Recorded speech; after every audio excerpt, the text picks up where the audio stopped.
Welcome to the Rewriting Naruto series. This is a series of videos where I rewrite Naruto, making changes to improve the story for my personal taste. This video is a compilation of parts 44 through 50 of the Rewriting Naruto series that covers the Itachi pursuit arc. It's very different in the rewrite, several different fights, a lot more stuff happening. For those who have already watched these parts, there are going to be a few different things here and there that I tweaked and improved. And also definitely leave a like and subscribe to the channel to support the rewrites, to support the series. Comment below to help with the algorithm, and also ring those notifications so you always know when the rewrites come out. Let's get going. Team Hebi arrived at the Blazing Horn region in the early afternoon. At this time, we get the same scene of Sasuke telling them to scatter to look for intel on Itachi, but he also says, "Do not kill any leaf ninjas." "Yeah, sure," Suigetsu said. "I am serious. I have a deal to keep. We will head to different directions and scout a 5-kilometer radius. We'll reconvene at this point and share our findings. If we find nothing, we will keep on using this method, moving 5 kilometers away from this point until we find him. My birds tell me there are no possible Akatsuki hideouts in a 10-kilometer radius from here, so we should focus on the settlements for now," Jugo said. "Yes, question anyone who may have a connection to the Akatsuki and keep the transformation jutsu up when you're in the middle of a town." Jugo and Suigetsu scattered, and then we have the same scene with Karin, but with the addition that she asks Sasuke who that Sakura was. Sasuke does not answer and orders her to go search.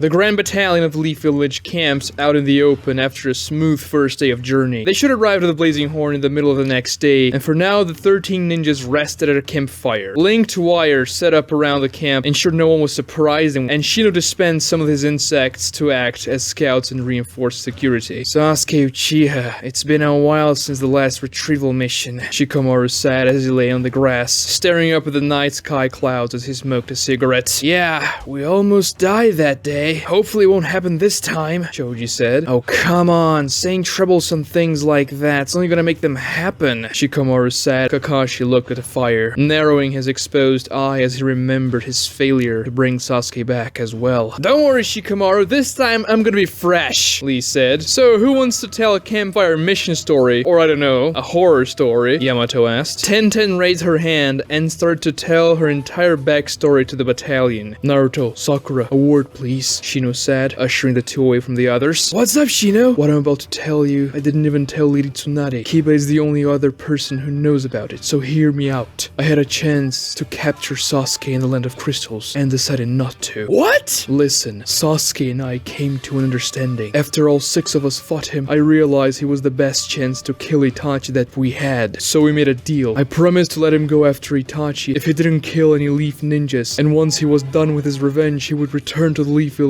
and stand trial for whatever crimes he's committed." Naruto and Sakura were staggered. "But now, our goals are in conflict. We are to capture Itachi. Sasuke would never stand for this. Even if we capture him and extract the information we need and then deliver Itachi to Sasuke for him to kill him, Sasuke wouldn't accept it. He is adamant about doing it alone, and if we were to interfere, he wouldn't stand for it either. So frankly, I don't know what to do. I just have to convince Sasuke. I'll tell him about our goals, that we need Itachi alive. What if we ask Sasuke to capture Itachi for us, and then he can kill him after we get the intel?" Sakura said. "I don't know if any of it would work. I'm just telling you what happened. But rest assured, Sasuke has not forgotten the Leaf Village, and especially you too. If I may speak candidly, I envy the bond you two share with him. Sasuke had a physical reaction when I lied to him, saying that you died, Sakura." "What did you tell him that?" "He was using the transformation jutsu. I wanted to confirm it was really him. After that, he interrogated Kiba, asking if that was a lie, so he still cares." Tears flow down Sakura's face. "So your crush has a crush on you, Sakura? That's pretty cool." "I thought I should tell you that information. After all, you are the ones who know him best and should know how to proceed. And I am, in a way, breaking my promise by coming here on this mission, interfering with his revenge. But after the Leaf goals have changed, I must see it through. Besides, I didn't get to you last time." "We should tell this to Kakashi-sensei. The mission parameters should change after after he learns it. No, I don't think we should. I mean, nothing really changes. We still have to go and convince Sasuke not to kill Itachi and also not kill Sasuke in the process. But let's be real here. I think the two of us are the only ones who can even convince Sasuke of that. Sakura, I think you're the only one, Naruto. Last time he didn't say a single word to me, so it has to be you, right? I'm pretty sure I can do it. And I can also convince him through other means if necessary. I take it you have a plan then, Naruto. Yeah, don't worry, Shino. How can you possibly convince him after everything he's been through, though, and after so many failures? What's that plan? Improvise. Team Heavy kept on searching the following day without any success. Yesterday, the settlements they hit were too small and no big mafia leaders were there to question. Today, though, Jugo's birds found some shinobi hideouts that could be from the Akatsuki, but they found nothing in those either. Now, Sasuke regrouped with his team one more time. I'm starting to think he lied to you, Sasuke. We've only been searching for a day, Suigetsu. Yes, Suigetsu, how impatient can you be? The middle region of the Horn is more densely populated than the north. We'll get more places to look at and more people to question once we get there. Very well, let's split again and keep on searching, heading south.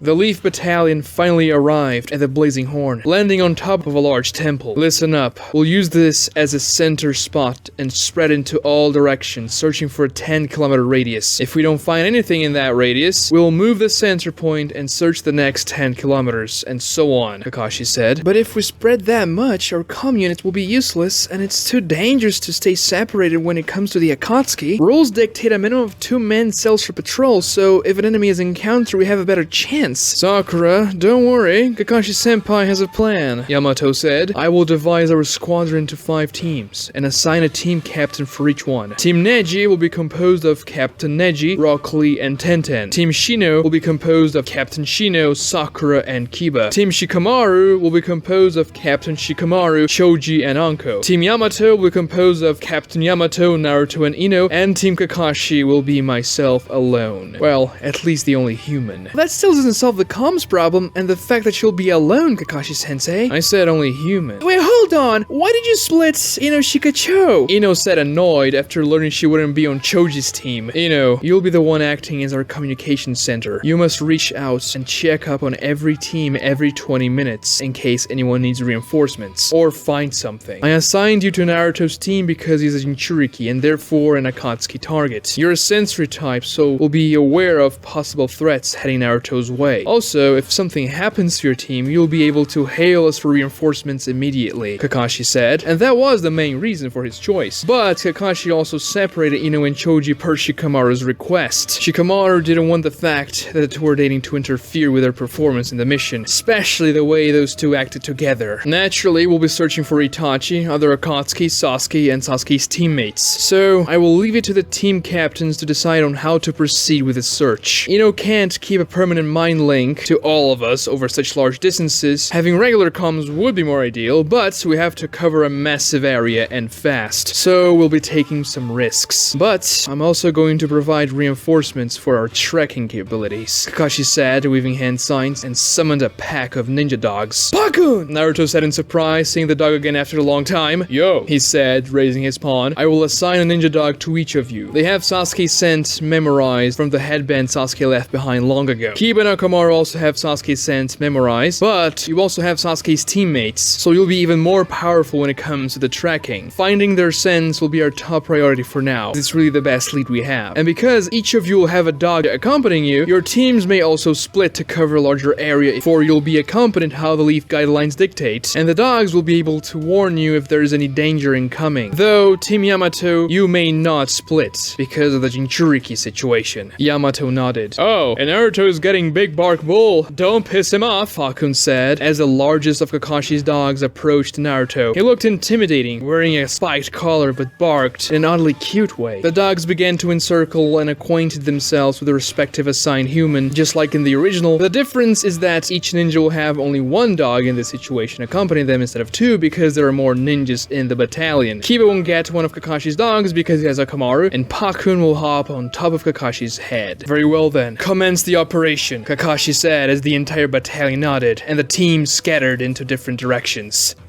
Neji, Lee, and Tenten jumped from tree to tree, accompanied by their 3 dogs. We will not split the team. Let's keep together to make a fight against any possible threats easier. My Byakugan will do the long-range scouting, so there's no need to separate ourselves to look further, Neji said, activating his Byakugan, and Rock Lee nodded.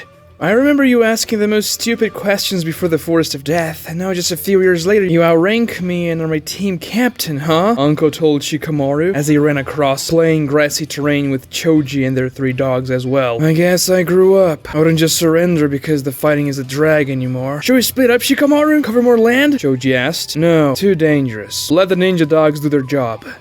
Let's not lose to the other dogs, Akamaru! Kiba shouted and Akamaru barked. The dogs accompanying Shino and Sakura rolled their eyes. I will dispense a small patch of insects to each of you, Shino said as some insects flew into Kiba and Sakura's clothes. Shino thought about putting some insects in the dog's fur, but they said it would affect their sense of smell, so he didn't do so. This tactic weirded Sakura out. She wasn't very used to Shino's insects yet. We will split up our group, cover more area that way, especially because Kiba and Akamaru have the smells of Sasuke's allies recorded too. If anything happens, the insects will fly away and return to me to communicate that you need help. This will be faster during an emergency if Ino's mind link takes a while to come. The 3 scattered, each accompanied by a dog. Naruto, Ino, and Yamato ran over a lake with their ninja dogs. It's kind of annoying that we can't split up, Naruto said. It's for your safety, Naruto, Ino said. I think we can split up in a way, Yamato said. Really? Nice! Well, the word we might have been misleading. You can split up, Naruto. Send your shadow clones to scout the areas around us. Oh yeah, if the clone finds anything, he can just dispel himself, and then we'll know where to go. I doubt you'll find anything with this method. You're not a sensory type. So why did you tell me to do it? Your clones will act as bait. You're the Jinchuriki the Akatsuki is after. If they attack one of the clones, thinking that it's the original, we'll know they are around. If they destroy the clone, that's exactly what we want. If you find something out, you have to dispel them anyway, so it just makes sense. Nice. But don't create too many. You wouldn't want to spend all your chakra before fighting Sasuke or Itachi. Yeah, I guess I'll just make 20 then. 20? That's insane! Ino said as her mouth hanged open. 20 shadow clones for Naruto is the equivalent of you sending 1 mental message, Ino. It barely registers. I forgot you created an army of shadow clones just a few days ago. I don't think I'll ever get used to that. There's only a handful of people in the entire village that can create more than 5 shadow clones at the same time, so 20 already seems insane. I guess it's my speciality. Naruto created the 20 clones, which scattered to all directions around them. Kakashi ran on rocky terrain with Pakun alongside him. I can't smell anything yet, Kakashi. Keep at it. I don't expect this search to end so soon. 5 days of searching passed by, and Team Hebi could find nothing. No concrete intel on Itachi, the Akatsuki. All the hideouts they hit were empty. Meanwhile, the Konoha battalion only found a few bandit hideouts and poachers' outposts hidden in the forest. They apprehended them and brought them to the nearest settlement so that they could be charged with their crimes. Sasuke and the Akatsuki eluded them, and both Team Hebi and the Leaf Battalion kept on searching, using the same method, spreading in a radius, coming back and trying again in another area, going down south in the meantime. We then get the same scene of when Suigetsu raids the pawn shop, but with a few differences. First, Suigetsu doesn't kill the guard. Second, the scene happens late at night, as Hebi is about to reconvene for the last time that day. And instead of cutting away before the pawn shop owner answers Suigetsu, he will say, if the Akatsuki are down here at the horn at all, you'll probably find them in the horn's belly. It's a region, the center region, on the blazing horn, a day south of here. There are many more cities and a lot more people living there. The Akatsuki also has dozens of hideouts there, and they're all scattered between those cities. I don't know what they're up to ever since Kakuzu died. I lost contact with them, I swear, but this is your best option, really. See? It's nice when you're nice. If you tell anyone that I was here and collected intel on the Akatsuki, or if you lied to me just now, I'll personally come back here and cut you in half, vertically. Once Suigetsu rejoined his team, he told Sasuke about the information. Sasuke promptly pulled up a map, pointing at it. There are 4 major cities in that region, and many other smaller villages and settlements. 3 of those cities are near each other, and close to the west coast of the peninsula. And the 4th and largest one is a port city, on the east coast itself. Each of you will search on one of the 3 nearby cities of the west coast. I am faster, so I'll go to the east coast city, and hit the hideouts along the way. I'll need you to find them with your birds before we split up, Jugo. He nodded. Karin leaned against Sasuke. But you'll be too far. If something bad happens, we won't be able to reach you in time. Just follow my orders, Karin. Blindly, Sasuke said, shaking her off. We'll rest here for tonight and head to the horn's belly first thing in the morning. The next morning, the Leaf Battalion had already split up to search even before sunrise. The first rays of sunlight appeared in the horizon, and Shino walked on a middle-sized town with his assigned dog when he noticed something odd. There were 8 men guarding a pawn shop building. They looked like hire mercenaries, and by their attire, Shino guessed they had some proficiency with ninjutsu. "Can you smell anything around that pawn shop?" Shino asked the dog. "I cannot catch Sasuke's smell at all. I guess this is gonna be way harder than we expected. According to the report, Sasuke is insanely fast, so if he travels at such high speeds, that would make his scent not catch onto the ground environment around him so easily." "I see," Shino said, covertly observing the pawn shop. He commanded a few of his insects to infiltrate the building. They came back a few minutes later and relayed what they were talking about inside through intricate movement patterns. "Late night raid, Akatsuki intel, great sword." "Wait here," Shino told the dog and casually strolled towards the pawn shop building. Before he could enter though, 2 of the mercenaries got in his way. "The shop is closed today, Leaf Nin." "What happened here? Security seems very much reinforced." "Get the hell out of it." Shino palm punched him in the face using the taijutsu technique he had taught him long ago and sent the men crashing against the building wall. The other mercenary motioned to attack, but Shino was faster, ducking down and sweeping him across the feet. The other 6 mercenaries dashed at Shino, raising their weapons, but a cloud of dark bugs exploded from Shino's body, quickly swarming the mercenaries. It only took a few seconds to drain all their chakras and knock them unconscious. The bugs returned to Shino's body, and he entered the building, going downstairs and used the bugs to enter the keyhole and unlock the heavy metal door below. Shino stepped into the room to 2 terrified men, the ones his insects eavesdropped on. "You will tell me everything that happened on last night's raid." "I won't. If I do, I'm a dead man." "What makes you believe I won't kill you?" "You leave Nina too honorable. You'd never kill a defenseless guy." "You're right. I won't kill you. I will do something much worse." The cloud of dark bugs once again exploded out of Shino's body and swarmed the 2 men. This time, it didn't drain their chakras though. Rather, only restrained their movements. The black swarm covered all their bodies except for their throats and faces. Shino held up 2 large, glistening black ants that walked on each of his palms. "You are about to experience the worst pain of your lives. I can remove the venom and end the pain. That only depends on your cooperation," Shino said as the 2 black death ants stung their throats at the same time. The 2 men screamed so loud that Shino's ears hurt. Their bodies tried to writhe in pain, but the swarm of insects paralyzed them, making the experience even more agonizing. After 20 seconds, Shino inserted the ants again and removed the venom. The men still took a few minutes to stop screaming. "So, would you like to feel that pain again?"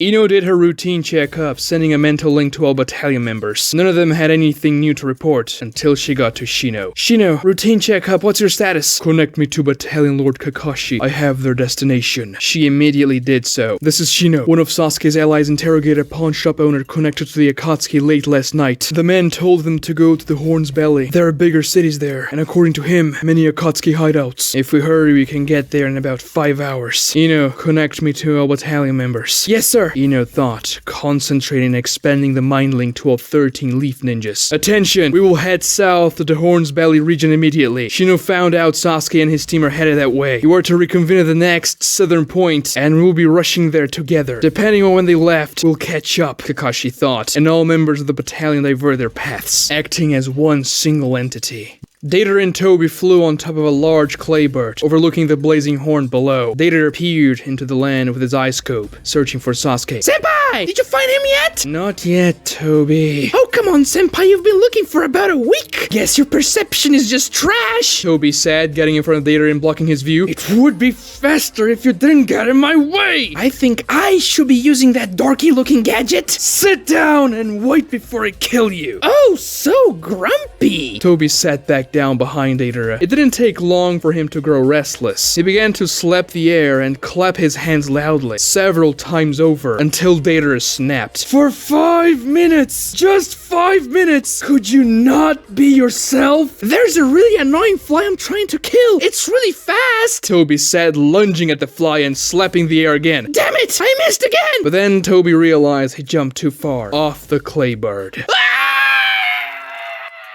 Dater looked down in disbelief, watching the fool plummeting to the forest below. "I hate it when it does that."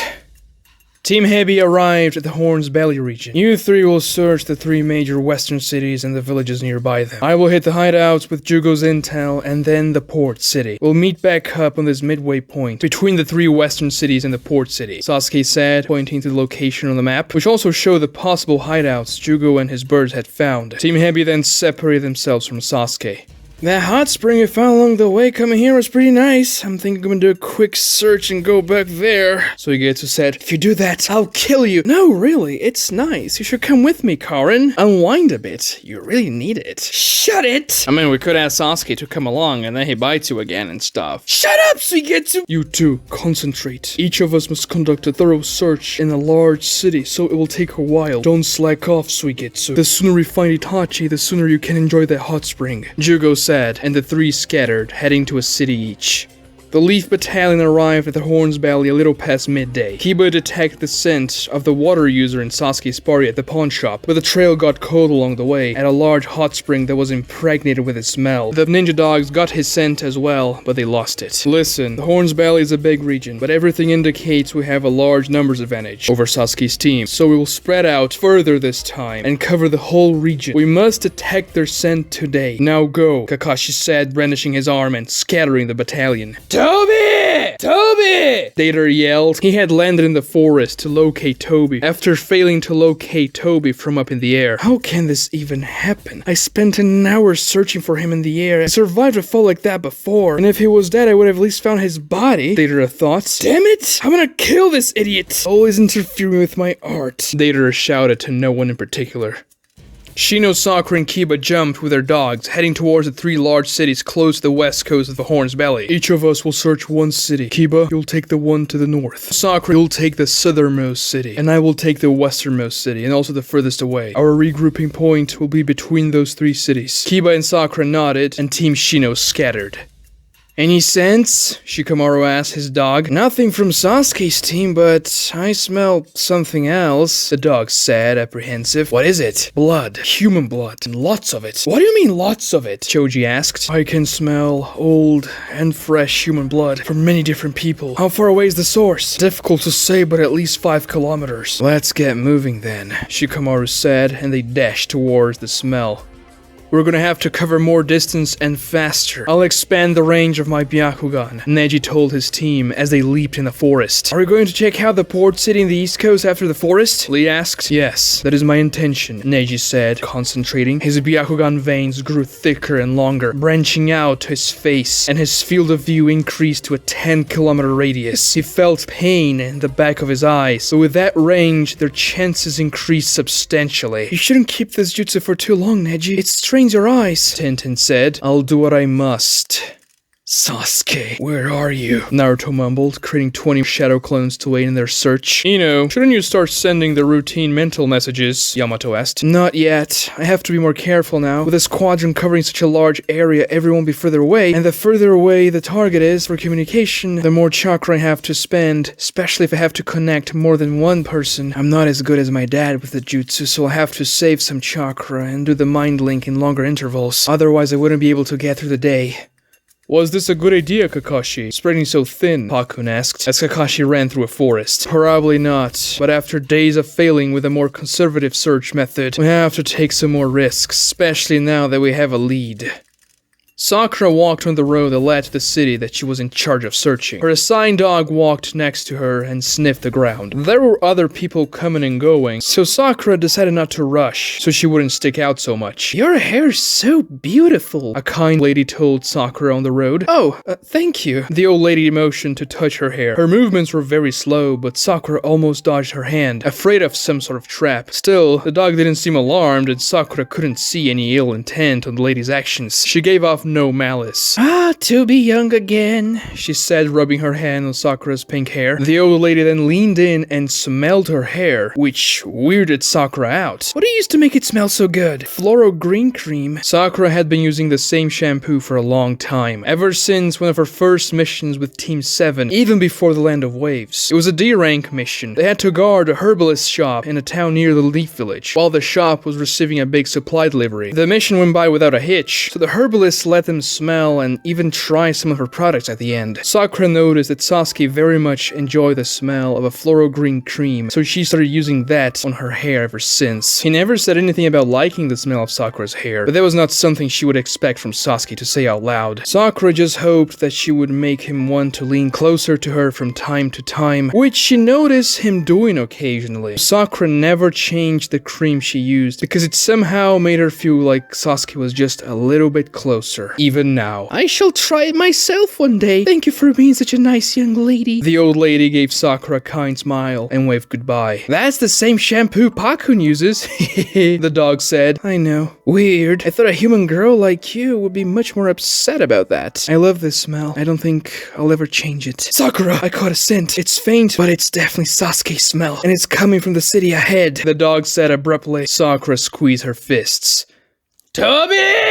Deidara kept on calling him in the middle of the forest. The stupid idiot had vanished, puffed out of existence. You really shouldn't be screaming like that, Deidara. A voice came from within the bushes. Deidara recognized that voice, that annoying, calm voice. Itachi emerged out of the forest. Don't tell me what to do, Deidara said, removing his eye scope, exposing the eye he trained to withstand ocular genjutsu. It's just advice. This place is crawling with leaf ninjas. What do you mean? The leaf sent an elite battalion down here to hunt us down. Who's in the battalion? Some pretty powerful ninjas. The Jinchuriki? Sadly, no. That would have made my job easier. Strange. We're both alone. I thought you would use this chance to kill me. I already told you, my art has surpassed the Sharingan. I know you're just an illusion, Deidara said, as his left pupil contracted, breaking the genjutsu, and Itachi exploded into a swarm of crows. The little one will succumb, and then it will be you, Itachi. Shikamaru, Choji, and Anko went up a tall, rocky mountain alongside the ninja dogs. They all used their chakra to walk on the vertical surface. The smell is getting much stronger now, one of the dogs said. Yes, it's awful. And it's not just blood. We can smell putrid bodies too. Shikamaru steeled himself. This really sounds like something Itachi would do. Prepare yourselves for the worst. They reached a flat and completely vertical section of the mountain. It's coming from behind that segment of the mountain wall, the dog said. Shikamaru could make out a faint outline where the color of the rock changed slightly, forming a circular shape on the mountain wall. It's a secret entry, Shikamaru said, looking down. They were over 600 meters above ground level, in a mountain that was impossible to climb through regular means. This hideout was designed to be accessible only with ninjutsu, Anko said, touching the rock. There's no sensorial barrier or ceiling barrier. Looks like it's just a very crude earth-style jutsu that was used to cover the entryway. Should I break it? Choji asked. No, that would make too much noise. I'll do it, Shikamaru said, waving a hand sign. Shadow slicing jutsu. His shadow, which was being cast on the mountain wall itself, extended beyond its natural length, shaping itself in the form of dark, malleable blades, and began to cut through the rock, slowly sawing away at the hard surface, as quietly as Shikamaru could manage. Sakura walked among the city crowd, trying to contain her anxiety. Well then, I can't pinpoint the smell any better, but it's definitely coming our way. Sakura's eyes flickered from person to person on the crowd. It could be using the transformation jutsu. If that's the case, she would have to rely on subtle body language cues. Sasuke would probably show some reaction, however minute, upon seeing Sakura again. We're very close. Very, very close, the dog said, smelling the ground. A man passed by Sakura, and she noticed his eyes flicker towards her. It's no good. The scent is receding, going behind us.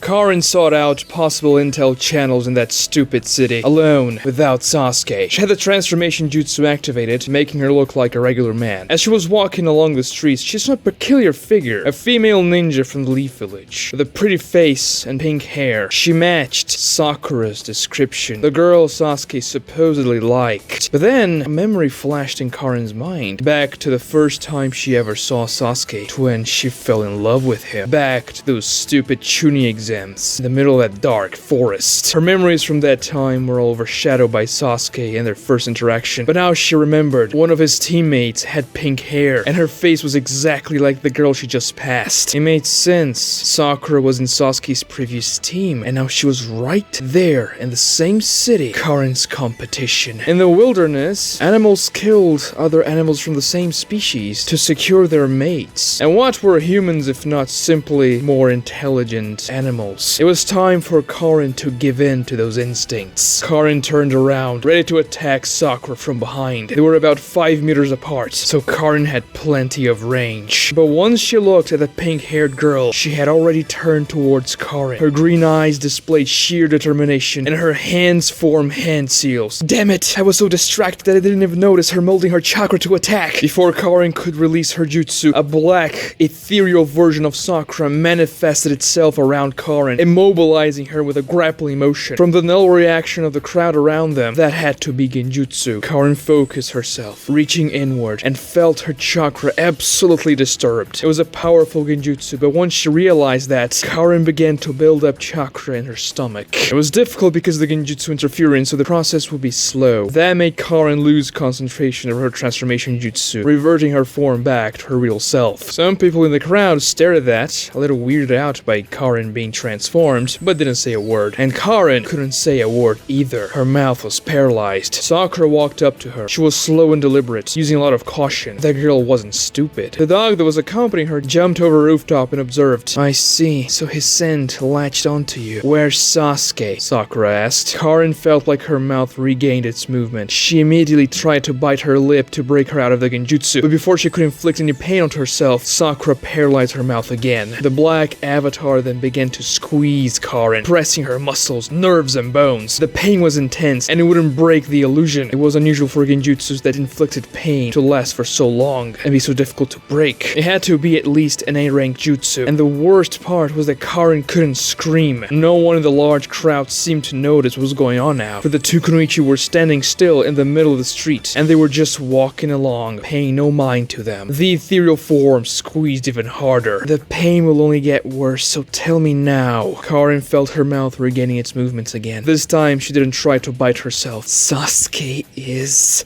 mine! Karin released the chakra she accumulated on her stomach, breaking the genjutsu, and an adamantine chain with a nasty tip erupted from her belly, darting towards Sakura. Her avatar fizzled out, which gave her a warning, and she managed to duck, avoiding the chain. However, it continued to cruise the air past Sakura, and was going straight towards the civilian. Sakura then imbued her fist with chakra and grabbed the chain, stopping it centimeters before it pierced the civilian. Karin smirked, and the chain twisted around, unleashing its tip towards her, but Sakura jumped out of the way. The chain hit the ground, carving through the stone. Everyone, get far away from here! This is a shinobi battle, it's dangerous! The ninja dog screamed from the rooftop. The crowd began to disperse, scared. Some stared at Karin's chakra chain, which she pulled back into herself. Tell the leaf ninjas posted in the city to evacuate it. Only allow reinforcements to join the battle if they're jonin rank, Sakura told the dog. Roger, though I doubt there will be any jonins posted here. The dog leaped away. A small swath of insects emerged from Sakura's clothes and flew up, heading towards Shino. But before they got out of view, a chain emerged from Karin's sleeve, and she slashed at them, destroying the bugs midair. Oh, the bug freak is here then. I won't let him interfere again. Sakura winced. She broke out of my inner self genjutsu through chakra control alone, and these chains look really dangerous. I have to be careful, but I'll capture her. If anything, Sasuke should regroup with her eventually so we can use her as bait, Sakura thought. I remember you from the Forest of Death. Didn't figure you would be the redhead Sasuke was traveling with after I heard your description. Must be so sad for you, getting swapped like that. He'll never go back. He'll always be by my side because I am better, stronger, prettier. We'll see about that after I break all your teeth. Both of Sakura's fists began to glow.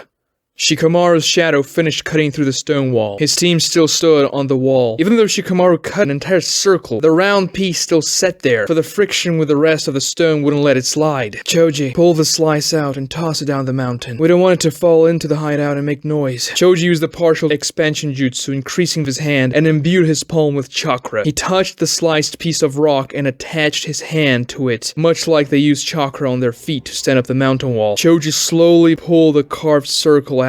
It made a sound when it scraped against the rock that was unpleasant to the ear, but Choji managed to pull the circle all the way out, and a foul stench of rotten flesh and blood hit their noses. What is this smell? It's awful! Choji said as he tossed the carved rock down the mountain. That's what we're talking about, the dog said. The hole in the wall was a circle of darkness. There were no lights inside, so Shikamaru lit the lighter he inherited from Asuma. Let's go. Slow and easy. I have a bad feeling about this, Choji said. Well, that's that's good, because if you had a good feeling about this, you'd be a psychopath, Anko said with a smirk. They jumped in and entered hell. The carved mountain chamber was large, and it housed only one thing: death. The stench was so pungent that they could almost taste the stale air that they breathed. The dim and flickering firelight hit hundreds, if not thousands, of human corpses. With twisted expressions of pain, their eyes were completely whitened out, missing their irises. The small flame created distorted shadows unthinkable in their worst nightmares, and the bodies were piled up. Men, women, and children tossed away like trash. Dry blood had accumulated on the ground, having oozed from the very same wound they all shared, a stab through the heart. They show different signs of decomposition. I estimate the oldest corpses are about 2 weeks old, Anko said, and Choji was pale. Who would do this? Why? All these corpses, they were killed in the same way, with a stab to the heart, and their faces show they suffered a lot during their deaths. But why do their eyes look like that? Shikamaru said. Maybe they flickered their eyes up because of the pain, Anko said. I don't know. It doesn't look like that. It's more like their irises just vanished, Shikamaru said. Well, when I heard about those disappearances, I never thought it would be something so sinister. Anko looked around, the image of corpses branding itself in her mind. She couldn't help but to think of her past. A cacophony of screams erupted in the distance, startling them. It was pure, unimaginable suffering. Whatever this profane ritual was, it was being performed right now. Shikamaru, Choji, and Anko rushed towards the origin of the sound, having to jump over corpses upon corpses. The screams were terrifyingly loud and desperate, but then they stopped, all at the same time. The death chamber became quiet again, which was somehow even more terrifying. But Team Shikamaru kept running until they reached the end of the macabre cave. There they saw a few pieces of laboratory equipment and lab tables, also filled with corpses. 6 of them, and they were freshly killed. The ones who had been screaming. They were also killed with a stab wound to the heart, had no irises, and their faces were twisted in pain. But that was not the biggest of their concerns, for a figure wearing a dark cloak and a hood looked at the fresh corpses. It didn't seem to care or even notice that it was being watched. Team Shikamaru readied themselves, and Shikamaru ordered them to approach carefully but not attack. They couldn't see its face, so it could be a trap. I apologize for the mess. Usually I keep my labs very tidy, but I am pressed for time, the figure said.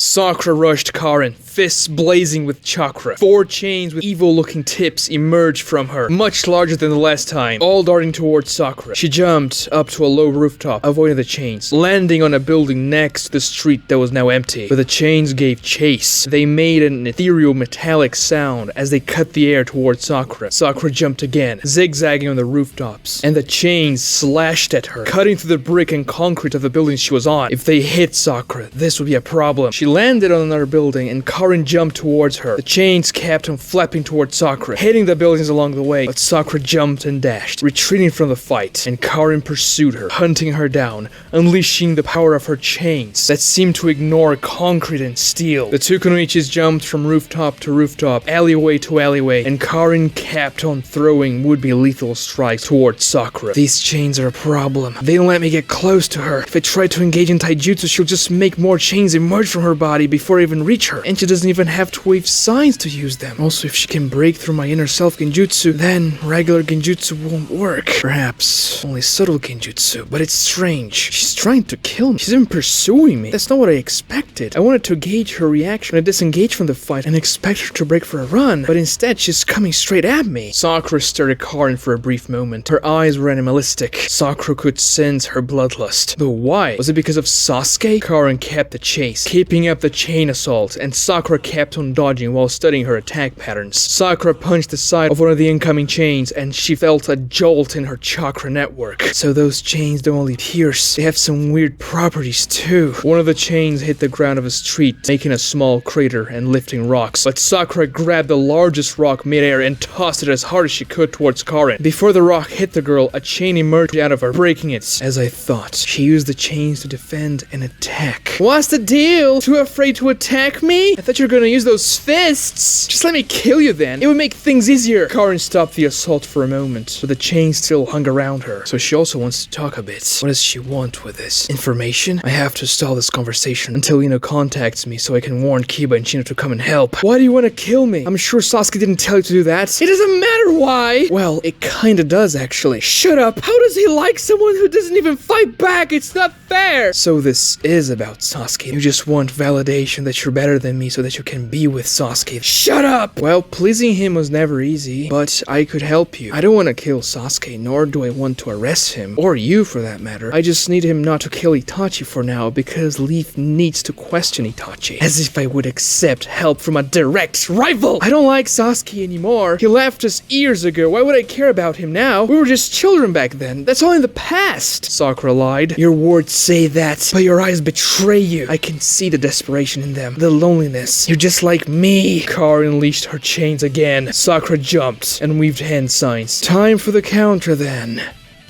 Neji's eyes burned as he kept the visual range of his Byakugan at its peak capacity for an extended period of time. His team jumped from tree to tree alongside the dogs when someone entered his view. Someone with an intense and powerful chakra. I found him, Neji said. Who? Sasuke. There's no doubt about it. He looks just like how I remember him, only older, like Naruto and the others described him. How far is he? About 10 kilometers, at the border of my visual range. And what's he doing? Seems like he's checking possible hideouts in this forest, probably looking for Itachi. And he's fast. What do we do, Neji? We get closer. Ino's mind link should arrive any time now, so we can report the situation and get further instructions from Battalion Lord Kakashi.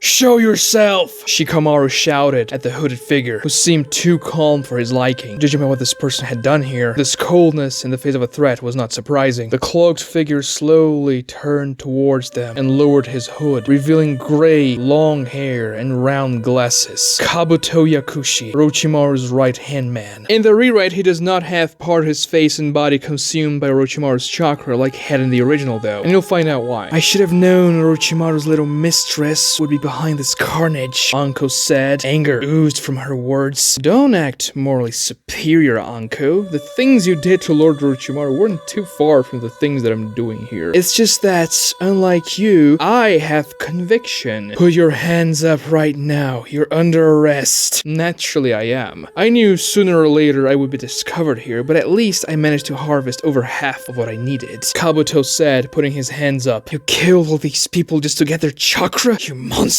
Once again, Anko, you're not the one to talk. And don't misunderstand, I'm not harvesting chakra, I'm harvesting something far more valuable. Kabuto flickered his hands, they were now stretched up, and a glowing dagger emerged from each of the 6 freshly killed bodies, exiting the piercing wound it dealt to their chest. The daggers had been fully inside the bodies until now, and they flew towards Kabuto, dripping blood, hovering behind him in a circular motion. The 6 daggers gave off a spectral purple glow, and Shikamaru could swear he heard faint metallic screams coming from them. The blood that had been dripping from them a second ago was then absorbed by the metal itself, revealing the shiny golden color of the blades. It's the daggers from the land of whirlpools. What are you doing with them? Kabuto smirked. Beats me.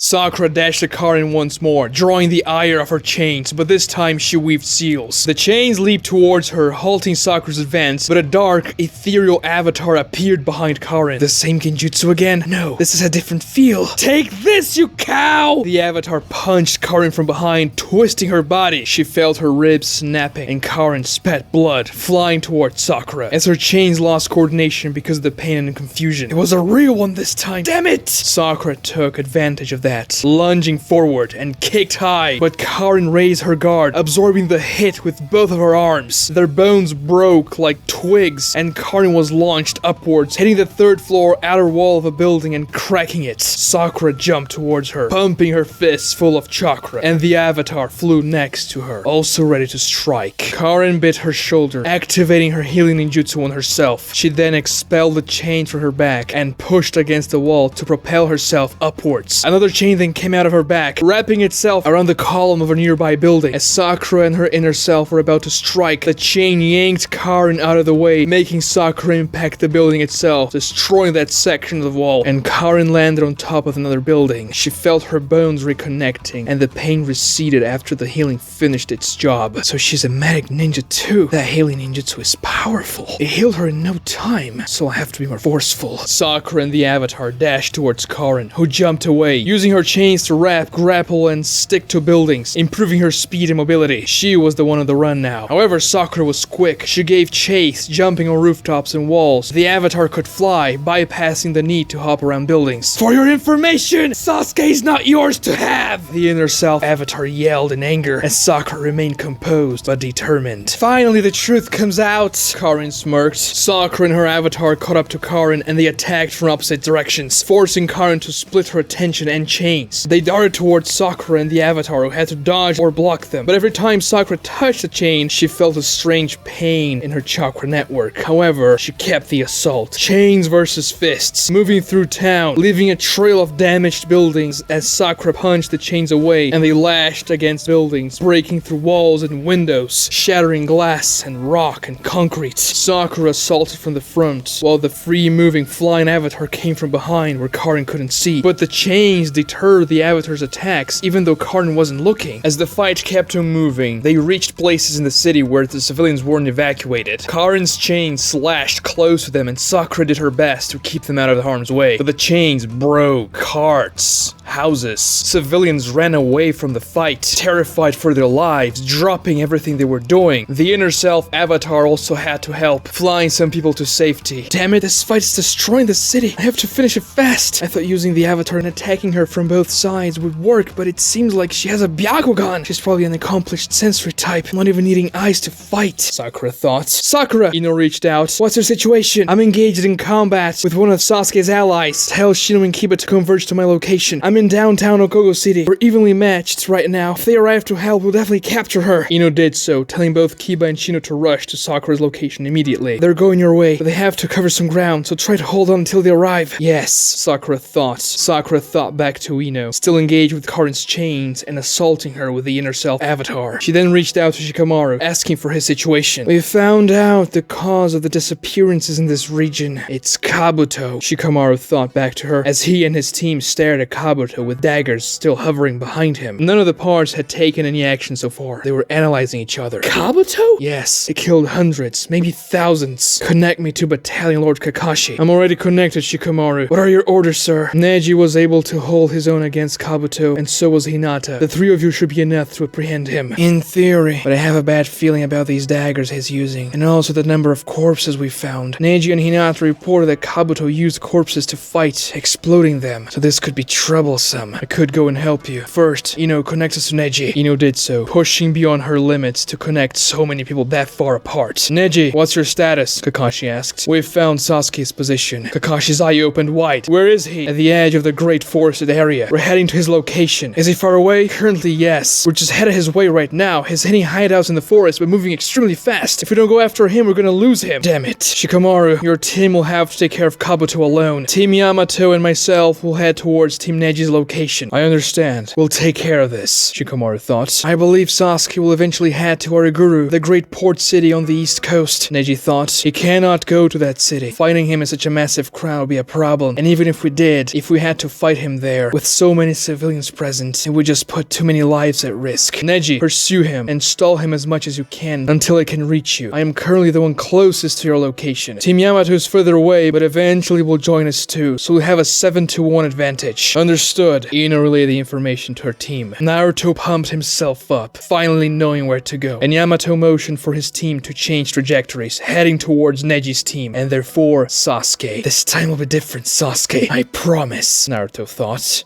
We are to reach Sasuke's position and stall him as much as possible for Battalion Lord Kakashi to arrive, and after him, Team Yamato. We also have to stop Sasuke from getting to the port city. He beat Lord Jiraiya. It'll be difficult, Lee said, thinking hard. I can use that jutsu, Tenten said. No, that jutsu's too powerful. It will kill Sasuke. Remember what Lady Tsunade said. He can skin change. It will be a good way to deplete his chakra. She also said this would work only if Sasuke didn't die instantly. Your jutsu will kill him instantly. He's a triple S biggest threat, isn't he? I guess you're right. Prepare the jutsu. Tenten nodded and began to weave hand signs.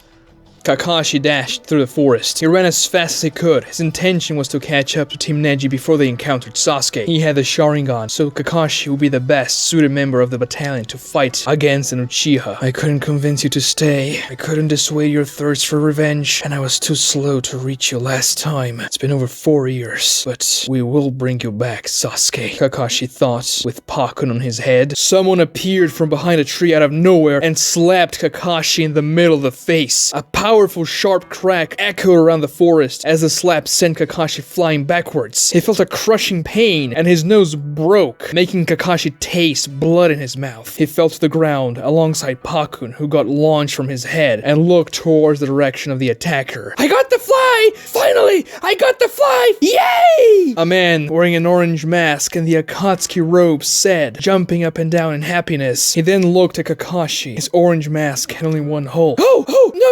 It wasn't the fly! Oh, no! Damn it! I thought I had it! Hold on, he said, paying closer attention to Kakashi. You are Kakashi of the Sharingan, aren't you? He leaped behind the tree, cowering in fear. I'm so sorry, I didn't mean to confuse you with a fly. I'm pretty sure you do not enjoy eating excrement. Who is this? He wasn't in Kabuto's notebook, and why is he acting like an imbecile? Perhaps he's just impersonating an Akatsuki? No, that slap was strong, and I didn't notice him at all. He's definitely powerful, Kakashi thought, pushing his broken nose back into place with a disturbing sounding crack. Who are you and what do you want? I just wanted to kill that pesky little fly. Don't play dumb with me. I'm not, I swear. I don't have time for this. I have to reach Team Neji. Why now, of all times when we find Sasuke, this Akatsuki appears out of nowhere? Nothing happened in this mission for days, and now all of a sudden everything happens at once, Kakashi thought. I heard stories about you, you know? Is it true that you copied 1,000 jutsus? Is the Sharingan of yours really that powerful? If you heard stories about me, then you should have known that attacking me was a daft choice, Kakashi said, pulling up his headband. I'll kill him fast and head to Sasuke's location. Oh, that's it! The copy ninja Sharingan! Wow, I never thought I would see that eye! Take a good look. This is the last eye you'll ever see.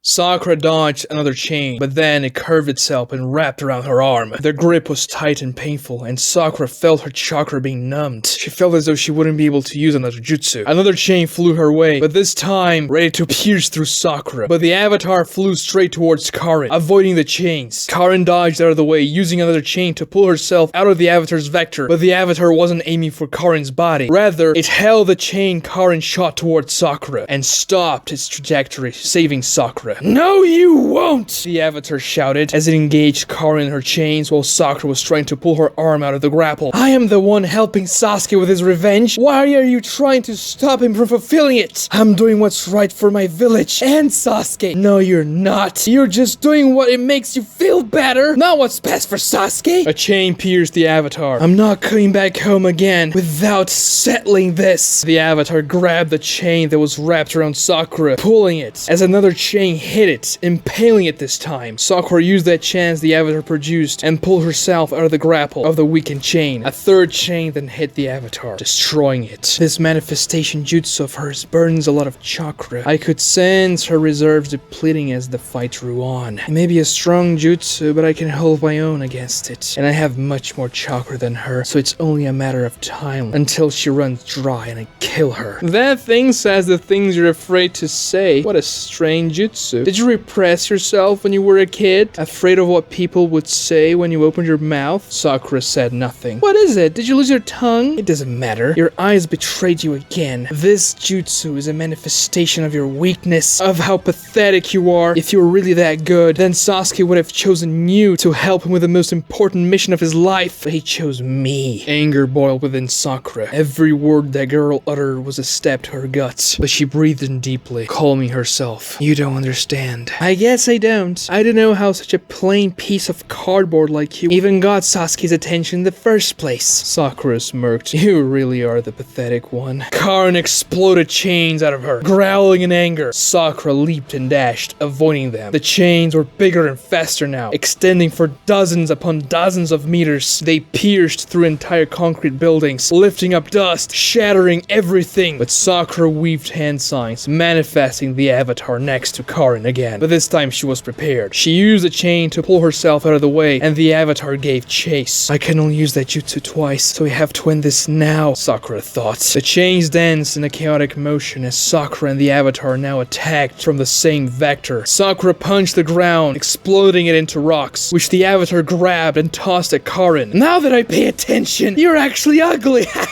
The avatar shouted as it tossed rocks, which the chains blocked, exploding them into dust. Sakura weaved hand signs, and then she covertly glued hidden paper bombs in one of the rocks that the avatar tossed. Upon touching the chains, that rock exploded, creating a curtain of smoke. The avatar then tossed Sakura towards Karin inside of the smoke. She flew, preparing a massive punch, but when she entered the smoke, she felt her gut being pierced, and warm blood ran down her abdomen. Karin was a sensory type. She didn't have to see Sakura to hit her. Sakura felt a terrible electric pain overflowing her senses as the tip of the adamantine chain dug into her belly. It's so over. You flew straight into my trap. I knew you glued paper bombs and wanted to create some cover to attack. How dumb was that? Did you seriously not notice I was a sensory type? Pathetic. Sakura puked out blood, grasping the chain in front of her. She motioned to yank it out of her gut, but Karin laughed. That's suppressing your chakra. Your jutsus won't work. Your body will get weak. You lost, and Sasuke will be mine. You're not even a worthy rival. That's what you don't understand. We're not rivals. Of course we are. We love the same man. Sakura remembered her futile attempt to convince Sasuke to stay in the Leaf Village. She realized that at that moment, she wasn't trying to convince him to stay because it was dangerous for Sasuke, or because Sasuke would lose himself. Rather, because she wanted to be by his side. So much so that she offered to go with him. She was willing to throw everything away, leave everyone behind, just like Sasuke was doing. What a stupid, selfish, useless girl. She felt ashamed. We're not the same. Your love for Sasuke is egocentric. You only love the idea of being with him and nothing else. He's just a piece of meat to you. Something that you can use for your own pleasure and benefit. So much so that you're willing to kill those who dare, creating bonds with him. I, on the other hand, love him for who he is. I wish to see Sasuke happy, with or without me. Don't make me laugh. You want Sasuke more than anything else. I do want to be with him, but not over his own happiness, and not over the good of my village. I used to be like you, but not anymore. That's enough. I'm done with you. Karin sent another chain to hit Sakura's head. Sakura's inner self punched Karin in the face, appearing out of nowhere. This slowed the darting chain, and Sakura moved her head sideways, avoiding the attack. She then caught the chain with her right hand and held the chain that was piercing her with the left hand. Karin, dizzy and confused, not understanding how the avatar could even be activated, unleashed the chain against it, but the avatar dodged it, landing a kick to her gut. How can you use this jutsu with my chain suppressing you? This jutsu, it exists apart from a physical body. It's not a manifestation of my weakness, but a manifestation of my love for Sasuke. Sakura yanked the chain out of her stomach with ease, and then pulled both of the chains with violence, swinging them with power and purpose. Karin became a ragdoll, which Sakura struck against the ground, swinging her with her own chains. As if she was a yo-yo, she swung again, hitting Karin on the wall. She felt her bones break and her muscles tear. She was just pretending to be unable to remove the chain from her gut. She knew I was going to notice the paper bombs from the beginning, but those hand signs she weaved were for genjutsu. Subtle genjutsu that she used to conceal the avatar's presence from a sensorial range, and made me think that hitting her with a chain fizzled out the jutsu instead. I was expecting a more forceful genjutsu if she used one, not a subtle genjutsu. Let the chain hit her on purpose to catch me off guard. That's why she rushed the smoke, and I can't retract my chains when she's holding them like that. How can she withstand the jolting pain? I don't understand. I hope one day you understand, but until then, you'll just be pathetic, like I was. Sakura swung Karin towards her avatar, which punched her hard, shattering ribs and launching her away. Sakura yanked the chains again, stopping Karin midair with a painful halt that twisted her body. This time, she pulled Karin towards her and let go of the chains, igniting her fist alight with chakra. As Karin's flying body got to Sakura, she threw an ontological punch to Karin's face, creating a shockwave and exploding dozens of teeth out of her mouth. Karin hit the ground, creating a small crater. Her face corpse. A bloody mess, her mouth toothless. Sakura froze. She just killed her. She wasn't supposed to do that. But then Karin moaned in pain as her chains retracted back to her body. Sakura sighed in relief and saw that the enemy girl couldn't move a muscle anymore, but somehow was still conscious. She did have a lot of endurance. Sakura put her hand on her bloody stomach and began to administer healing ninjutsu, walking towards the crater. Hell yeah! A voice came from a rooftop relatively far away. The man jumped down, landing between Sakura and Karin, and Sakura was surprised to see the guy carrying Zabuza's sword. It was Suigetsu. You must be Sakura, right? She didn't reply. Suigetsu, I'll kill you, Karin said with immense difficulty, laying on the ground. You know, Sakura, I barely know you, but I already like you a lot. I mean, I don't like you, you know? That's Sasuke. But what you did to her just now, thank you so much. Was he watching the fight and didn't interfere? Why? Does he hate the woman I just fought? Sakura finished healing her gut. Her chakra was almost depleted, but she assumed a taijutsu stance. Where's Sasuke? I thought you really wouldn't ask me that. I'm not asking, I'm demanding. Oh boy, here we go again. Suigetsu said, as one of his arms swelled to insane proportions, and he drew the executioner's blade out of his back, pointing it towards Sakura. Shikamaru, Anko, Choji, and the three ninja dogs stood a few meters from Kabuto. They remained still, with battle postures ready. The ancient golden daggers that hovered in a circle behind Kabuto cast an ominous purple glow. The light reflected on Kabuto's glasses. His face, a condescending sneer. What is it? I thought I was under arrest. Aren't you gonna do it? Yeah, right. Like he wouldn't be troublesome at all. Shikamaru held his lighter in front of his face. The yellow fire light clashed against the purple glow. So I take it we've reached an impasse.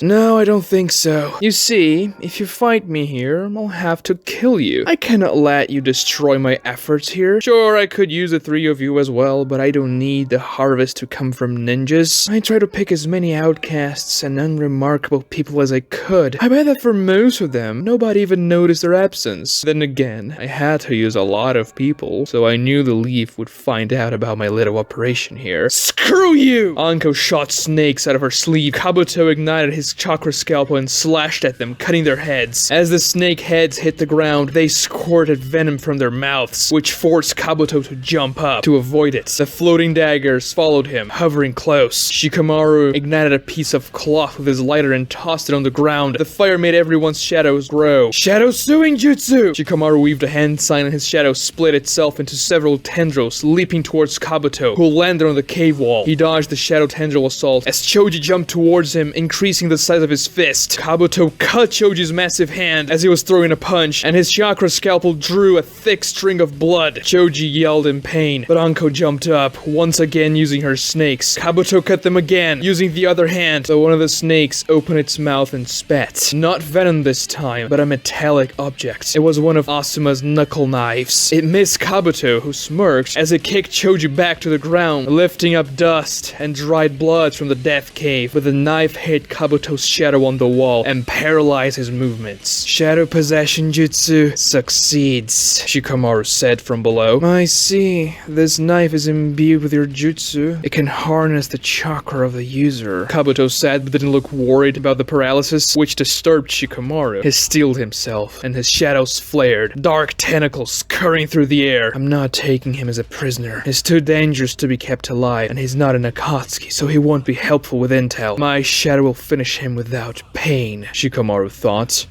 Now that I look at it, that eye really is red like they say. Wow! Toby said from behind the tree, looking at Kakashi, who just pulled his headband up. He's staring into my Sharingan? Is he actually an idiot? Kakashi thought and cast an ocular genjutsu. It had no effect. It's not that the genjutsu didn't land, but that weird man cowering behind the tree blocked it, which was far more impressive than breaking out of a Sharingan genjutsu. No, he's not an idiot at all. Kakashi tossed a shuriken at him, but he ducked. The metal star hit a tree behind the man. Please don't kill me! Toby's a good boy! I swear! He screamed from behind the tree, now out of Kakashi's view. Ninja art. Stunning shuriken! Kakashi weaved a hand sign. A thunderous, high-pitched sound erupted from the shuriken that landed on the tree behind Toby, and Kakashi dashed at him, taking his chance after his jutsu disoriented Toby. When Kakashi rounded the tree, ready to strike with his kunai, Toby was no longer there. What? I didn't notice him escaping at all. How is it possible? Kakashi thought, and Pakun jumped next to Kakashi. sniffing the ground. Weird, I can't smell him anywhere. They couldn't have gotten too far in that short of a time, and even if he did, he would at least leave a trail. Then he used some sort of teleportation jutsu. It doesn't matter, we have to go after Sasuke, Kakashi said, and Pakun jumped on his head. Kakashi then resumed his dash toward Team Neji's direction. Who do you think that was? Pakun asked. I don't know, but he's a pro. An open palm appeared out of nowhere. This time Kakashi managed to duck, but the slap hit Pakun, sweeping him off Kakashi's head. The dog grunted in pain and disappeared in white smoke. Kakashi threw a kick at Tobi, but the orange masked man bent backwards, avoiding the attack in a funny but surprisingly agile way. Oh no! I slapped the doggy!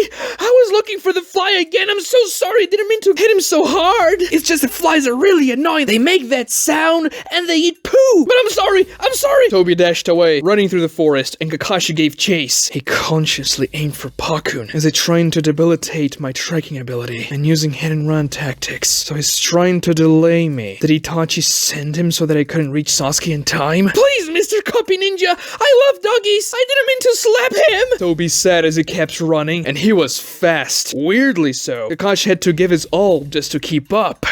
Shikamaru's thin shadow tentacles made a high-pitched sound as they cruised the air, ready to strike Kabuto from all sides and kill him. But before the shadow tips pierced him, the golden daggers that hovered close to Kabuto moved on their own accord and cut the tentacles, shearing through the dark shadows. Once they touched the tentacles, the purple energy glow made a sound that reminded Shikamaru of two rusted metal bars scraping against each other, but it also sounded oddly human, like a scream. The daggers moved fast with a swirling motion, and they finished cutting through the shadows before they could reach Kabuto at all. One of them floated down to where Asuma's knuckle knife was sticking to the wall and hit it, yanking it off the wall, freeing Kabuto's body. He smiled and jumped down, but Anko waved signs. Fire style! Phoenix flower jutsu! She spat a volley of small fireballs, but Kabuto didn't bother dodging. Rather, he dashed at Shikamaru's team. The daggers that floated around Kabuto erupted into motion once more and sliced through the streaking clusters of flame, snuffing them out in a split second. Choji stood up, with his knuckles bleeding as Shikamaru and Anko shot their shadows and snakes towards the advancing enemy. However, the swift daggers once more moved without any visible indication from Kabuto and cut through the incoming blows. Snakes' heads fell off once more, and the shadows were destroyed as the daggers kept on screaming that metallic screech. Kabuto reached them, and Shikamaru realized what he intended to do. He had intel on Kabuto. He read the reports about the Tenchi Bridge mission and also the Land of Whirlpools. Kabuto's chakra scalpels were no longer activated, but he was still determined to engage in close quarters. Shikamaru deduced that he meant to use the body pathway derangement jutsu to scramble their nervous systems and render them useless in battle. The same jutsu he used against Hinata in the Tenchi Bridge mission, and the jutsu he probably learned after Lady Tsunade herself used it against him a long time ago. It was a powerful ability that could end the fight as soon as it landed, so Shikamaru couldn't let Kabuto touch any of them. That's all he needed to activate it. Shikamaru waved a hand sign. Shadow Possession Field! His shadows expanded on the ground itself, covering a much larger area than normal, and advanced towards Kabuto's location, creating a literal field of shadow. If my shadow is on the ground, those knives won't be able to cut it like they can cut through the tendrils. Kabuto saw the incoming shadow, and as he was about to engage Chojin Taijutsu, he jumped back before it could paralyze him, the 6 daggers flying after his body. Wait, do not engage him in close quarters, Shikamaru told his team. The Shadow Possession Field is slower than the tendrils, but if he steps on it, he'll be paralyzed, and the daggers won't be able to save him, like they could when I used Asuma's dagger. Still, he can control those daggers with his mind without hand signs, and he's only using them for defense. He didn't attack any of us with them, and they all remained in a steady radius from him, about 5 meters at all times, so there's probably a range limit. I wonder what would happen if we yanked those daggers out of the radius. Perhaps they would just become useless to him. Listen, we cannot let him get close to us. The daggers have a set range, and he wants to use the body pathway derangement to beat us. We're not taking him in. Eliminate him if you have the chance. As expected from the genius Shikamaru. However, Kabuto weaved a forbidden hand seal. It wouldn't be fair if we just enjoy this celebration by ourselves. The thousands of corpses that crowded the cave snapped into motion, cracking bones and ripping rotted muscle. They rose in unison, much faster than Shikamaru thought possible. Even the ones behind behind Kabuto on the lab table stood up. They all stared at the leaped him with grim, whitened out eyes. Now this is a proper welcoming party.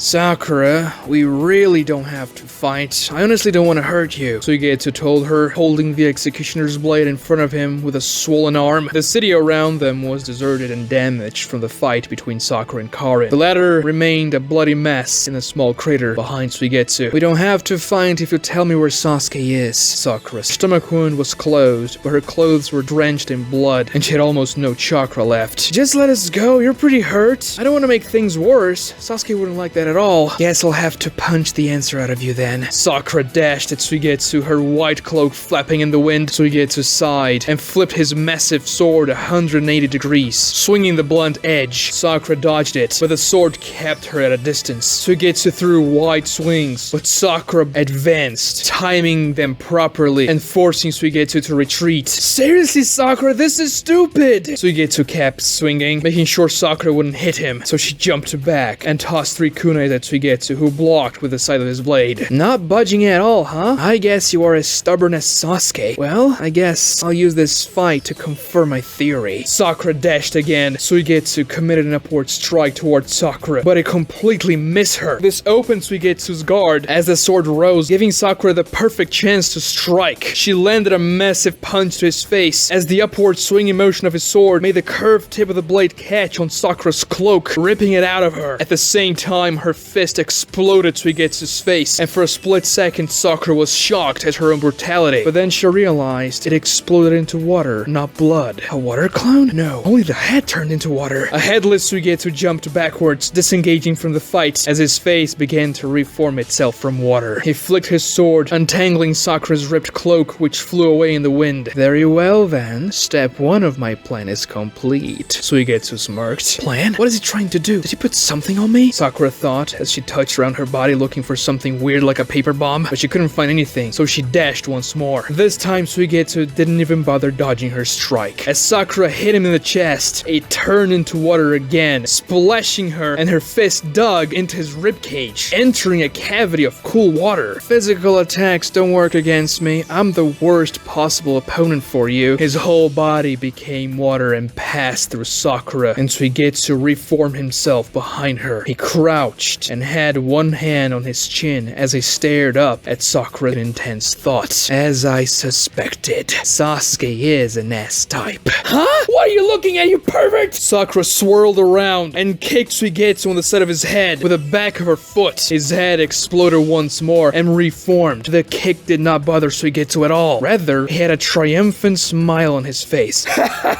You have no chance, Karin. Her bottom is at least 4.7 times more bulbous than yours. You ripped my cloak to stare at my butt? Sakura punched again, turning Suigetsu into water. Yeah, that was my plan. I had to confirm it. Now I know what kind of man Sasuke is. Sakura yelled in anger and unleashed a barrage of attacks. I'll kill that idiot. But first, I'll kill that slut. A toothless Karin murmured in the crater. She put a limp hand deep into her mouth, finding a molar tooth that was still half attached to her gum, and bit, activating her healing ninjutsu on herself.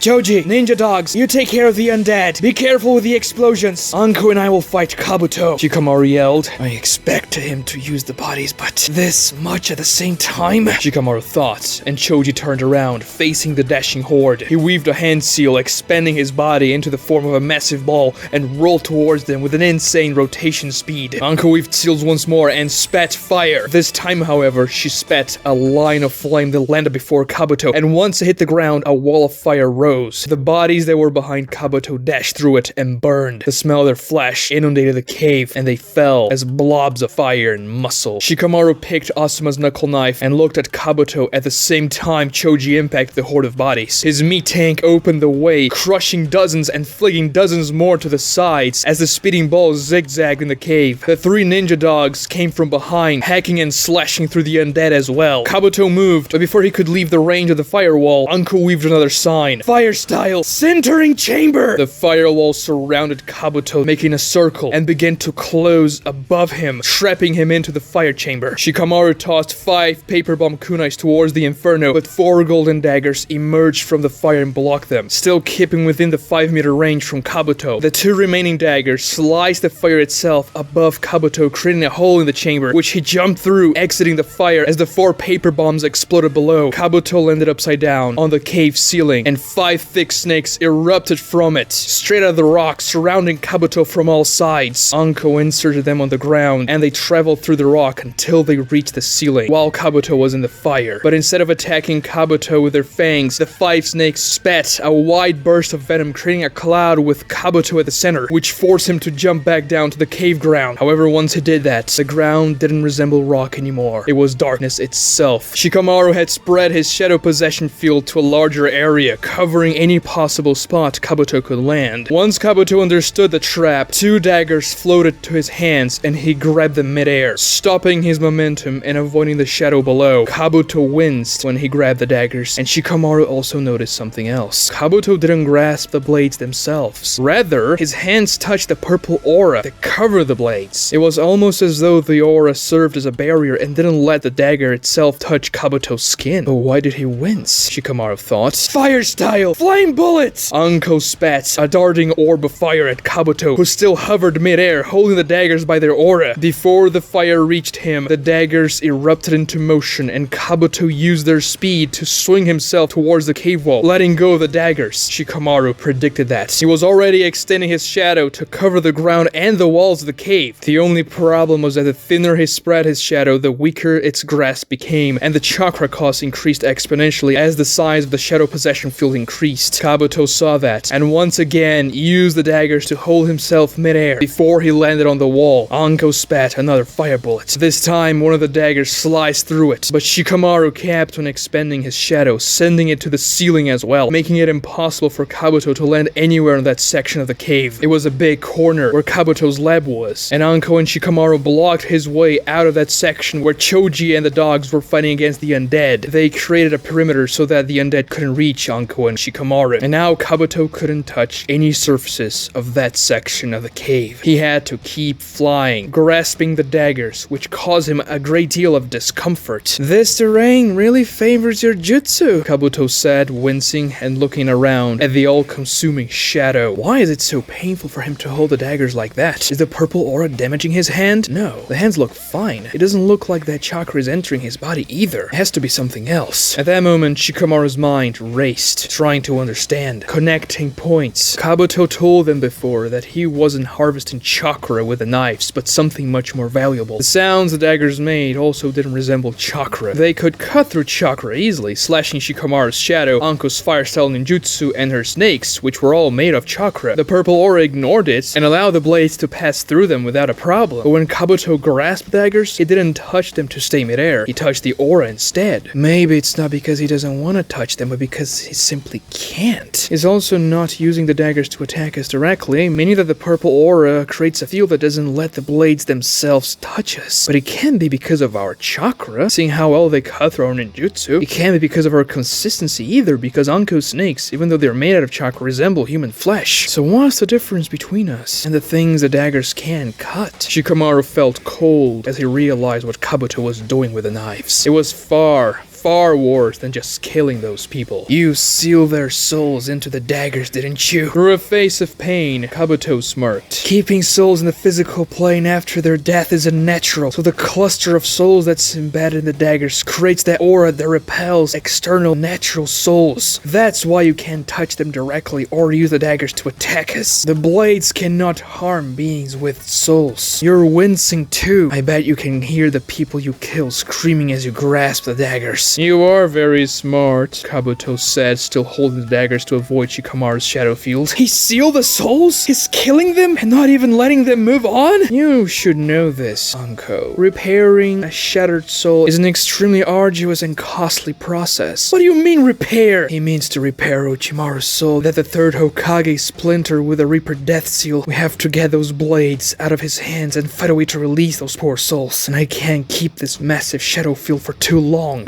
Anko spat fire, unleashing her rage. But the 4 remaining blades that floated around Kabuto cut through the fire bullets. It's time for their purpose to become complete, Kabuto said, letting go of the daggers for a second, weaving a hand sign and grabbing them again to stay in the air. Choji ran through the undead in his ball form, ping-ponging around the cave walls, ground, and ceiling. But then, a group of 10 bodies exploded, sending him flying in the opposite direction of his friends. The undead that the 3 ninja dogs were fighting exploded as well, which launched the dogs against the cave wall with burnt fur. They disappeared in white smoke. The rest of the horde dashed towards Shikamaru and Anko, no longer contained by the perimeter Choji and the dogs created. Anko spat another firewall, this time towards the undead, but they simply charged through it, overwhelmed it, eventually snuffing out the fire. Anko spat more fire bullets towards them, exploding several of the undead in the process, but they wouldn't stop. It was just too many of them. Shikamaru expanded his shadow field even more, now stretching it behind their position in the cave where the undead were coming from. Once it reached them, they were paralyzed, but the army of undead kept coming, forcing Shikamaru to focus more and more of his chakra into the shadow field, and Anko trying to destroy it as many as she could with her fire. But eventually, they also overwhelmed Shikamaru's shadow, which imploded, his shadow returning to its regular shape, and the undead surrounded Shikamaru and Anko as Kabuto could finally let go of the daggers, landing on the cave ground and dashed back. Shikamaru and Anko used their taijutsu to hack and destroy several of the undead, but the horde was simply too great, and they were completely surrounded. Shikamaru then saw the face of Choji, his old friend, who made his way through the horde while they were focused on Shikamaru and Anko, trying to help them, but it was too late. As though they were of a single mind, all remaining undead exploded in unison, destroying the cave walls and sending a shockwave that erupted out of the mountain's bowels and hit the forest below, bending the trees hundreds of meters beneath.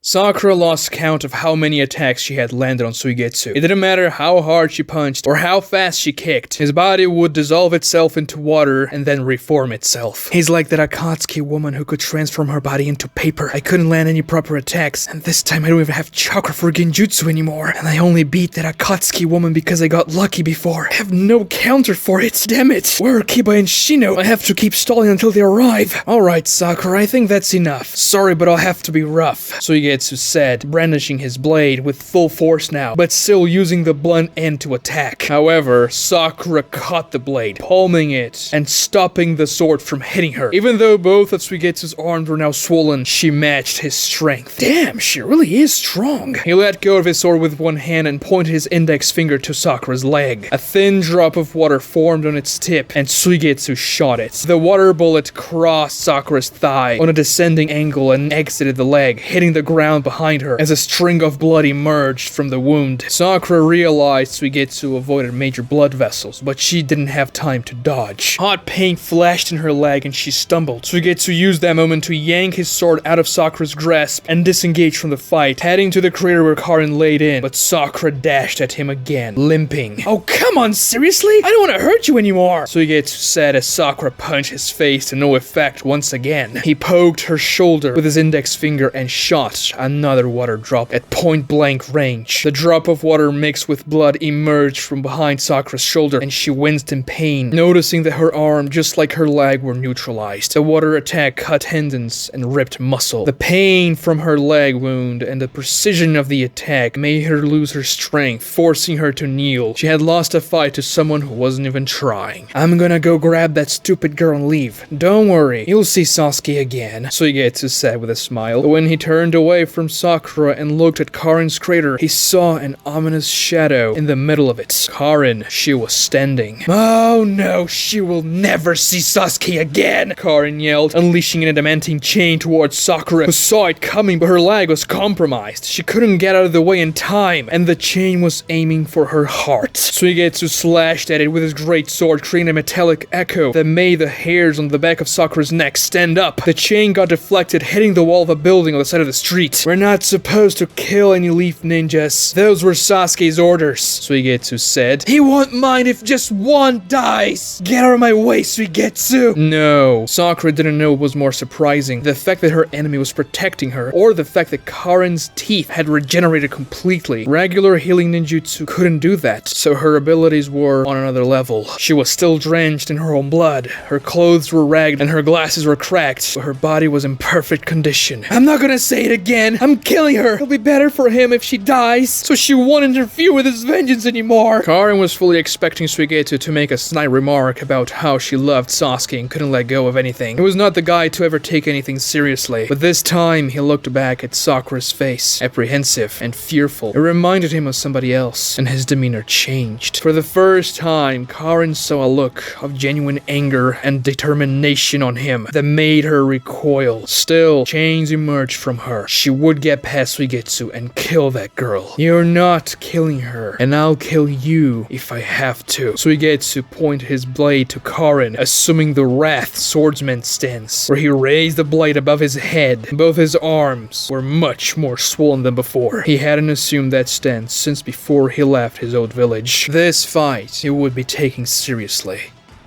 Darkness surrounded Shikamaru. He couldn't see anything. Surely he was dead. With all those bodies exploding on him, this had to be whatever afterlife was. But then he touched something and heard Anko's voice. "We're alive?" she asked. The darkness faded, and Shikamaru realized that what covered the firelight coming from the cave was Choji's massive form. He activated his expansion jutsu at the last second and used his body as a shield, curling himself around and above Shikamaru and Anko to protect them from the explosion. His Akimichi armor was broken, and his entire body was singed as Choji returned to his normal size. "Choji, are you alright?" Surprisingly, he stood up with some difficulty, but smiled. "My skin gets really thick when I increase my size like that. I'm all good." It clearly wasn't though, as Choji puked blood right after he said that. Shikamaru was aghast. "We have to take you to Sakura Ina right now." Anko wrapped his stake around Shikamaru's waist and yanked him out of his position. Kabuto emerged from the ground, slashing his chakra scalpel at him. Anko managed to save him just in time. The 6 golden daggers emerged from the hole Kabuto made on the ground as well. Damn it, I was so distracted by Choji's condition that I lowered my guard. Of course he would burrow underground to avoid the explosion, Shikamaru thought. He had read reports saying that Kabuto was quite skilled at that ability. He couldn't let himself get distracted now. Kabuto didn't have enough time to build an emergency exit for the cave. Still, he could just have waited underground or used the chance to escape. However, he realized that Shikamaru could become a problem in the future for Lord Orochimaru's goals. It was better to kill him now that he had a chance than to let him become more powerful as a shinobi and gain more power within the intelligence of the Leaf Village. Silencing the whole team with him would also be preferable. Though Kabuto wasn't sure if the undead managed to kill the dogs before they were unsummoned, meaning that the secret could already be out, the dogs certainly didn't know as much as Shikamaru and his team did, as they were distracted by the horde. I underestimated that fatso. I thought for sure that they would be all dead with the explosion, Kabuto thought, as large rocks fell from the cave ceiling and cracks began to form and expand around them. After the great impact of the explosion, the cave would soon collapse. Team Shikamaru erupted into motion. Anko spat fire while Shikamaru launched a regular ground shadow, not before tossing Asuma's knuckle knives to Choji. Kabuto's daggers began to move, cutting through Anko's fire bullets, and Kabuto dashed away, dodging Shikamaru's shadow possession. Choji expanded his size, and with him, Asuma's knives. Choji infused his chakra into them, imbuing them with the properties of his jutsu. He slashed with the now massive blades, which allowed him to keep some distance from Kabuto, so that Kabuto couldn't use his scrambling jutsu. Snakes erupted from the ground behind Kabuto, spitting jets of venom, but Kabuto got out of the way. He was slippery and slided backwards as his daggers cut through Anko's flames, but Shikamaru appeared from behind. What? He's engaging me in close quarters? Kabuto looked back, and Shikamaru's shadows flared into tentacles that dashed to Kabuto as the golden daggers readied themselves to cut the shadows again. But this time, the tentacles changed directions. As the daggers were about to cut them, they wrapped themselves around the daggers instead of trying to reach Kabuto, holding them in place. My shadows are stronger and faster the closer they are to me. I can hold those daggers in place if I'm here. Kabuto commanded the daggers to move, but Shikamaru didn't let them. The shadow tendrils held them mid-air, but as Shikamaru deduced, the shadow could touch the blade itself. Kabuto then moved to touch Shikamaru. Shikamaru had to keep his hands healed up to contain the daggers, so he was defenseless, but Anko's snakes came from the opposite side, darting towards Kabuto. He was forced to activate his scalpels and slashed at them. Choji came rushing next. He swung Asuma's massive blades at Kabuto, forcing him to jump away this time. The golden dagger stopped trying to force the ray out of Shikamaru's shadow grip. Though Kabuto left the effective range of control, they still gave off the purple aura. Anko readied herself to launch another attack, weaving hand signs. He never had a chance to apologize, Anko. That's such a pity, Kabuto said, and that made Anko halt her incoming attack and stop for a second. Kabuto tossed a kunai with a wire attached to a dozen paper bombs, not towards them, but at a large crack that was growing on the cave ceiling. The paper bombs exploded, which accelerated the collapse of the cave. Shikamaru had to move out of the way of the falling rocks, bringing the daggers that he still gripped with his tendrils. The ground beneath Choji then cracked with violence because of his increased weight, making him stumble and fall. Kabuto used that chance to dash at Choji, avoiding falling rocks, and touched his thigh. Choji felt an inner shock. He tried to stand up fast, but his body spasmed in weird ways. He tried to move his legs, the other parts of his body moved instead. Anko shook her head, trying to establish her focus, and launched an attack to Kabuto, but he slashed at her snakes barely after they emerged from her sleeve, touching her chest. She also lost her movements, falling down in complete disarray. Shikamaru ran towards them, understanding the awful situation they were in, with their nervous systems disrupted. He still used his shadow possession to restrain the daggers, so that Kabuto wouldn't be able to get control over them again. But as he got close, Kabuto launched another paper bomb kunai at the ceiling, above Anko and Choji, making more rocks fall. Damn it, I barely have any chakra left, Shikamaru thought. Having no choice, he let go of the daggers, which fell to the ground, and used his shadows to protect his team instead. The dark tendrils grasped the falling rocks before they could touch them, and tossed them away. Kabuto dashed to Shikamaru, who in turn deactivated his tendrils, and expanded his shadow into a shadow possession field. It wasn't fast enough, however. Kabuto didn't mean to touch Shikamaru, he just wanted to get in range from the daggers to regain control over them, and he did. The daggers left the ground, and hovered around Kabuto once more, as he dashed back before the shadow possession field could reach him. More rocks fell, and Shikamaru was forced to use his jutsu to protect his comrades. Choji's signs returned to normal, but the cave was going to collapse any time now. So Shikamaru tossed a barrage of kunais with flashbang charges attached to them against Kabuto. They erupted into light once Kabuto blocked them with his daggers. The flash, however, expanded Anko and Choji's shadows, connecting them to Shikamaru's, who used his shadow possession jutsu on his allies to control them with his ability, overriding Kabuto's pathway derangement on them, and dashed out of the cave together, which had now become a tempest of falling stones. Kabuto left the cave, and Shikamaru left it soon after him, taking his team with, emerging on the outside, leaving the crumbling cave of death behind. Kabuto stood on the side of the mountain wall as Shikamaru ran on the opposite direction. Still controlling his friends, he had to retreat. Anko and Choji were in no condition to fight. They could direct their chakra to the soles of their feet and attach themselves to the mountain wall, but Shikamaru was the one moving their bodies, with their shadows attached to his. And the worst part was that Shikamaru would run out of chakra any second now. Kabuto gave chase as they ran on the mountain wall, and luckily for him, Shikamaru found a flatter section of the mountain, jumping towards it as he ran out of chakra and his shadow possession faded. He landed on the tall mountain plateau as Anko and Choji fell and scraped against the ground, unable to control their bodies. Shikamaru grabbed Asuma's knuckle knives from Choji. He winced, seeing his friend like that, bleeding, burned, and paralyzed. Anko's situation was pretty much the same, and without chakra, Shikamaru was in a world of trouble. Kabuto reached their location. The daggers flying behind him kept on leaking their soul aura. He seemed oddly fresh. It was almost as though controlling those daggers demanded no chakra of him. Well, I guess this is it,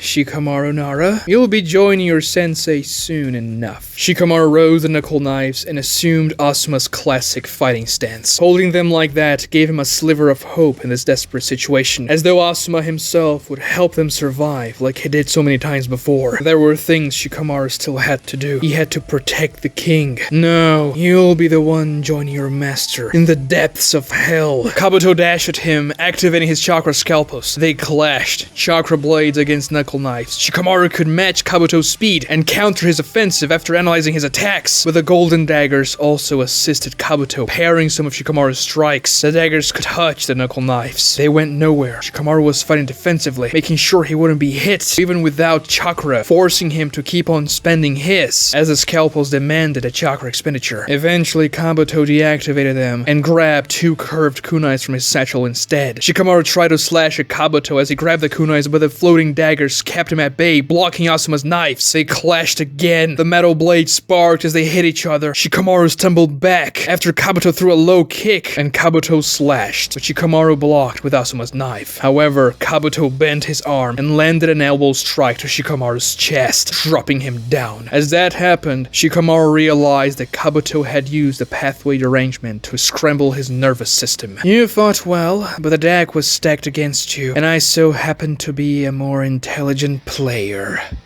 1 month ago. After Asuma's death, Shikamaru decided to push himself harder than ever before. He wouldn't slack off anymore. He would learn everything he could from all high-profile missions, amass as much knowledge as he possibly could, develop his chakra, improve his jutsus. That was the least he could do after Asuma's final words. He may have destroyed Hidan, the more powerful enemies from the Akatsuki and otherwise were bound to appear. It was late in the evening and Shikamaru read the reports from the Tenchi Bridge mission assignment in his bedroom. He read the description of Hinata and Sakura's fight against Kabuto when a jutsu that Kabuto used caught his attention. Body pathway derangement. Scrambles nervous system's bodily controls. Hinata managed to overpower it through chakra control alone, but she was likely only able to do that because of her Hyuga chakra control. The only other way to counter the jutsu was to memorize the wrong pathways and move the wrong sections of your body according to the correct ones you wish to move. That was what Kabuto did when I used the jutsu against him. It requires extreme memorization skills and quick thinking. Lady Tsunade wrote that section of the report herself. The next day, Shikamaru came by Tsunade's office. Lady Tsunade, I was reading about that body pathway derangement jutsu. Is there a specific pattern for the nervous system's derangement? Well, actually, yes. The way the jutsu works, it only affects the nervous system one particular way every single time. Why? I read what you wrote about Kabuto countering it by memorizing all the pathways in a few seconds. I was just wondering if I could do the same. Tsunade smiled. Well, you could certainly try. She stood up and used the jutsu on him. It took Shikamaru a few seconds testing out body parts until he found out all combinations and managed to do the same thing as Kabuto did, moving freely. It was weird and he was certainly not as fast, but he could still move. Oh wow, that was faster than Kabuto. I like that. You're really trying to get stronger, aren't you, Shikamaru?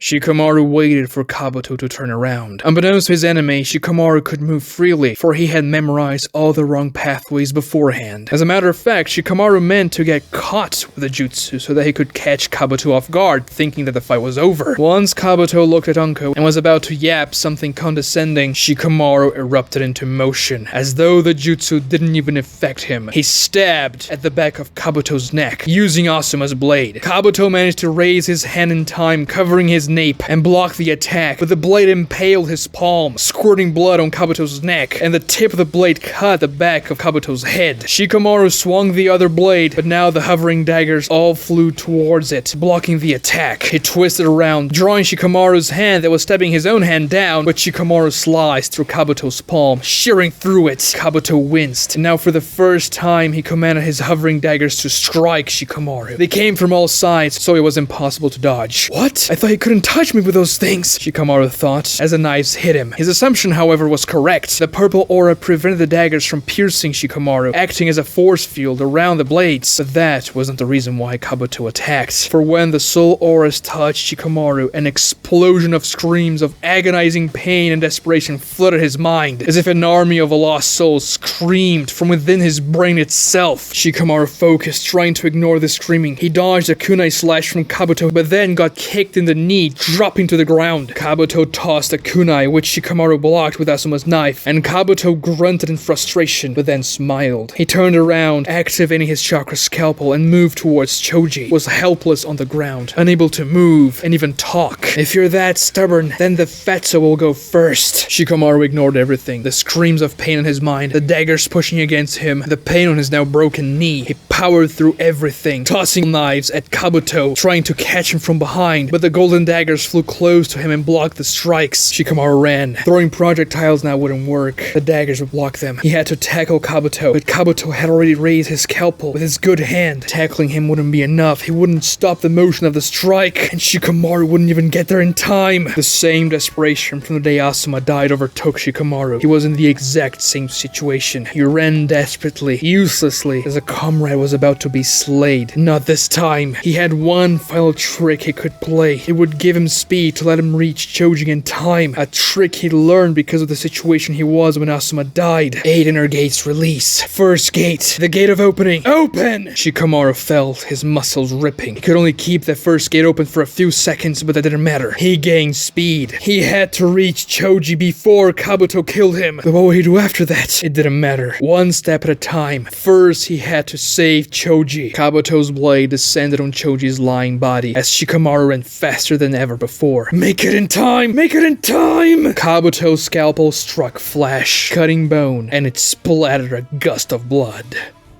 Team Neji jumped from tree to tree. We're getting closer to Sasuke. He's still checking possible hideouts, Neji said, observing with his Byakugan. Tenten, how much longer? Lee asked. Almost there for the first stage, Tenten said. She had been weaving hand signs for several minutes non-stop, and now she finally finished the sequence. Summoning Jutsu! A massive scroll, larger than Tenten herself and clad in thick metal, appeared in her hands. She had to make an effort just to hold it up due to its weight. Tenten then touched her palm on a specific section of the scroll, emitting her chakra into it. Glyphs around the metal began to glow. The scroll floated, following right behind Tenten as they kept on jumping through the forest as fast as they could to intercept Sasuke. Alright, now I have to remove the ceilings, Tenten said, and began to weave hand signs again. Shikamaru's right arm fell on the ground next to him. Kabuto's scalpel cleaved right through it, almost at the shoulder. His detached hand was still holding Asuma's knife. You used the inner gates to reach me, didn't you? Shikamaru felt his knees, the recoil of the gates taking full effect. You didn't even try to attack me because you knew the daggers would block it, and I would still continue my swinging motion. So you used your body as a shield, just like he did against my explosion. Very noble.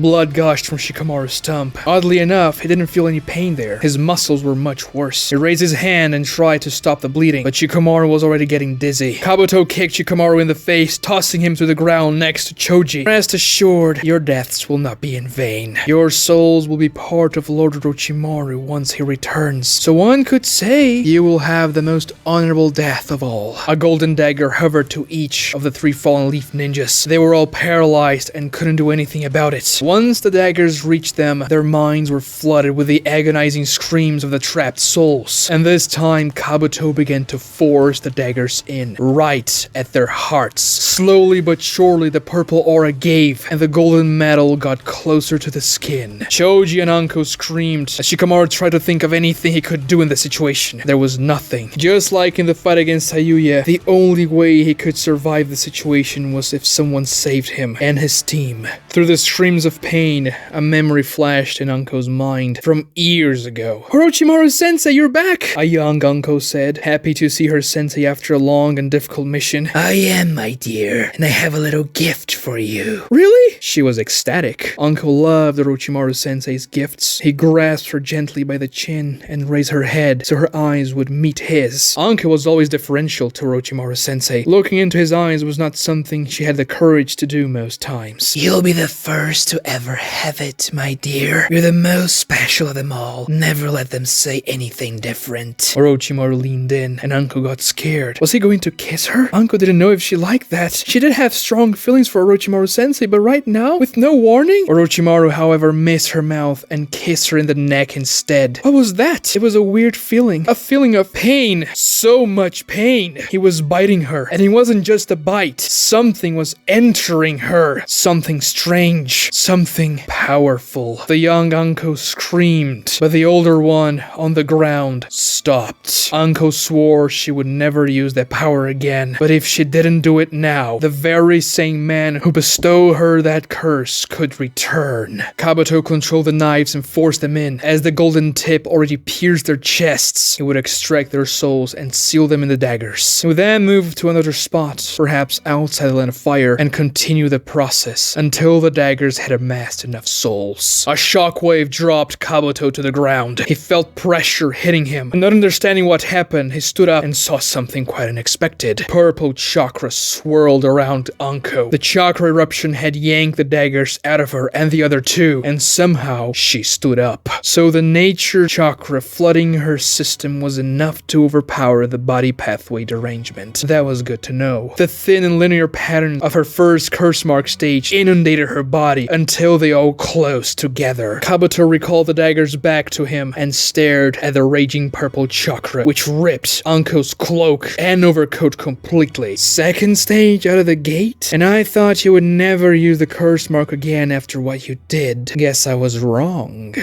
Team Neji and their 3 ninja dogs dashed to intercept Sasuke jumping through the forest. Tenten weaved an enormous sequence of hand signs. The massive metal scroll flying behind her began to give off steam. The glyphs engraved intensified their glow as Tenten continued the process. Metal contraptions in the scroll itself twisted, releasing even more steam. Has anyone even survived this jutsu before? Lee asked. No, but if Sasuke has that skin change, he should. Besides, I'm tired of Neji making fun of me because of our fight in the Chunin exams. I mean, in hindsight, it was kinda funny. Concentrate, you two. We're getting close to him. How much longer, Tenten? Neji asked. The seal is almost done. The metal scroll began to hum. Neji and Lee felt power emanating from it. Chakra hit their faces, and the steam created a region of hot air around them as they cruised through the forest. First seal, Kaishen Sorcerer's Eye. Release! An explosion of steam erupted from the great scroll. The scroll opened, releasing a large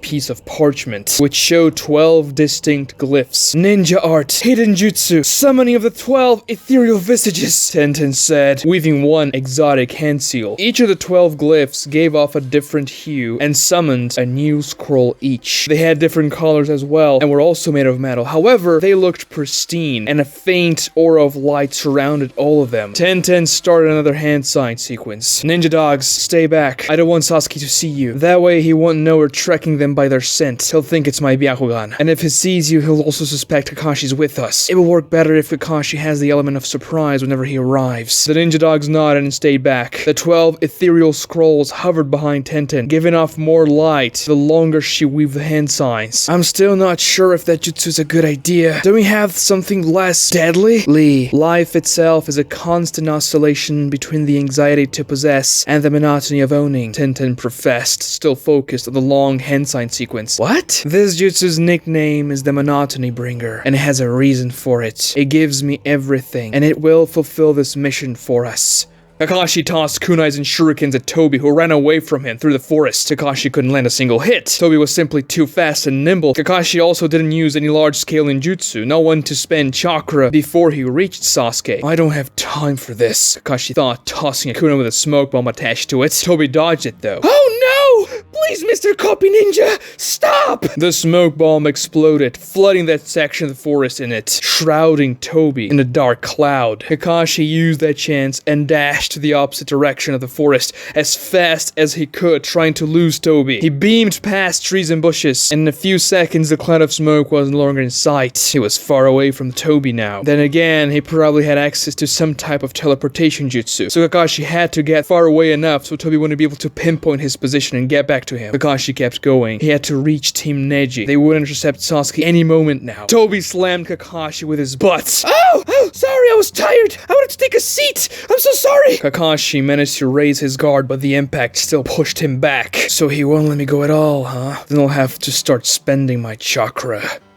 Tenten's 12 scrolls were now beacons of light that branded eyesight, floating behind her. She kept on weaving hand signs, and power flowed out of them. Second seal, Tian's 12 hearts, release! The 12 scrolls opened, and Tenten finished another sequence. Summoning jutsu! Each of the scrolls then summoned a different weapon that was wrapped around chains of black and white chakra. The final seal. That chakra made an ethereal hum that shook the inside of Lee's ribcage. So these are the legendary 12 decrees of Shangdi, the 12 strongest weapons ever made according to Tenten. The legend says they were created by God itself, Lee thought, staring at the powerful artifacts. The final sealing is the longest one, Tenten said, and began to weave hand signs. Another great sequence, and this time she chanted while she moved her hands. The chant resonated with a chakra hum, creating a powerful sound, and the chain slowly receded and evaporated, responding to Tenten's commands. We're getting closer to Sasuke. Lee and I will buy time for you to finish releasing the last seal, alright? Neji said. Tenten nodded, and she smiled. Tenten couldn't help but to feel powerful using that jutsu, as if no foe had a chance to stop her.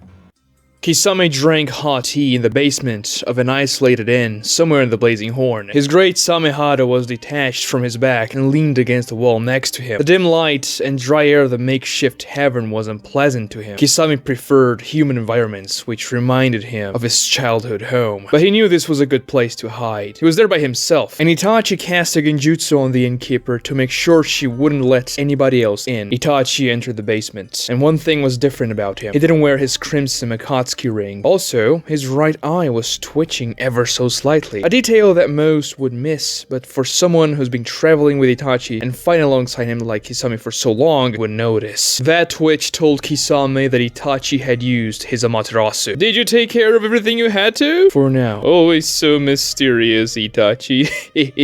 Kisame knew better than to ask why Itachi used Amaterasu. We must be careful. The Leaf has sent a large battalion down here. We should avoid unnecessary encounters. Interesting. I wonder how they figured out where we are. They are probably tracking Sasuke's scent. Kakashi Hatake is among them. Oh, the copy ninja. I assume that's the reason why he removed the ring, saying that he cannot be transformed. Something like that. You know, Itachi, the leader would be livid. We're not supposed to take those out until we die. It's a mark that we are members of the Akatsuki. That's what the leader wants us to believe. The reason he tells us not to remove the rings is to ensure we'll take good care of them. What do you mean? Are they actually valuable? Not in a strict monetary sense, but they are the conduit which the leader uses to draw our chakra during the tail beast sealings. Each ring corresponds to one of the statue's fingers, and only the ring bearers can assist during the sealing. That's why Orochimaru's defection was so detrimental, as the organization lost a ring when he left. I figured there was something going on, but I just thought it was a pretty thing that we were. Like the leader makes us paint our nails. But can't just the leader create a new ring? They are tied to the statue from its creation, so no, new rings cannot be forged. I see why he kept it a secret then. Imagine if all the rings were stolen or destroyed, the organization wouldn't seal another tail beast. It would certainly slow down our plans. Just slow them down? Yes, even without the rings, I believe the tail beasts could be sealed. How so? Because of the leader's eyes. He can transmit his chakra to the statue without the ring. It would just take a long time for him to seal a tail beast. How do you know all this stuff, Itachi? You're creeping me out.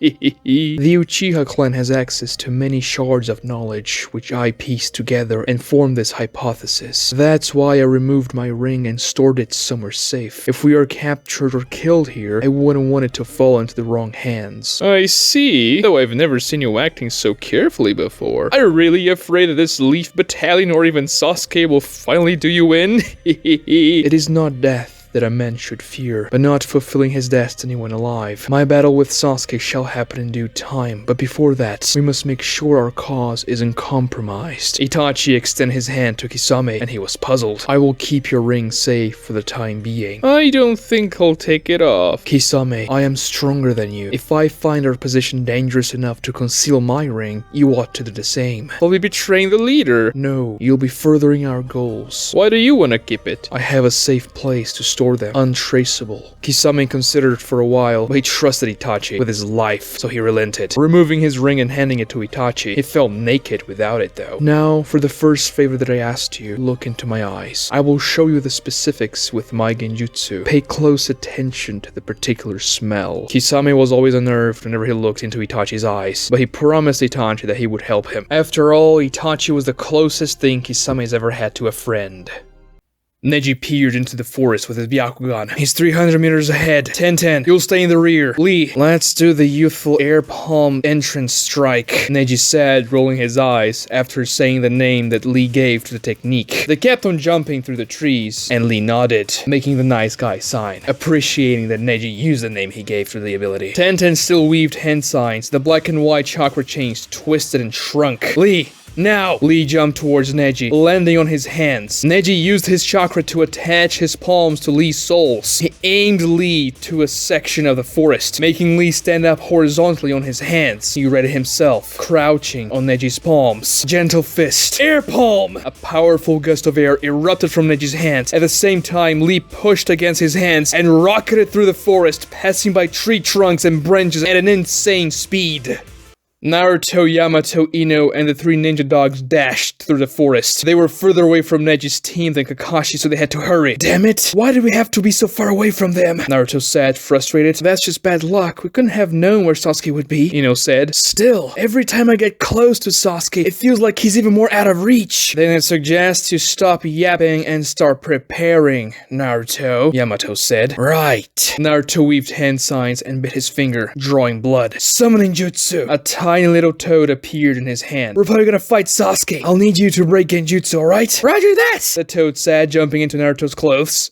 Sasuke had hit several hideouts Jugo scouted on his way to the port city of Oreguru. He found nothing so far. Maybe the port city would be a break in that streak of bad luck, or maybe his team would find something. But it was annoying. Itachi was nowhere to be found. Sasuke jumped from tree branch to tree branch, dashing towards Oreguru, thinking about what he would do if he didn't get any intel on Itachi. Dynamic entry! Rock Lee appeared, aiming a kick at Sasuke. He cut the wind as an arrow and would strike Sasuke midair as Sasuke was in the middle of a jump. Sasuke shot a snake that wrapped itself around the trunk of a tree nearby. He used the snake to pull himself down and leap past above him, kicking through the air. Sasuke could feel the wind hitting his face as Lee was very close. He impacted a tree past Sasuke, which shattered and fell. Sasuke landed on the ground as Lee jumped backwards, landing on a thick tree branch close to the forest canopy. Neji landed next to Lee, his Byakugan activated, and Tenten landed on a branch behind them, further away from Sasuke. She kept on weaving hand signs. The 12 weapons orbited her, evaporating and receding the black and white chains. The Uchiha looked up, gazing upon them. Rock Lee and Neji Hyuga. Hey, I'm here too! Tenten shouted. I don't believe we met. Yes, we did, and I'm going to refresh your memory. Somehow I doubt that. Are you serious? He doesn't remember me? Tenten blushed, but kept focusing on her hand signs. I take it you're here to bring me back to the village. Is Naruto with you? No, we just stumbled upon you. Our mission is to capture Itachi Uchiha, Neji said. Sasuke barked with laughter. You think you can capture Itachi? We know you wish to kill him, so we can't let you. Sasuke, the Leaf needs intel that Itachi has. He means to destroy the Leaf Village, so we need to capture him alive. If he wishes to destroy the Leaf Village, I'll help you by killing him. You can't. We need him alive. We need to extract the intel he has. Tenten kept weaving hand signs. The 12 final ceilings on the orbiting weapons emitted a pulsating beacon of light now. Itachi is not the sort of person that can be captured alive. You have no chance. Besides, this is my vendetta. I'll kill him myself, and by myself. End of story. We can capture him. You underestimate the power of the Leaf. Stop. I can't handle your stupidity. Just attack me already. Attack you? Yes, this conversation is futile. I'm not helping you, and I'm not going back to the Leaf Village now. So if you want to stop me from killing Itachi, you'll have to use violence. Neji, shouldn't we retreat? It's only the 3 of us. Lee asked. You're quite wise, Rock Lee. You'll retreat, gather the rest of your battalion, and then chase after me. Using your Byakugan to look at my position. Neji looked at Sasuke and winced. Yes, I know you lied. Or at least I want to believe that the Leaf Village wouldn't be stupid enough to send a 3-man cell to hunt down and capture Itachi. Then you should know complying is the best option for you. There is no ninja in the Leaf Village that pose a threat to me. Your Hokage should have told you that. You have no chance against Guy-sensei! Lee shouted. That eyebrow weirdo? He's not a weirdo! He's a great man! Is that guy here with them? It would make sense, seeing that these two were in his Genin team. He even said he was Kakashi's rival back in the day, and that he actually had an edge over Kakashi. And if Kakashi is here too, with even more Jonin fighting alongside them, this could be a problem, just like it was in the Land of Crystals. But if I incapacitate these 3, it will delay their efforts. The whole battalion will be forced to pause the mission to heal them and recover them, or at least I would diminish their strength and numbers for a time. Don't worry, Lee, this Uchiha will learn some humility, Tenten said, still weaving the enormous hand sign sequence. A dozen or so meters behind Lee and Neji, near the forest canopy. The black and white chakra chains had almost disappeared from the 12 orbiting weapons now. Sasuke looked up with a neutral expression, observing the weapons with his Sharingan. Tenten tapped her hands, weaving the final seal of that sequence. At the same time, a blast of chakra erupted from her, reaching all the surrounding weapons. Final seal, 12 decrees of Shangdi, awaken! The chains disintegrated. Each of the hovering weapons discharged a powerful shockwave that rippled with each other, another, creating a continuous sound of an ethereal thunderclap within the forest. The shockwaves shook the trees and blew countless leaves away. They also dislodged Tenten's hairpins, untying her buns. Her dark, long hair flapped in all directions as the pressure from all 12 weapons kept on building, exuding power outwards. Lee and Neji looked at her, surrounded by the orbiting weapons, which gave off a powerful chakra aura of a different color each. Tenten was majestic. Lee and Neji had never seen her hair like that, which made the moment feel even more intense. Sasuke's Sharingan flickered from weapon to weapon. It was difficult to see what they actually were.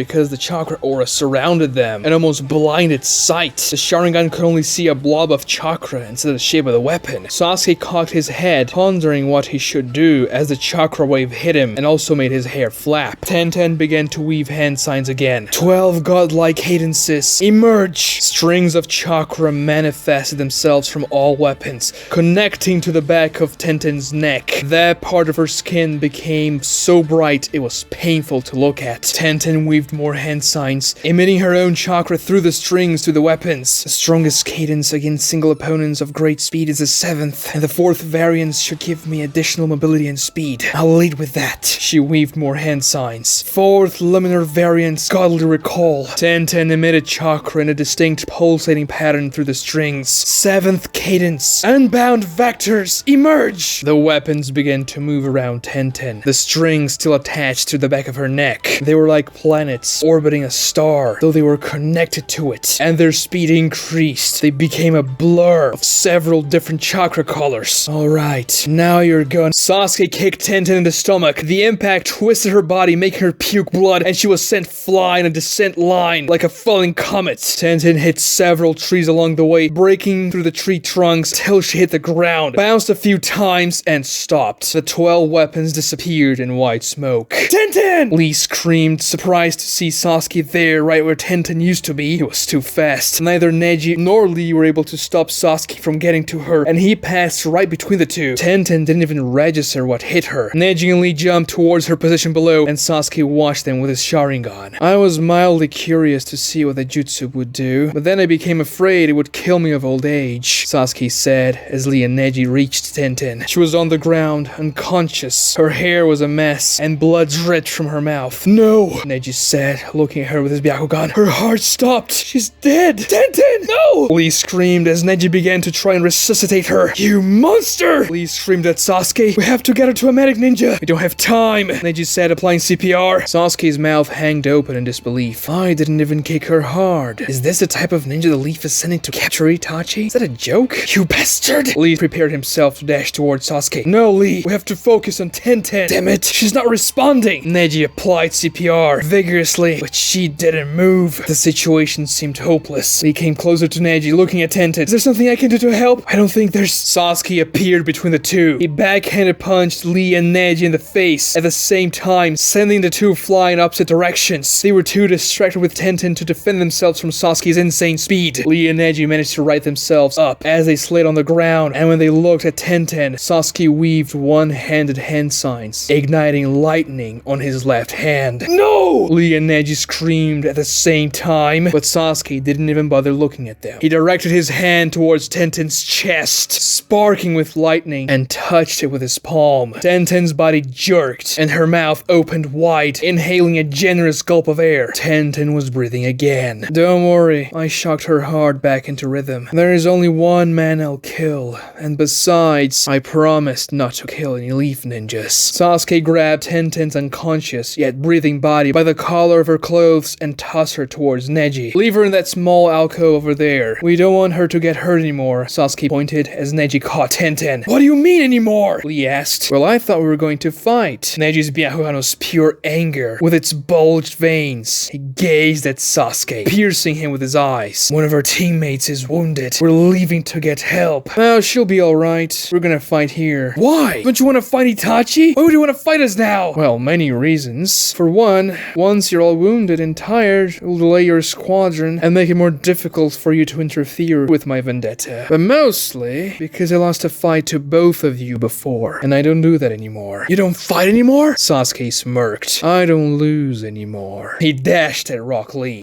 A young Anko Mitarashi laid curl on the ground and screamed in utter pain after Orochimaru bit her neck. A strange and powerful energy invaded her, and she felt as if her body would explode as weird dark marks spread around her skin. But it wasn't just that, for this agony also brought an intense feeling of power. Orochimaru loomed over her, smiling with lust, and licked his lips with his unnaturally long tongue. Yes, Anko, resist it, control it, dominate it. What's happening to me? This is my gift to you, my dear. I'm gonna die. Perhaps. I estimate that 90% of people who receive it will. Why did you do this to me? To make you powerful, of course. I told you already, you were the most special of them all, Anko. Orochimaru caressed her cheeks, wiping her tears. I can't do it. Please make the pain go away. Once you receive the gift, it will never go away. Concentrate, Anko. I gave it to you because you're my student, my jewel. It's too much. It's ripping me apart. Please, Orochimaru-sensei. But Orochimaru did nothing as his eyes focused on her with hunger. There is no victory without sacrifice. If you wish to become stronger, my dear, you must endure this pain. If you can't, then you will never achieve true greatness. Orochimaru grabbed her face, turning towards his. She saw his yellow eyes through a haze of tears, and his eyes glowed. If you endure, Anko, you will always be my dearest. Kabuto looked at the purple chakra vortex that swirled around Anko, oozing away from the tall mountain plateau they were on. The 6 golden daggers hovered behind him in a circular motion as Shikamaru clutched his bleeding stump, trying to stop it. Shikamaru never knew Anko could use the curse mark, and even though it saved him from the daggers harvesting their souls, he had a terrible feeling about it. The dizziness from the blood loss prevented Shikamaru from thinking clearly, so there wasn't much he could do to help. The swirling chakra finally stabilized, revealing Anko's shocking form. Her skin took the classic great red hue of the second stage of the curse mark. Her hair grew past her waist and untied itself, taking a grayer shade as well. Her nails grew, becoming pointy and sharp. Her irises became bright yellow, and 2 demonic horns grew out of her forehead. The purple chakra eruption had ripped her cloak and overcoat out of her, leaving only the fishnet undergarment. A race against time within Anko just started. She could keep the curse mark psychosis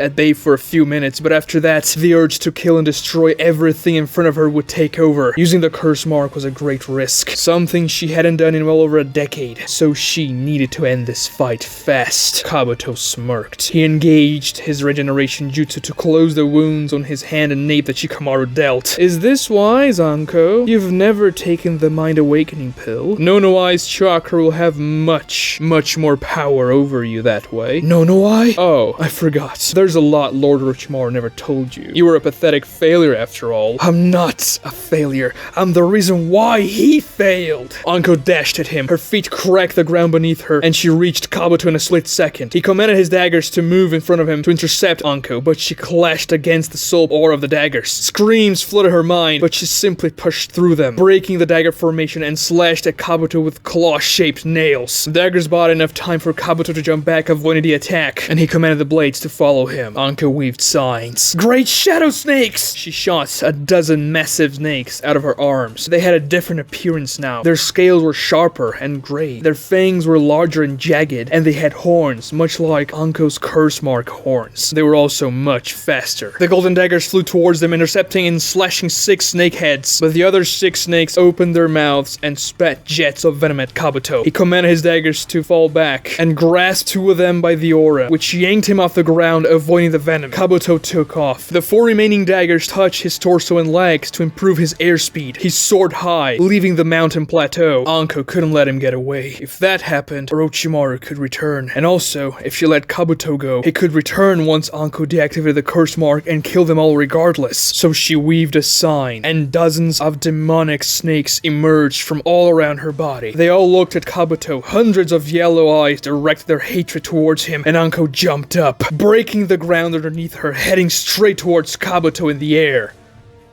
5 of Karin's adamantine chains lashed towards Sakura, arcing around Suigetsu, who stood between the two women on the damaged street. Suigetsu threw his sword up in the air in a vertical line and weaved hand signs. Water style! Water wall! Suigetsu spat a large current of water at Sakura, but instead of hitting her, the water formed a dome around her, which Karin's chain struck a split second later. They pierced the water and slowly pushed through the barrier. Karin was determined to kill Sakura as she kept on pushing the chains. The executioner's blade fell back down and Suigetsu caught it with his swollen arms, dashing at Karin. Out of my way, Suigetsu! She unleashed chains out of her chest straight towards him, but Suigetsu deflected them with his blade, using a swift flurry of slashes too fast for a blade of that size. He kept going as Karin's chains pierced through the water barrier and were almost at Sakura. She couldn't move because of her wounds, especially on her leg. Suigetsu jumped, raising his sword high, and Karin smirked. So he wants to force me to go back and disengage my chains. I'm not going to though, Suigetsu. I know you won't kill me, stupid, Karin thought. He swung the great sword, and Karin knew he would halt his strike any time now. Suigetsu wouldn't kill Karin because of that stupid girl, but he didn't. He continued the strike. Karin unleashed a chain towards the sword to stop the downward strike, but Suigetsu threw a feint attack, dribbling the chains with his sword and changed to a horizontal strike. As the sword came at Karin with violence, she ducked down and squatted low. Suigetsu's arms became a blur as the blade sliced clean all the chains that came out of Karin's body, as well as half of her hair that flapped above her as she ducked down. The chains fell down with a metallic clunk and fizzled out. The wind took her hair away. What? He really meant to kill me with that attack, and that was much faster than usual. What the hell? He never fought like that before. Suigetsu moved the sword with a fluid motion to strike Karin again, this time using only one arm. His face was resolute. Another attack with killing intent. Karin unleashed chains out of her side, which intercepted the sword, but the attack was just a distraction, for Suigetsu pointed the index finger of his offhand and pelted Karin with over a dozen water bullet strikes, perforating her neck, torso, and legs. The projectiles emerged from behind Karin, trailing dozens of strings of blood out of her. Karin spat blood as both her lungs and her heart were pierced. Suigetsu then touched his index finger on Karin's forehead. If a water bullet pierced her brain, she would be dead. So Karin focused all of her chakra to the tenketsu on her forehead and unleashed a chain out of it, exploding Suigetsu's head into water. She used that chance to disengage and bit her arm, activating her healing ninjutsu on herself. Green chakra flooded the holes on Karin's neck, torso, and legs, and they closed. I forgot you have almost infinite chakra, Suigetsu said, assuming another swordsman stance. It doesn't matter. You don't even come close to me, and the next attack will be the last. You're really trying to kill me, you idiot! And since when do you fight like that? Karin said, kneeling and panting, though she wasn't tired. That was just an act to cover the thin adamantine chain she emitted out of her back into the ground. Since you started killing innocent girls. She's not innocent! She's a leaf ninja! Do you know how many atrocities they've committed? Oh, shut up. Don't act morally superior now. You're pathetic, Suigetsu. I know your type very well. You act all tough and try to look like you're a bad boy that cuts your enemies in half like a bloodthirsty killer. But ever since I joined the team, or really, ever since you joined Orochimaru's lair, I've never seen you killing a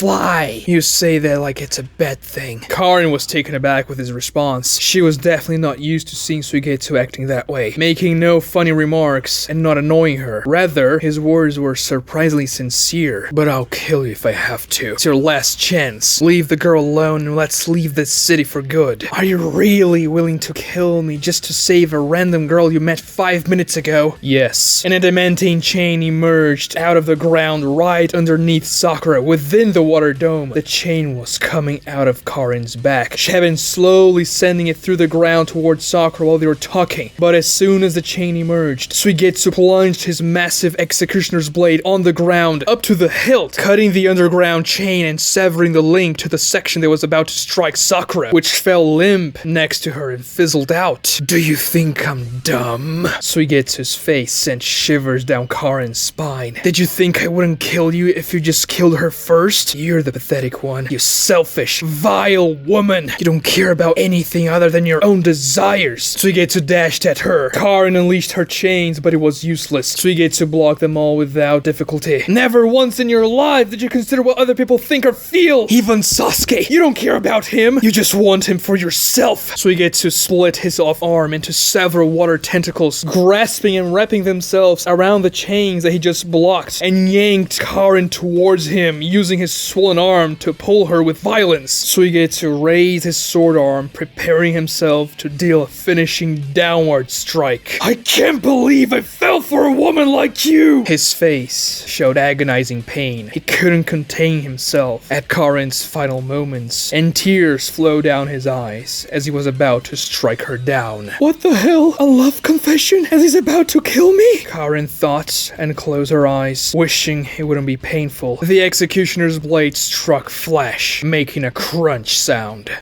A young Anko sat under the shadow of a tree. It was a sunny day. She had felt terrible pain and thought she would die for over a week, but managed to contain the mark of Orochimaru's gifts. Her sensei then appeared, looking at her with a smile. Ready to train, my dear? I don't know if I can use that jutsu, sensei. It would be such a waste not to use it now that you contain the power. But I'm afraid. Don't be. The mark will give you power to surpass anyone you want.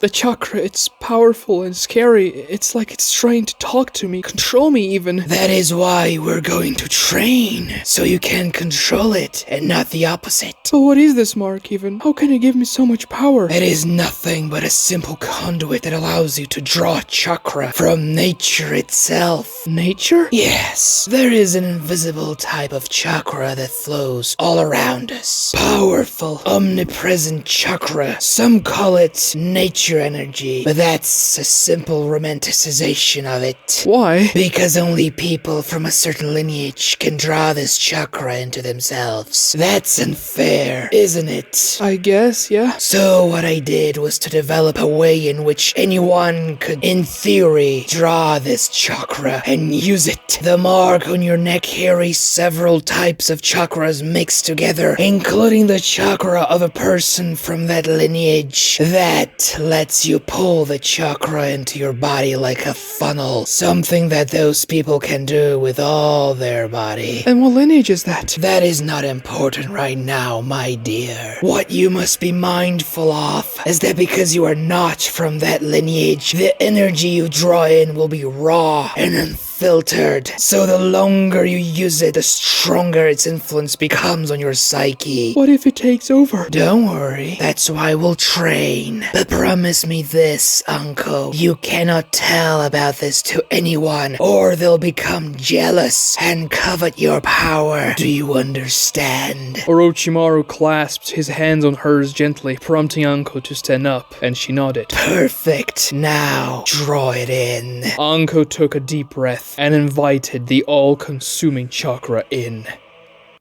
Anko cruised the air towards Kabuto. Dozens of snakes that emerged all around her body were ready to strike, as two other swaths of snakes that emerged from her back joined themselves and elongated themselves to about 2 meters, forming two large wings made out of snakes. What? You can use Lord Orochimaru's jutsu that well? Kabuto said, for the first time angry. Well, I guess there's a lot Orochimaru never taught you. Anko reached Kabuto, unleashing snakes at him. The flying daggers cut them and moved around Anko, cutting her wings as well, making her fall. But she simply expelled more snakes out of her back, recreated the wings before she lost any significant altitude. Fire style, Phoenix Ash Barrage! Anko spat several orbs of fire that trailed ash towards Kabuto, who was above her. He commanded the flying daggers to cut through the fire, protecting Kabuto from the flames. But once the daggers did so, the several orbs erupted into clouds of ash, hundreds of meters above the mountain peaks. Kabuto commanded the daggers he grasped to fly up, taking him out of the dark cloud. But once he exited it, Anko was above him. She circumvented the cloud and predicted where Kabuto would go. She slashed him, cutting 4 deep gashes on his side with her claw nails. Kabuto flew back down, using gravity to assist his speed, and Anko gave chase. They both crossed the ash cloud and Kabuto headed lower, flying now in between the mountain range peaks. Blood gushed out of him, but he engaged his healing ninjutsu, closing the wounds. Anko darted after him, using her snake wings, as Kabuto zigzagged in the middle of the mountain peaks. Anko shot more fire attacks at him, which he dodged, or used the daggers to block behind him. Other fire missiles hit the mountains surrounding them, exploding rock. Their pursuit created a trail of fire and smoke that danced around the mountain range peaks, but Kabuto was losing the race. Anko, even with improvised wings, was faster. You think you're doing a great service bringing that man back? You idolize him, deify him, but he just brainwashed you, just like he brainwashed me. I'm not like you. I believe in Lord Orochimaru's quest, not because he brainwashed me, but because of my own conviction. That's what I'm talking about. You're completely brainwashed. Anko spat more fire, hitting the mountain walls. Are you trying to convince me, Anko? Save me from myself? Oh, spare me. No, I'm just gonna kill you, and that will give me great pleasure. Anko felt the cursed chakra inundating her body. The power urged Anko to move forward, to destroy. It was already affecting her mind. There wasn't much time. Anko could soon be in the state she was in after her encounter with Sasuke in the Land of Crystals, only this time she would become paralyzed in the second stage, which would be far worse. That time, Sasuke used his great control over the second stage of the curse mark and flooded Anko with a massive amount of cursed chakra all at once, shocking Anko's body, which was already out of chakra, into an acute paralysis and a great deal of pain. Anko couldn't retreat the curse mark because she didn't have much of her own chakra to suppress it, and also because it was a massive amount she wasn't ready to receive. However, when Anko draws the chakra herself, she can control the amount she draws in, keeping within the minimum threshold to activate the second stage. She could do that thanks to the training she had with Orochimaru, and though she detested using this jutsu for everything it did to her, it was really the only way she could kill Kabuto, and that she would do. So she weaved signs. Fire style! Bombardment disc! She spat a line of fire that condensed itself into a spinning disc of flames. Kabuto's daggers moved to intercept the disc, but it unfurled itself, dispersing into several smaller fire beams that curved themselves in the air, dodging the daggers and darted at Kabuto from different vectors. The daggers backtracked and managed to block some of the missiles, but the fire overwhelmed Kabuto's defenses. He dodged some of them, veering to the side, still grasping the two daggers, but he got hit 3 times. The small missiles exploded on Kabuto's back, burning him, and sent him flying down, letting go of the daggers and trailing smoke behind him. Kabuto activated his healing ninjutsu on the burns and commanded the daggers to fall behind him as well, but Anko dived towards him, spitting a fireball, making Kabuto group all 6 daggers to block it. As they were about to hit the ground, one of the daggers moved below Kabuto and slowed him down a split second before impact. Kabuto landed on a grassy valley in the middle of the mountains and had to immediately dash to the side as Anko landed feet first right where Kabuto was, breaking the ground and creating a crater with her feet. Kill him.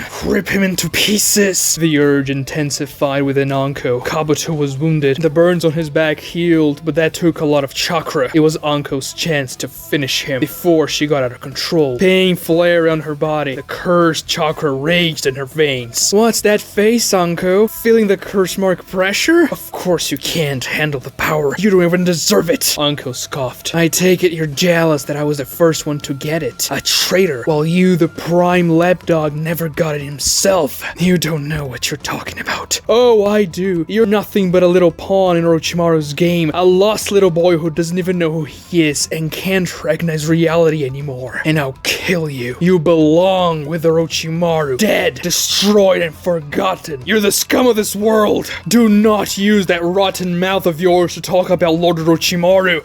Apostate! Kabuto dashed at her, bringing the daggers along. Anko smiled. She would kill him. The curse mark compelled so.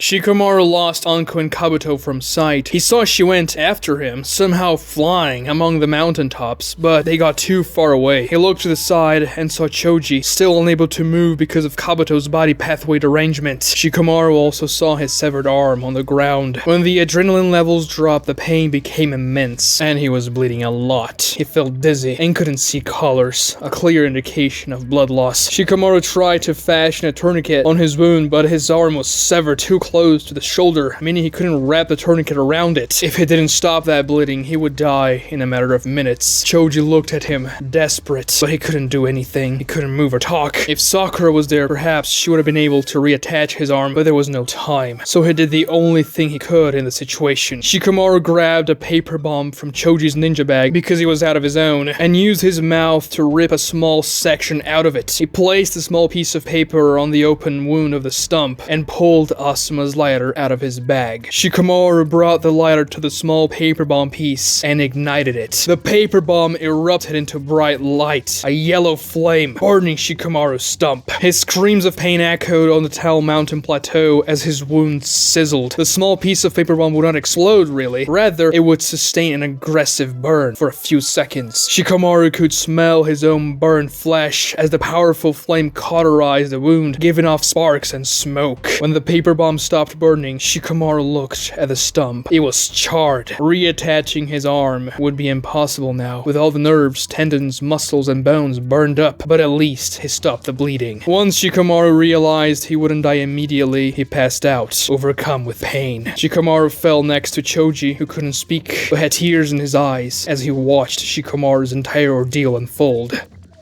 Team Orochimaru jumped from tree to tree. Anko was 14 years old and a chunin just like her teammates, Ovomohe and Shindo Hyuga. They had been her teammates ever since Anko became a ninja and were still assigned to Orochimaru sensei even after they became chunins. Orochimaru sensei, where are you going? Ovo asked. Sarutobi sensei sent me his Festus Falcon. We must quell a rebellion happening in a small outpost in the north of the Land of Fire. But we just got done with our previous mission. Shouldn't we rest a little bit? Shindo Hyuga asked. This will be quick. According to the reports, the rebels are not shinobi. We have Orochimaru sensei with us. Nothing bad will happen, Anko said, eager to fulfill the mission. The team crossed a large river, and in the distance, Anko saw two massive statues surrounding a waterfall. What's that? Anko said, pointing. Echoes from the past. That's the Valley of the End, Shindo Hyuga said. We're near the Land of Fire border then. Are you sure there's even an outpost here, sensei? Yes. Now hurry. We must reach them with haste. After several hours, Orochimaru ordered his team to halt. It was already in the middle of the night. The moonlit sky made their surroundings pitch black. Orochimaru ordered them to walk carefully without making a noise, and they did, until they reached the border of the forest they were in. They could make a large wooden wall about 100 meters away from them that was about 15 meters tall. They could only see the structure in the darkness because there were sentries carrying oil lamps on top of the wall. That's not an outpost, it's a fortress, Ovo said, oozing fear. Semantics, Ovo. I will go first by myself and soften them up. I will launch a flare up in the sky. That will be your sign to join the battle. Jump over the wall and attack them with all your might. Spare no fighters. And Shindo, only use your Byakugan after you see my flare. If you do so before, they might be able to track your location and find out someone is watching them. The three youngsters nodded and Orochimaru vanished in the darkness without making a noise. Over 20 minutes passed, and they heard or saw nothing. What's going on? I thought Sensei would attack them first, but we're just waiting here now, Ovo said. He's using silent assassination tactics and doesn't want to lose the element of surprise calling us in the fight, Anko said. Even still, I don't like this at all. If we passed the Valley of the End several hours ago, we're definitely beyond the border of the Land of Fire, Ovo said. Will you shut up? Trust Orochimaru Sensei, alright? He knows what he's doing. A bright yellow flash flew into the sky. That was a sign for them to act. Shindo immediately activated his Byakugan, and he gasped. Orochimaru Sensei, what happened? He was struck down, he's bleeding a lot, and not moving, he said, with his Byakugan wide open. What? No! Sensei! Anko dashed to the forest, ignoring Ovo's warning for her to be careful. The two young men followed her, and she jumped over the wooden wall, launching kunais that hit and killed the wall sentries, dropping them down. Anko landed inside the fortress, and her two teammates landed behind her. Orochimaru's body laid on the ground, with 4 spears piercing his torso. Dozens of warriors looked at them with angry eyes. Anko, what did you do? It was a trap! Ovo said, terrified. It's them! The Leaf Ninjas! Destroy them with all you have, man! The dozens of warriors did something that almost paralyzed Anko in fear. Dark patterns grew around their skins, and they turned themselves into monsters. Using Orochimaru Sensei's gift, they all had it. But why? Did they kill Orochimaru Sensei to steal it? But how? It didn't matter. These men, they killed Orochimaru Sensei, and they had to pay for it. We surrender! Please spare us! Ovo said, looking at the monstrosity surrounding them. But Anko activated her own mark and promptly went to the second stage. They will never surrender in that state. They'll never stop fighting. They're demons, so fight like demons too, Anko said, looking at her teammates with her yellow eyes. They seemed even more terrified of her than of the enemy, but Anko didn't care. She attacked attacked the army. She let herself go, surrendering to the power of Orochimaru Sensei's gift, allowing it to flow freely and overtake her, command her, demand death. Rain poured down into the fortress, but it wasn't water, rather thick crimson rain. Anko tore her enemies apart while screaming like a demon,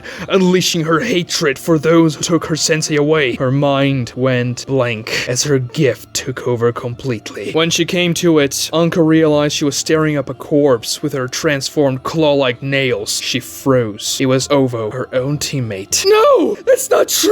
That can't be! The curse mark contracted, returning Anko to her regular shape. Anywhere she looked, she saw death, and she was covered in blood, just like the entire fortress. She saw Shindo's body as well, showing the same lacerations as Ovo. She had killed him too. Anko fell to her knees. She screamed into the night, a roar of primordial sorrow and anger. She let herself be controlled to beat the army, but to what end? She killed her friends, and Orochimaru Sensei wouldn't come back because of it. A tender hand touched her shoulder. She looked up and saw Orochimaru Sensei smiling at her. Sensei, you're alive? Of course I am, my dear. I killed Ovo and Shindo. I thought that you were dead, and that I needed the power to destroy the army. I'm so sorry. You did great, Anko. I knew you would prevail. But I killed him. How can you... Orochimaru moved down and kissed her in the lips, mingling himself with the blood on her face. Anko was paralyzed, overwhelmed by emotion. The situation was too surreal, out of an unimaginable nightmare. Orochimaru pulled back, but kept a hand on her cheek. You are my greatest achievement, my jewel. The men in this fortress had to be defeated, and you did it for me. But why did I have the gift? I created a new variant of the gift,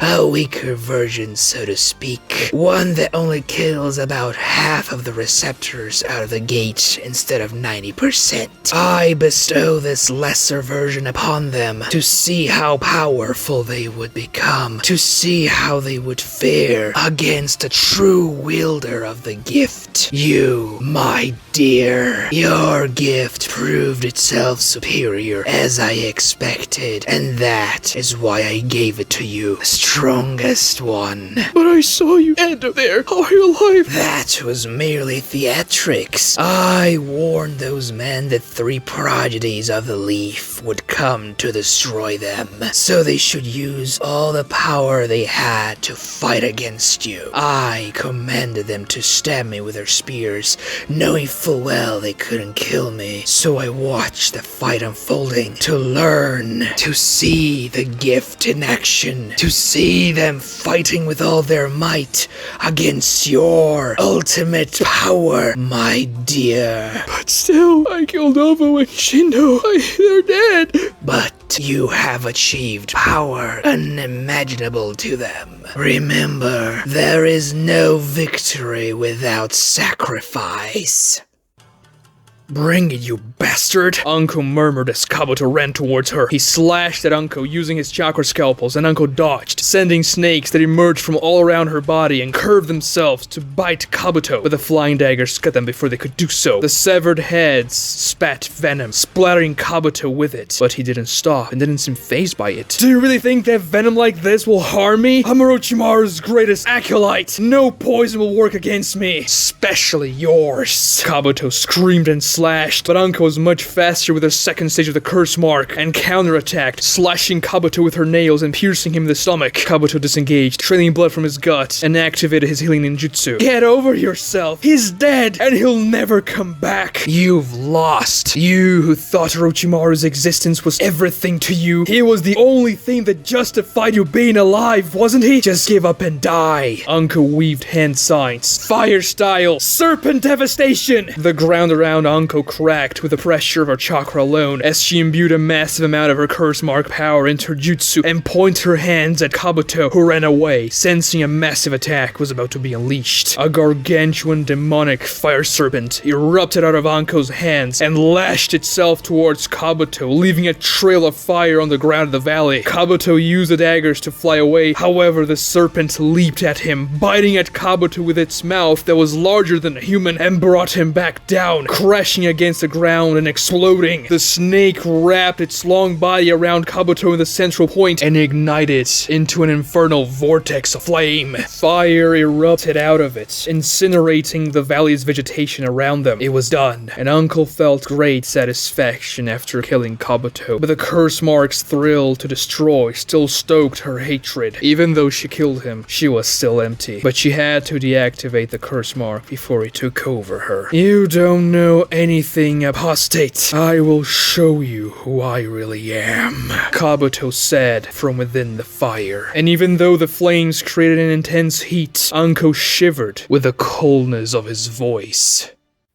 Jugo blocked Suigetsu's executioner blade strike with his curse mark X-like extension. He stood between Karin and Suigetsu, and the sword cut through the curse mark protrusion and sprayed blood on Jugo's face. What are you doing, Suigetsu? That was gonna kill Karin. I was stopping her from killing that girl, Suigetsu said with tears still in his eyes. His arms shook with Jugo's as the sword stuck in Jugo's arm. Karin was flabbergasted, still processing everything that just happened. Who is that girl? Sakura. Karin wants to kill her to get rid of the competition. Suigetsu yanked his sword off Jugo's arm and jumped back, landing close to Sakura, who was still surrounded by the protective water dome. If you help Karin, I'll fight you too, Jugo. I don't want to kill her. Sasuke even told us not to kill anyone. We should get out of here before the reinforcements arrive. Tell that to Karin. I said the same thing a while ago. Karin stood up and nodded. Yeah, let's go. Huh? Are you trying to trick me into lowering my guard? No! I'm not going to attack her anymore. Let's leave! I don't believe that. You go on ahead. I'll stay behind until Karin is at a safe distance away. Sakura looked at Suigetsu and smiled. Thank you. I don't know why you're helping me, but I'll repay you one day. Suigetsu nodded at Sakura. Fine. If you don't trust me, we'll go on ahead, Karin said. Of course I don't trust you after all the crap you try to pull. Let's go, Jugo. Suigetsu was beheaded with a clear strike. You cow! His flying head screamed at Karin, detached from his body. That wasn't me! Karin yelled back. Let Sakura go, you bastard! Kiba yelled from behind Suigetsu. Wait, Dogman? No, you got it all wrong! Suigetsu's head reformed itself. Akamaru also attacked Suigetsu, biting his leg and exploding it into water, as Kiba unleashed a slashing barrage. Dogman, you moron! I was helping her! He pointed at Sakura inside the barrier. Yeah, right. Tell me a better lie next time. Kiba kept attacking. No, Kiba, it's true. He saved my life multiple times. What? Kiba said, looking at Sakura in confusion after she said that. But he kept on slashing Suigetsu non-stop and drawing water out of him. Suigetsu, on the other hand, did not react whatsoever to the canine assault and just let them hit him. Jugo looked at that. His partial curse mark transformation was still activated and his face was covered in blood. Upon seeing the violence unleashed on Suigetsu, his eyes bulged out. Akamaru, fall back! We're in a genjutsu! Kiba said, and they disengaged. As he weaved a tiger hand sign to release himself from genjutsu, nothing happened. Damn it! I can't break out of it! Obviously, you can't break out of it because you're not under genjutsu. Shut up! Suigetsu sighed, put his sword back on his back, and dashed at Kiba and Akamaru, catching them off guard with his speed. As Suigetsu turned both his arms into tendrils that wrapped themselves around them. With absurd speed and surprising strength, he restrained Akamaru and Kiba.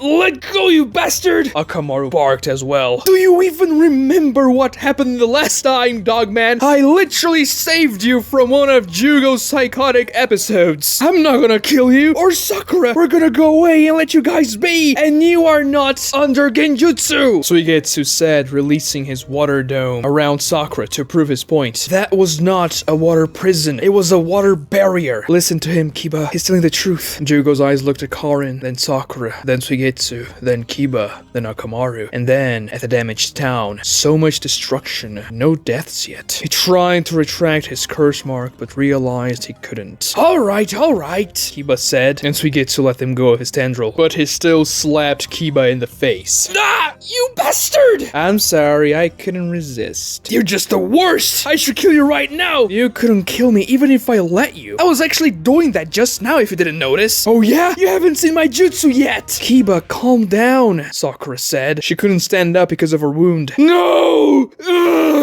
Jugo screamed with bloodshot eyes. Jugo, control yourself, please! Don't do that now? Karin said next to him, but it was too late. Jugo punched Karin, who flew against a building wall on the side of the street, and he dashed at a wounded Sakura. I'm gonna kill her, Suigetsu, and you're not gonna stop me!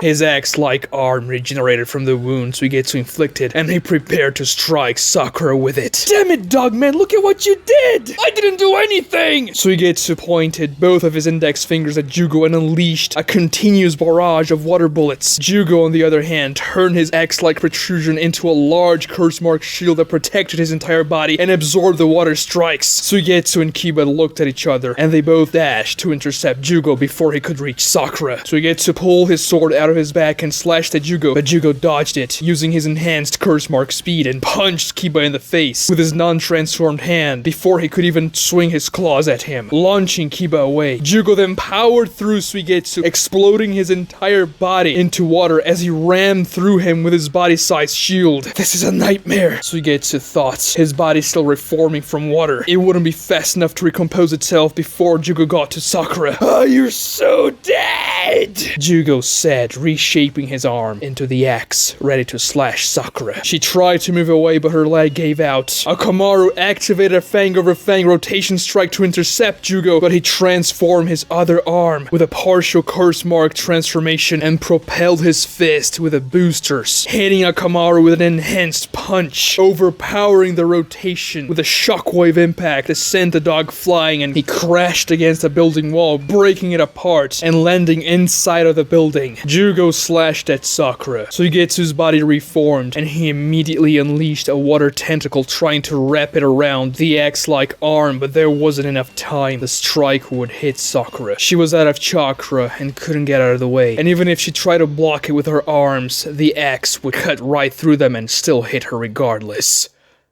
Now we get Kabuto's backstory flashback, which in the original we got in the war arc during the Kabuto versus Sasuke and Itachi fight. In the rewrites, the flashback will remain pretty similar to the original with a few changes. The first one is that when Orochimaru meets back up with Kabuto in the flashback, he's not going to be wearing his classic Orochimaru clothes, because he actually got those from Shiori in the Forest of Death, and the flashback happens way before the Chunin exams. So he'll just be wearing the robes that he used to wear in the flashbacks before this particular flashback. The second change is that instead of Kabuto using Orochimaru's destroyed snake body to create the elixir he injects himself, he'll be instead working on different liquid solutions using DNA samples from all around Orochimaru's labs and secret formulas. He will also extract his own blood and use it as a sample for many laboratory experiments. And eventually, with all that work, he'll create a purple liquid that Kabuto puts in a syringe. We then get a similar scene to the final flashback scene where Kabuto injects Orochimaru's juice in himself in the original, but in the rewrite, he'll pierce the needle of the syringe into his heart and inject the purple liquid into himself, saying, "This is still not me. Only you can give me the answer. I swear, Lord Orochimaru, that won't be your end." We then cut back to the present. Kabuto's figure emerged from the fire. Anko didn't know how he survived her jutsu. The golden daggers disappeared in white smoke as Kabuto unsummoned them. His cloak and shirt were burned away, exposing his bare chest. It was free of any wounds. He probably engaged his healing ninjutsu to recover from the burns, but that was not all. At the center of his chest, there was a mark. 3 empty black circles that linked together. It couldn't be. That was... The circles began to spread around Kabuto's body, and he smirked. "You have to understand this, Anko. You're just a flawed prototype. Yours can be powerful, but it's erratic. You lack control. You lack polishment. You haven't even taken the Mind Awakening pill, for Lord Orochimaru only developed it after your betrayal. Mine, on the other hand, is refined. The ultimate curse mark, which I bioengineered myself to fit my body perfectly. Ultimate efficiency, meaning that I can withstand it much longer, combined with all the characteristics that fit my body well, with the proper enhancements to make me a deadly weapon. You think of it as a curse, but this is a gift, a blessing." The circles overtook his body, turning his skin into a gray-red tone. His cheeks got sunk in and his mouth lumped forward, growing sharp fangs that stick out of his mouth, and his brow ridge bulged out, which gave his face a macabre knobbed, skull-like appearance. Kabuto's hair grew longer, turning from gray to white. His eyes became yellow, and a black, segmented tail grew out of his spine. It had the same general look to Sakon and Ukon's curse mark, grown half after they split from each other. The tail was about 2 meters long. It was lively and jagged, and also segmented, which gave Kabuto the appearance of a scorpion. I have to admit, I designed the tail after Sasuke's Hiruko puppet. It was quite handy when I saw it in action. Of course, I had to use Sakon's special curse growth ability to create it, and Kimaru's KK Genkai to attach it to my bone structure. Anko unleashed a tsunami of demonic snakes at him. She had to take advantage of his vulnerability now that he didn't have the daggers anymore. However, the tail was faster than all 6 daggers combined. It slashed through the snakes so fast, Anko couldn't even see it. The severed snake squirted a cloud of venom uselessly, which Anko knew wouldn't do much, but it covered Kabuto's sight. She used that moment and ignited another serpent of devastation, which crashed down on Kabuto,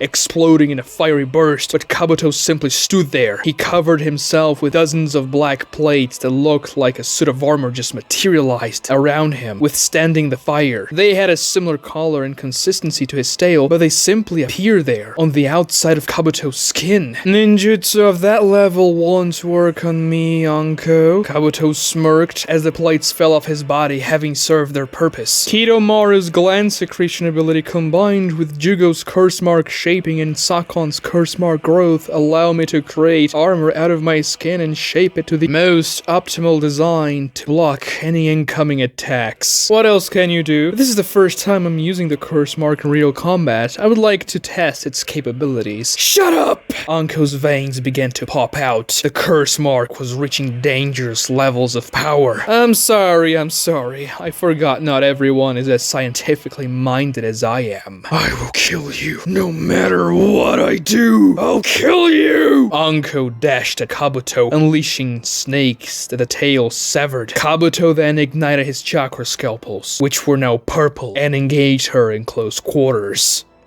Sakura raised her arms. She would at least try to block the attack. Knowing these to be her final moments, she thought back to her parents, Naruto and Sasuke, praying that they had good lives, and accepted her fate. Something wrapped itself around Sakura's waist, pulling her away. Jugo's axe strike missed her by a millimeter and hit the ground where she stood before, shattering it on impact. It was a metallic chain that pulled Sakura away. Karin grabbed her at the last second. She managed to recover from Jugo's first punch and brought Sakura to her side using her chain. You saved me? Sakura said, surprised. Apparently. Why? I don't know, and stop asking me those stupid questions. Here, bite my arm, Karin said, offering her arm to Sakura's mouth, who smiled and bit into it, drawing Karin's chakra to herself, which closed her wounds and recovered a bit of her stamina and chakra reserves. Unlike when Sasuke bit her, Karin didn't utter a sound. Don't get used to it. You're still my rival. I won't. Suigetsu looked at them and smiled. Well, now we just have to contend against Jugo's madness, I guess, he said, regrouping with them. Kiba and Akamaru also jumped towards the group. They were both dazed from Jugo's strikes. Their faces had blood on them, but they were standing. What the hell is this guy? Kiba asked, looking at Jugo's crazy eyes. Well, he's got some issues, but who doesn't? Right, Dogman? Lord Hokage, Orochimaru-sensei is evil. He's doing experiments on people, using them as guinea pigs. He gave me this curse mark, a young Anko said, crying in front of Hiruzen in his office. She showed him the mark and told the Hokage about Orochimaru's deals in full detail. Hiruzen closed his eyes in grief, but it appeared he already had his suspicions. I see. Does he know you're here, Anko? No, I came alone. I pretended to go along with him after what he did in the fortress. I wanted to tell you without him knowing, so you could stop him. You did well, Anko. I know it hurts. I'm assigning an ambush cell to guard you until the situation is resolved, and I'll put an end to this myself. Will you kill him, Lord Hokage? Do you oppose it? Anko took a moment to answer, but then she shook her head. Orochimaru had to die. Kabuto was ungodly fast with the second stage of the curse mark. Even though Anko released her snakes from all over her body and tried to attack him, his tail simply sliced through them. She tried to out-taijutsu him, but his purple scalpels cut deep gashes in her arms and legs, and she couldn't even touch him. It's quite sad. Your curse mark gave off all that chakra excess when you activated it. But for what? So crude, lacking elegance. I am the one that's worthy of it. The ultimate curse curse mark barrier. The one who doesn't take it as a curse. That will be something an apostate like you will never understand. You spout all this garbage, but you're still just a frightened little boy! Even if that's the case, at least I'm a strong boy. Kabuto's tail slashed at Anko. She dashed back, avoided the strike, but the tip of the tail turned towards Anko and shot its outermost segment towards Anko with amazing speed. She used the snake to block it, but it pierced right through it. The snake only diverted its path, hitting Anko on the shoulder. Oh yes, I can shoot those as well. That also came from Kidomaru, Kabuto said, as his tail grew a new segment, regaining its former length. The jagged piece that hit Anko in the shoulder exited from behind that level of damage and utilized her arm. Anko felt a shudder of pain and spat blood. Veins erupted, squirting blood all around her. The curse mark was killing Anko, and yet the urge to kill still overtook her. She couldn't weave signs anymore, so she launched stakes at Kabuto again, but they were useless. I wonder if I should mercy kill you or just watch as the curse mark annihilates your body. Anko looked at Kabuto in anger, but also in unexpected sorrow, seeing herself in him for the first time. He was her antithesis. Kabuto started off skeptical of Orochimaru and became a loyal follower, brainwashed to completion, while Anko started off idolizing Orochimaru, but managed to break free from his clutches. Though Kabuto was much too deep into Orochimaru's dealings, much deeper than Anko ever was, she doubted he could ever be freed from it. He was too far gone. But it was strange. Her thoughts were no longer affected by the curse mark's hateful influence. I'm dying. That's why, Anko thought as she spat more blood. She tried unleashing more snakes, but Kabuto's tail cut them casually again. Not taking the mind awakening pill really set you back, though I will admit that it is somewhat impressive for you to elevate such a potent curse mark to the second stage without the pill and not immediately dying in the process. If you had stayed with Lord Orochimaru and not betrayed him, you could have been a powerful ninja. You could have tamed the curse mark. I would never have stayed with him. He was a vile man. I would rather die 1,000 times than to live another second next to him. He only brought misery to all of those who created bonds with him or traumatized one way or the other. That's where you're wrong, Anko. You've never really found yourself. The Leaf Village never fulfilled you after Orochimaru left, after you betrayed him. I watched you when I was a spy in the Leaf Village. You drank yourself to sleep almost every night, ate for 4 people, and indulged in the most pathetic vices. That's because Orochimaru wrecked my mind when I was a child. No, he just wanted to show you who you really were, just like he wanted to show me who I really am. But he never got to complete that. That's why I'll bring him back. Lord Orochimaru gives purpose to those who have none. What is your purpose, Anko? You have no idea. Shut up! Orochimaru thinks of people as sheep. She spat more blood and couldn't retreat her curse mark. I know of many people who gained new life after meeting Lord Orochimaru. Even people who received this mark against their will. Even people who died for Lord Orochimaru's cause. They all had a purpose, but you threw yours away. That's not a purpose. That's just being a lab rat. You don't even know the definition of words anymore, you lunatic. Anko felt another shudder, more powerful this time. She fell to the ground, screaming in pain. Jugo's curse mark pattern engulfed him completely, evolving into the second stage. I will destroy all of you, and then the city, and everyone in it! Let me bathe in your blood!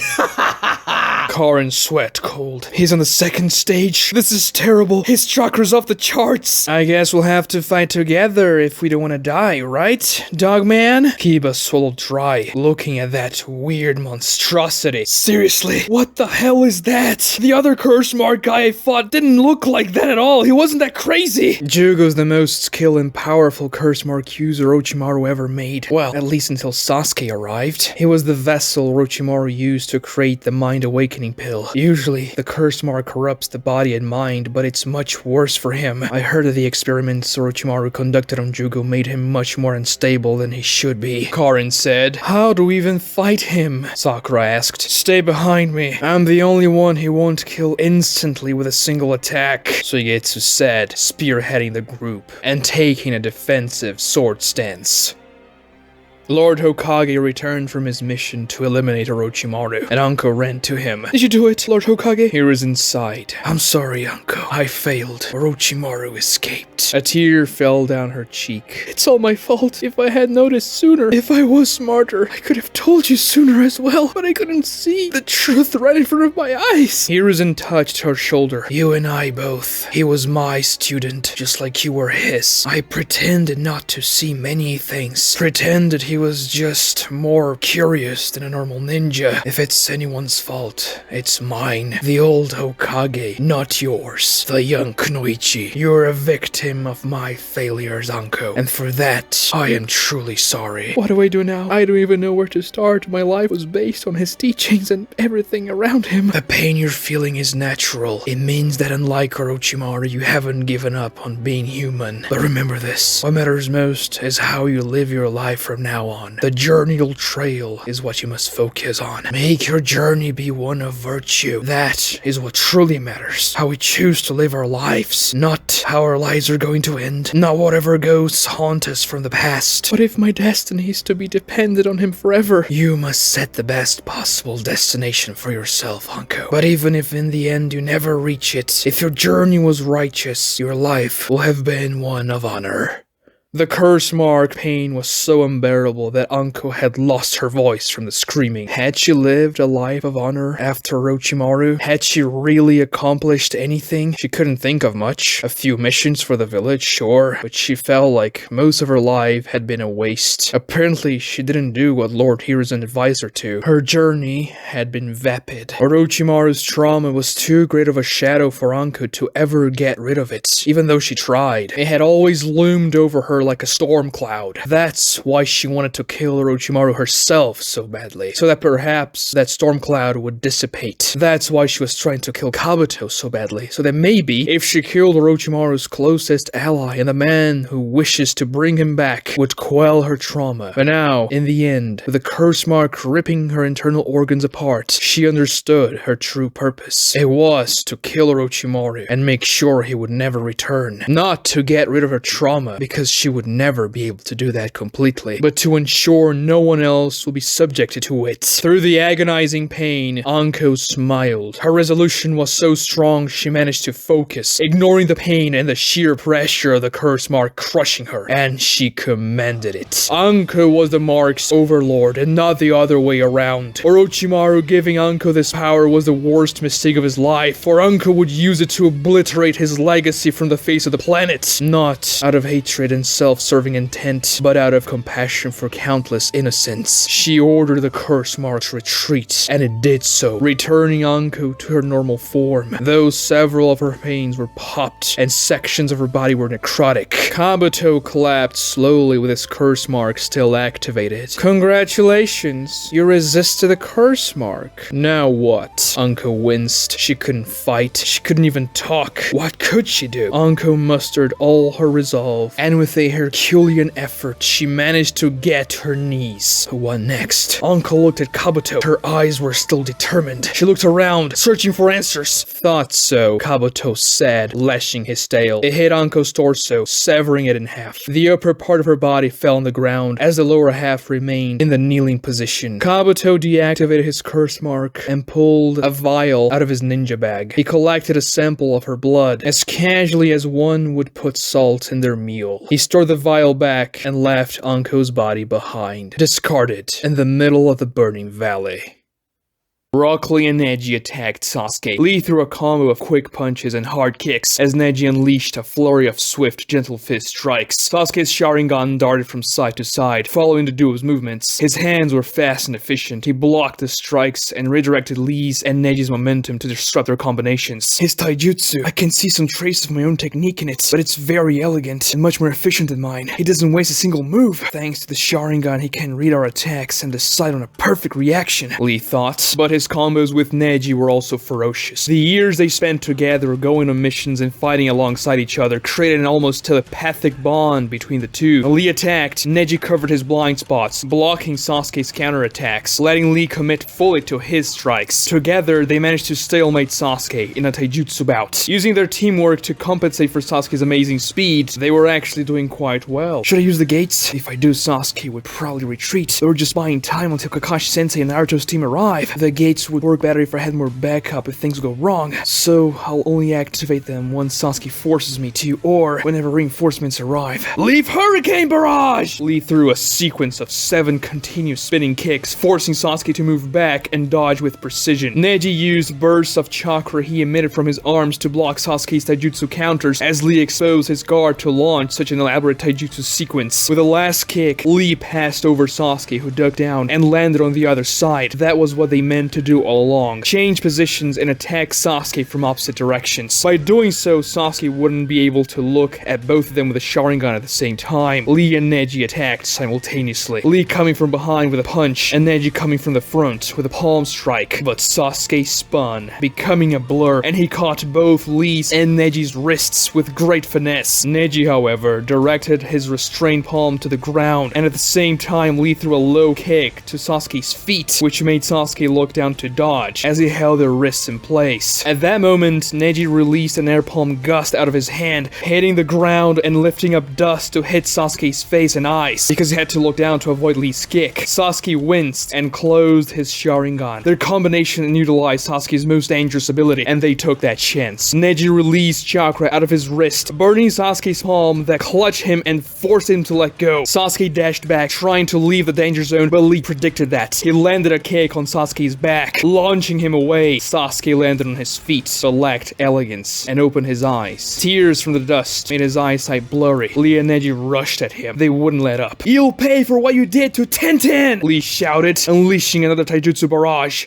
"Lee, snap out of it!" Neji ran after Lee, and Sasuke followed him closely, observing with his Sharingan. Rock Lee was fighting the air, screaming attacks as if he was fighting the real Sasuke. I didn't even notice when Sasuke cast the genjutsu on Lee, but I have to break him out of it. Still, he's just stowing with us. He didn't even try to attack. But if he doesn't do anything, maybe he'll give us enough time for Kakashi and Naruto's team to arrive. Neji unleashed an air palm towards Lee. It would hurt, but it would break him out of the genjutsu. However, Sasuke spat a fireball which intercepted the air palm gust, exploding in midair before it could hit Lee and wake him out of the genjutsu. And Lee was gaining speed. He traveled through the forest and was getting further and further away from them as his illusory fight intensified. Neji unleashed an air palm barrage, but Sasuke weaved one-handed signs, launching fireballs to intercept them all, causing a cacophony of explosions in the forest. But Lee was still under the illusion. "What are you doing?" Neji demanded from Sasuke. "Gauging the strength of your eyes. I don't know if you remember, but the first time we fought, you said the Sharingan was just a cheap copy of the Byakugan and a pathetic dojutsu." Sasuke's face was serene, as if he was explaining something rather simple to a toddler. "Just go away! You already did enough to Tenten!" "No, we're fighting. Since I lost to you before, this will be a good measure as to how much I evolved." He's blocking my air palms with his fireball, so I'll have to get something more solid and forceful to wake Lee out of the genjutsu from a distance. Damn it, this will really hurt, but it's the only way. Gentle fist. Coalescence. Neji shot a coalesced chakra spike out of his finger, but Sasuke ignited his index finger into lightning and shot a Chidori needle at him that intercepted the coalescence and destroyed it. "We'll be here all day if you want to snap him out of the genjutsu like that. My ninjutsu supersede yours in several orders of magnitude. If you know how much stronger than me you are, why do you need to measure how much you've evolved?" Sasuke smirked and opened his hands in admittance. "Alright, I'll admit. I just hate losing. Call me petty, but I want to beat you both and prove that I am stronger. You're so juvenile." "No, I'm not." "Yes, you are. You're such a bad loser who can't let anything go. This fight is futile. It doesn't even matter. It's worthless. A waste of time." "There's no such a thing as a bad loser. For being a good loser only means you're complacent with your own defeat and weakness. Embracing and accepting them as part of you is the most deplorable thing one can do. So, if that means to be a good loser, I am indeed a terrible one.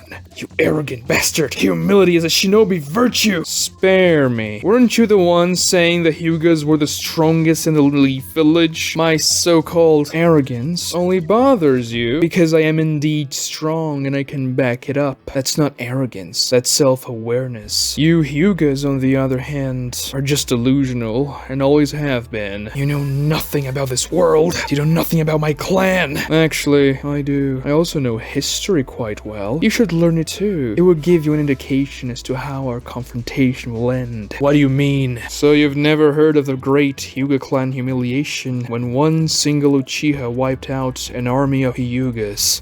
That never happened. See? You erase your own failures not by overcoming them, but by accepting them, pretending they never existed, like a good loser would. And for what? To remain on top of the castle of cards you built upon self-indulgent pride? Guess what? Once a single card crumples, everything unravels, for there's not an ounce of true strength in it. And you'll be the one pulling the first card? Sasuke appeared in front of Neji. His speed was immense. Sure, why not? He said, with an infuriatingly serene face. Neji unleashed his gentle fist palms, but Sasuke blocked and dodged, throwing counterattacks. The two exchanged taijutsu blows until Sasuke kicked Neji's guard, pushing him away as his feet dragged on the ground. If you're so much stronger, why don't you release Lee from the genjutsu and fight against the two of us together? Wow, I didn't expect the mighty Hyuga to grovel. I'm taking on the two of you alone, and naturally, I'm leaving the main course for last. You're just the appetizer. So you're saying Lee is stronger than me? Vastly. I have a very good eye for judging other people's strength. He doesn't acquiesce to his weakness. You, on the other hand, smell like it. So be proud. You're a great loser. Your eyes radiate meekness. Don't underestimate the Byakugan. My eyes can see through yours! Neji screamed in anger, but Sasuke cackled as another Sasuke appeared from behind Neji, pulling his sword millimeters away from Neji's throat. What are you even talking about? You've been under my genjutsu since the start of the fight. Neji's Byakugan bulged out in shock. He used his Hyuga chakra control and stopped his chakra flow for a moment, dispelling the genjutsu. The Sasuke in front of him turned into white snakes, as the one behind him holding the sword still remained. For such a powerful eye, you're pretty terrible at seeing through genjutsu, I must say. Then again, you're not the first Hyuga who's fallen for my Sharingan's illusions. I didn't notice him casting the genjutsu myself either. Maybe he did it even before he hit Tenten. Neji thought, as his rage began to boil within. How could a Sharingan be so powerful? How could it eclipse the Byakugan like that? Neji had to focus. He needed to stall Sasuke. But that wasn't Sasuke's idea though, as he motioned to cut Neji's throat with a blade. Neji emitted chakra out of the tenketsu on his neck, blocking the sword, and then emitted chakra from his back, hitting Sasuke and pushing him backwards. Neji swirled around, gathering chakra on the palm and swung at Sasuke. Let's see if your eyes can see through that! Before Neji hit Sasuke, however, the Uchiha became large white snakes that wrapped themselves around Neji's body, immobilizing him. What? Another genjutsu? It was a double-layered one! He fooled me again! Neji concentrated once more and dispelled the second genjutsu. The snakes strapping him vanished, and Sasuke appeared to Neji's view, sitting on a tall tree branch above Neji with a disdainful and relaxed posture. What was that you were saying about the Byakugan? Be quiet. Oh, my apologies. I just thought you would revise your views about the Hyuga clan being the strongest of the Leaf. At least the Hyuga clan is still a clan. Sasuke narrowed his eyes. Neji regretted saying that immediately after it came out of his mouth. Soon enough, I'll be the last surviving Uchiha. And even in that state, the Uchiha clan will be superior to the Hyuga. I could squash every single one of you all at once, and I'll show you. Sasuke vanished from the tree branch and appeared 5 meters behind Neji. With his Byakugan, Neji could see Lee fighting an invisible enemy almost 2 kilometers away. He was alone. Don't worry, I won't use genjutsu anymore. That'll be too boring. And I won't kill you either. But this will not be pleasant for you. Fight however you want, but you already made your first mistake, which will be your last. You're within the range of my trigrams, Neji said, assuming the trigram stance. He envisioned the yin-yang Hyuga trigram coordinates around himself and Sasuke. Your arrogance will be your undoing. 32 trigrams, 256 palms! Neji rushed at Sasuke with the tip of his fingers glowing bright with chakra.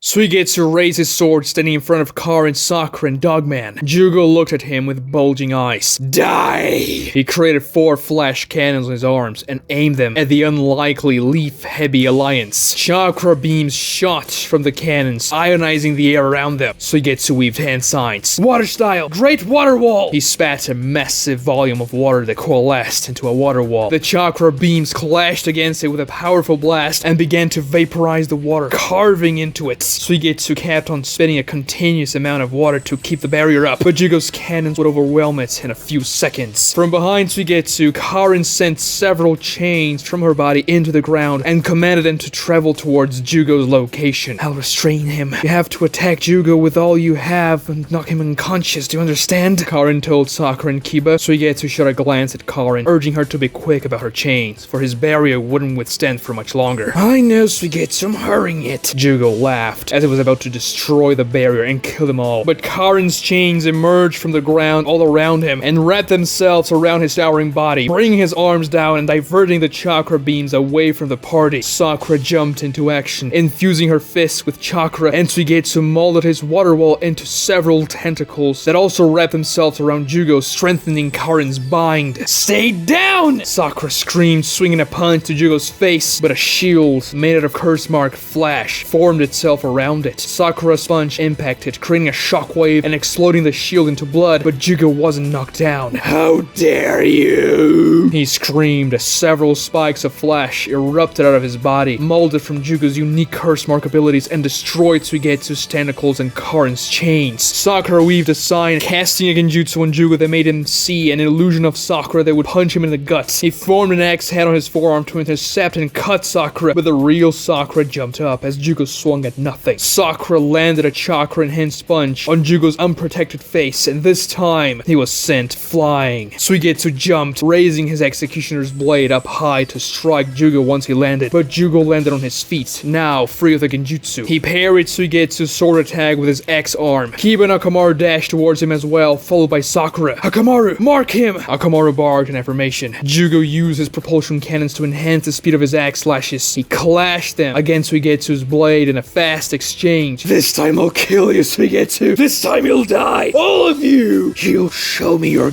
guts. Sakura weaved signs, casting another genjutsu. It made Jugo miss Suigetsu, who in turn slashed at Jugo across the chest, drawing blood and breaking the genjutsu. Kiba and Akamaru activated their fang over fang and spun as Sakura engaged Jugo in close quarters as well. Jugo created small flash cannons all over his body and began to shoot indiscriminately to all directions, hitting and exploding houses and other buildings in the city. One of the beams crossed through Suigetsu's stomach, which turned itself into water and quickly remade itself. Kiba and Akamaru struck him a few times with their fang over fang, but the jutsu simply lacked the power to damage Jugo, whose speed was now increased, allowing him to parry Suigetsu's sword strikes. His axe protrusions were enough to parry the blade, and he also created flash shields around his body to block Sakura's attacks. You're all pathetic weaklings! Jugo intercepted Kiba and his fang over fang, stopping the rotation with a massive boost-enhanced punch, which made Kiba fly dozens of meters away, spitting blood. He felt his ribs crack, and his mind became dizzy. That punch rocked his world. He would die if he hit a house head first, but Karin caught him with her chains before he crashed on anything. Jugo blocked a kick from Sakura with a shield he created on his back, and he turned the shield into a cannon, which shot a massive chakra beam at her in point-blank range, exploding Sakura away. The pain was immeasurable. She flew as wisps of chakra surrounded her wrecked body. Karin also caught her with her chains. Quick, you two, bite me before you die, Karin told Sakura and Kiba, who were barely conscious. They did so, and Karin recovered their wounds. Thanks, Sakura said, looking at Suigetsu, who engaged Jugo with his sword. They exchanged powerful strikes, and Jugo blasted Suigetsu with his cannons. However, Suigetsu ignored him, as the sections of his body that were destroyed by the chakra blasts were just reformed quickly after. How long can he keep on doing that? Sakura asked. I don't know, but not forever. I'm out of chakra. Can you give me some? I'm running low too. If I replenish yours, I won't be able to heal anymore. Damn it. I almost died to a single punch. If that punch hit me in the head, I was done for, Kiba said, clutching his fists. We need a plan, Karin said. We have one, Kiba said as Akamaru appeared from a destroyed building after Jugo pushed him in. He used Suigetsu's sword motion as a distraction and expelled urine against Jugo's eyes. Jugo screamed in agony. God, I'll kill you,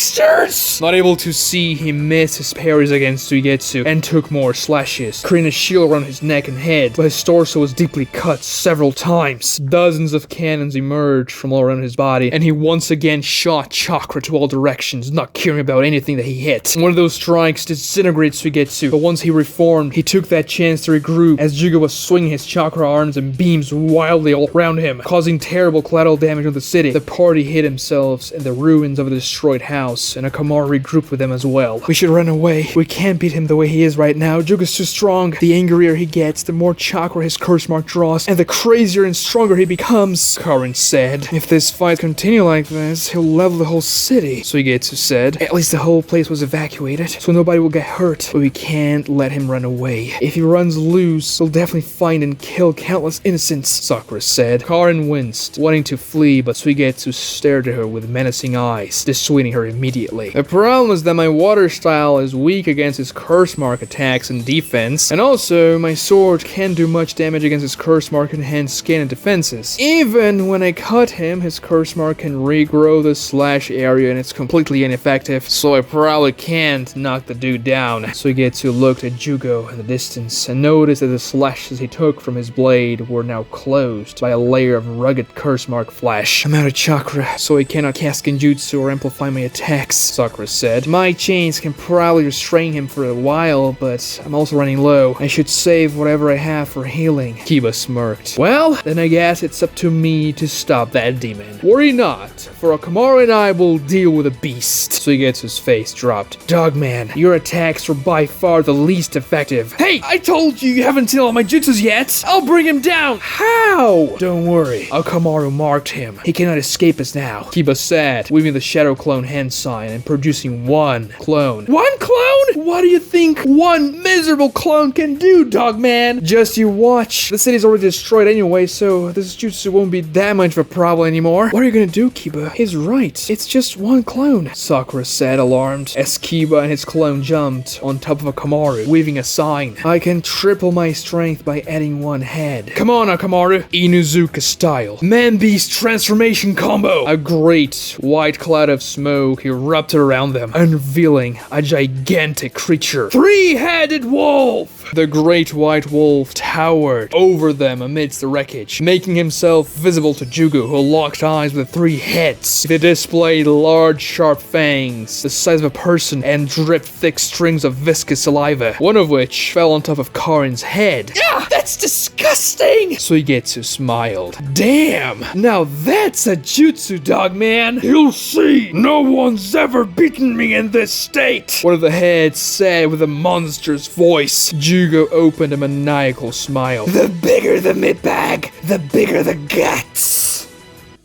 Neji's gentle fist flew at Sasuke. He empowered his 256 palms with a fury stoking within from what Sasuke did to Tenten. The 256 palms worked in a sequence of flurries that increased in speed and quantity of strikes, all directed to the Tenketsu chakra points of the enemy. The first sequence was 2 strikes, then 4, then 8, and they continued to double until 256. Sasuke effortlessly dodged the first sequence of 2 palms. The same thing happened with 4 and 8 palms. Sasuke simply moved out of the way, predicting Neji's movements. He had to increase his speed even more than normal. 16 palms! No good. Sasuke dodged them all. He won't dodge the next one. 32 palms! Neji's arms became a blur from the sheer speed, but Sasuke's crimson eyes flickered from side to side, following his movements perfectly, and his body also became a blur, avoiding the 32 palms. Neji winced in frustration. 64 palms! He unleashed a flurry, but every time he thought his palms would connect to Sasuke, he moved out of the way using an elegant and precise taijutsu motion. Impossible! He dodged all 64 of them! Sweat dripped from Neji's face as he put all his power and speed into the attacks. More speed than he ever thought possible. 128 palms! Neji's attacks created a powerful and continuous gust of wind. Sasuke dodged blow after blow, and Neji felt he was getting closer. It was much more difficult to dodge so many attacks in a sequence like that without giving ground and maintaining himself within taijutsu range. 256 palms! Neji became impossibly fast. Sasuke was now forced to block with his own arms whenever he wouldn't dodge a strike. Sasuke struck Neji's wrists with his own, so Neji wouldn't strike his chakra points. Whenever the speed of Neji's fists overwhelmed the speed in which Sasuke could dodge, but Neji emitted chakra from his wrists in order to attack Sasuke's wrists when he blocked. This prompted Sasuke to emit lightning from his own wrists to counteract the chakra. Their wrists sparked with small explosions of chakra and lightning as they clashed dozens of times per second, sending a constant wave of chakra and lightning outwards. Neji finished the 256 palm sequence, which was the fastest he had ever thrown, and yet he didn't hit Sasuke once. His calm expression contrasted Neji's frown, covered in sweat, and Sasuke smirked. Taijutsu of that level doesn't work on me. He threw a kick to Neji's stomach. His leg moved so fast that Neji could barely see it, but he managed to emit chakra from his stomach to absorb the attack. Sasuke, however, changed the direction of his kick as it was about to hit, using a feint strike, and he impacted Neji's mouth with the sole of his shoe. Neji tasted blood and was launched a few meters away by the force of the impact. He stood up quickly, growling in frustration, but Sasuke didn't follow up with any other strikes. Neji spat blood on the ground and looked at Sasuke. The rage boiling in his eyes made a sharp contrast to the coldness in Sasuke's. Your jutsus are too predictable. Once you know what to expect, you're not dangerous. You lack variety and you lack intensity. I can see your anger, but you cannot turn that into power because you're a good loser, just like your entire clan. Didn't your father offer himself as a sheep for slaughter to save his brother, then literally enslaved your part of the family? Why didn't he just let his brother die so that you could be free? A very good loser he was, accepting his status of inferiority, giving up and dying, leaving his son behind to remain enslaved. Don't say a word about my father! The anger in your eyes, it's enough for me. Be quiet! My father was a hero of the Leaf Village! And they even brainwashed you into believing his choice was wise. A clanless brat like you would never understand. Perhaps not, but my eyes can see beyond the surface. You're angry at yourself. Your eyes cannot see through mine. This anger is for what you did to Tenten. No.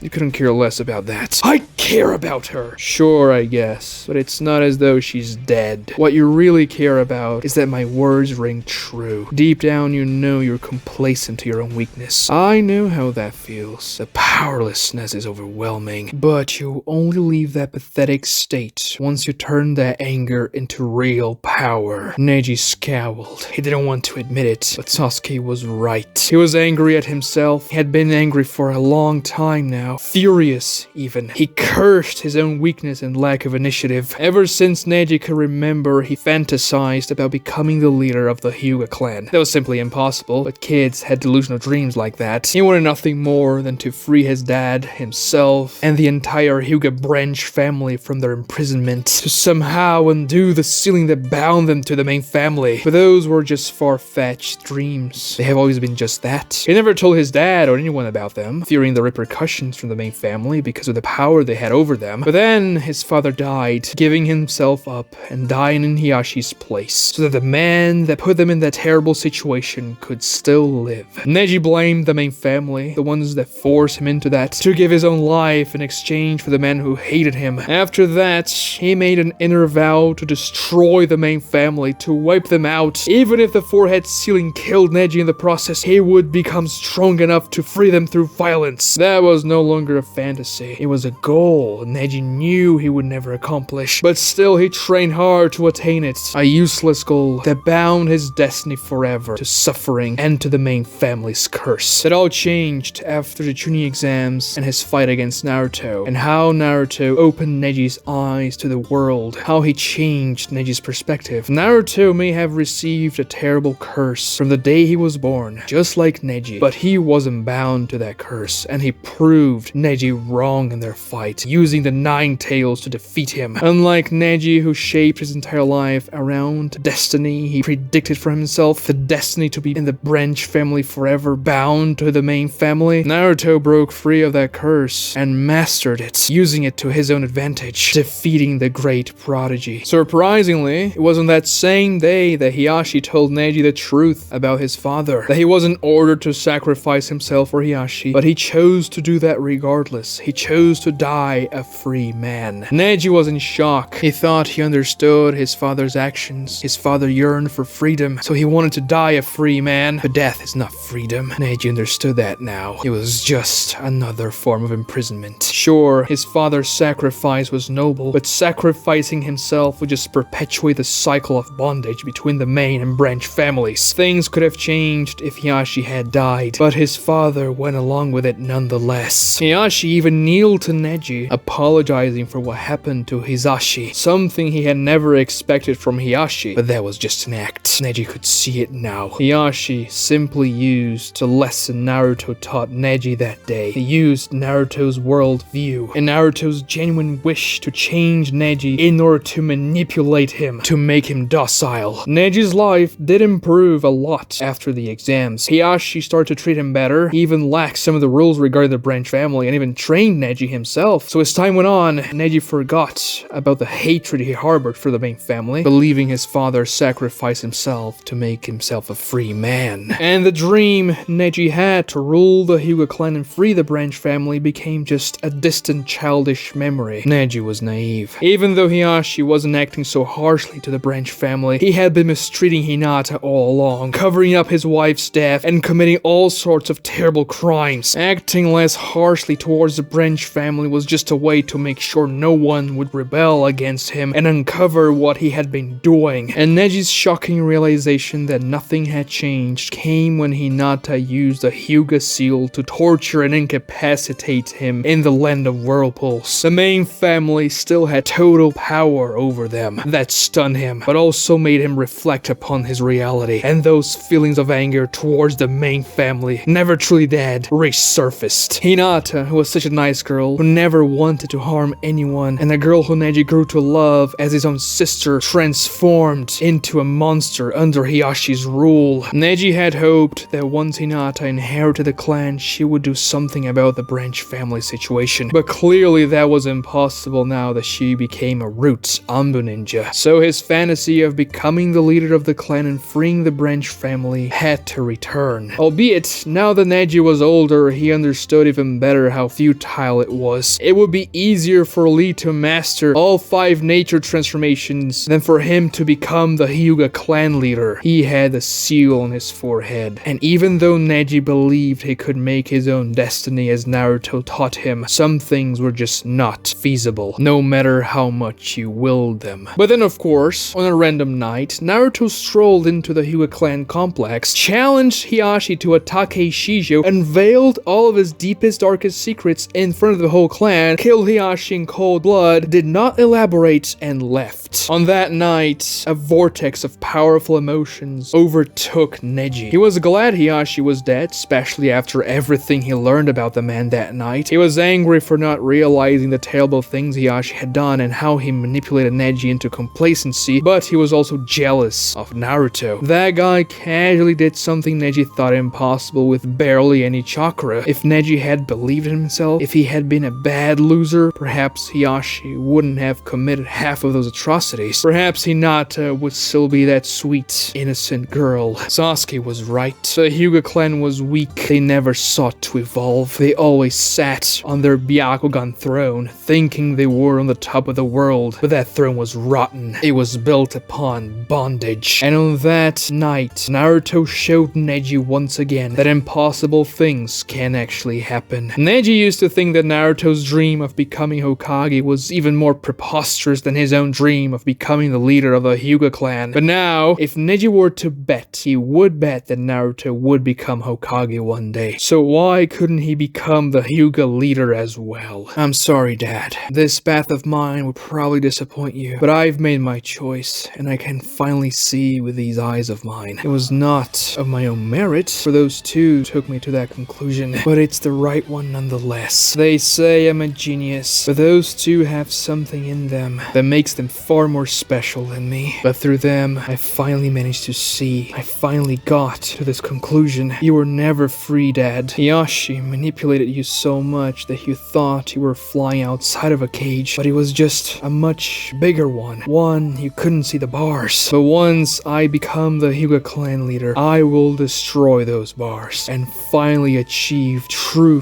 freedom for us, Neji thought, smiling. You realized something, Sasuke said. Yeah, I have to thank you, and especially Naruto for that. Really? Yeah, you were right. I was angry at myself, but I understand what I have to do now. I see. Then we don't have anything else to fight over. Stay here. I'll go fight Lee now. He turned his back to Neji. What? If you conceded to my words, then I won the fight, Sasuke said, walking away. No, we're still gonna fight, Neji assumed an aggressive stance. Sasuke turned around with a puzzled and annoyed face. If you think you understand things better and still think you can beat me in any way, then I am afraid you understand even less now. I don't think I can win. Actually, I cannot win at all. At least not as I am right now. Then why fight me? To take the beating of my life. To never forget what it feels like to lose this bad. Are you a masochist? No, I just decided to become a bad loser. Sasuke's mouth curled into a satisfied smile.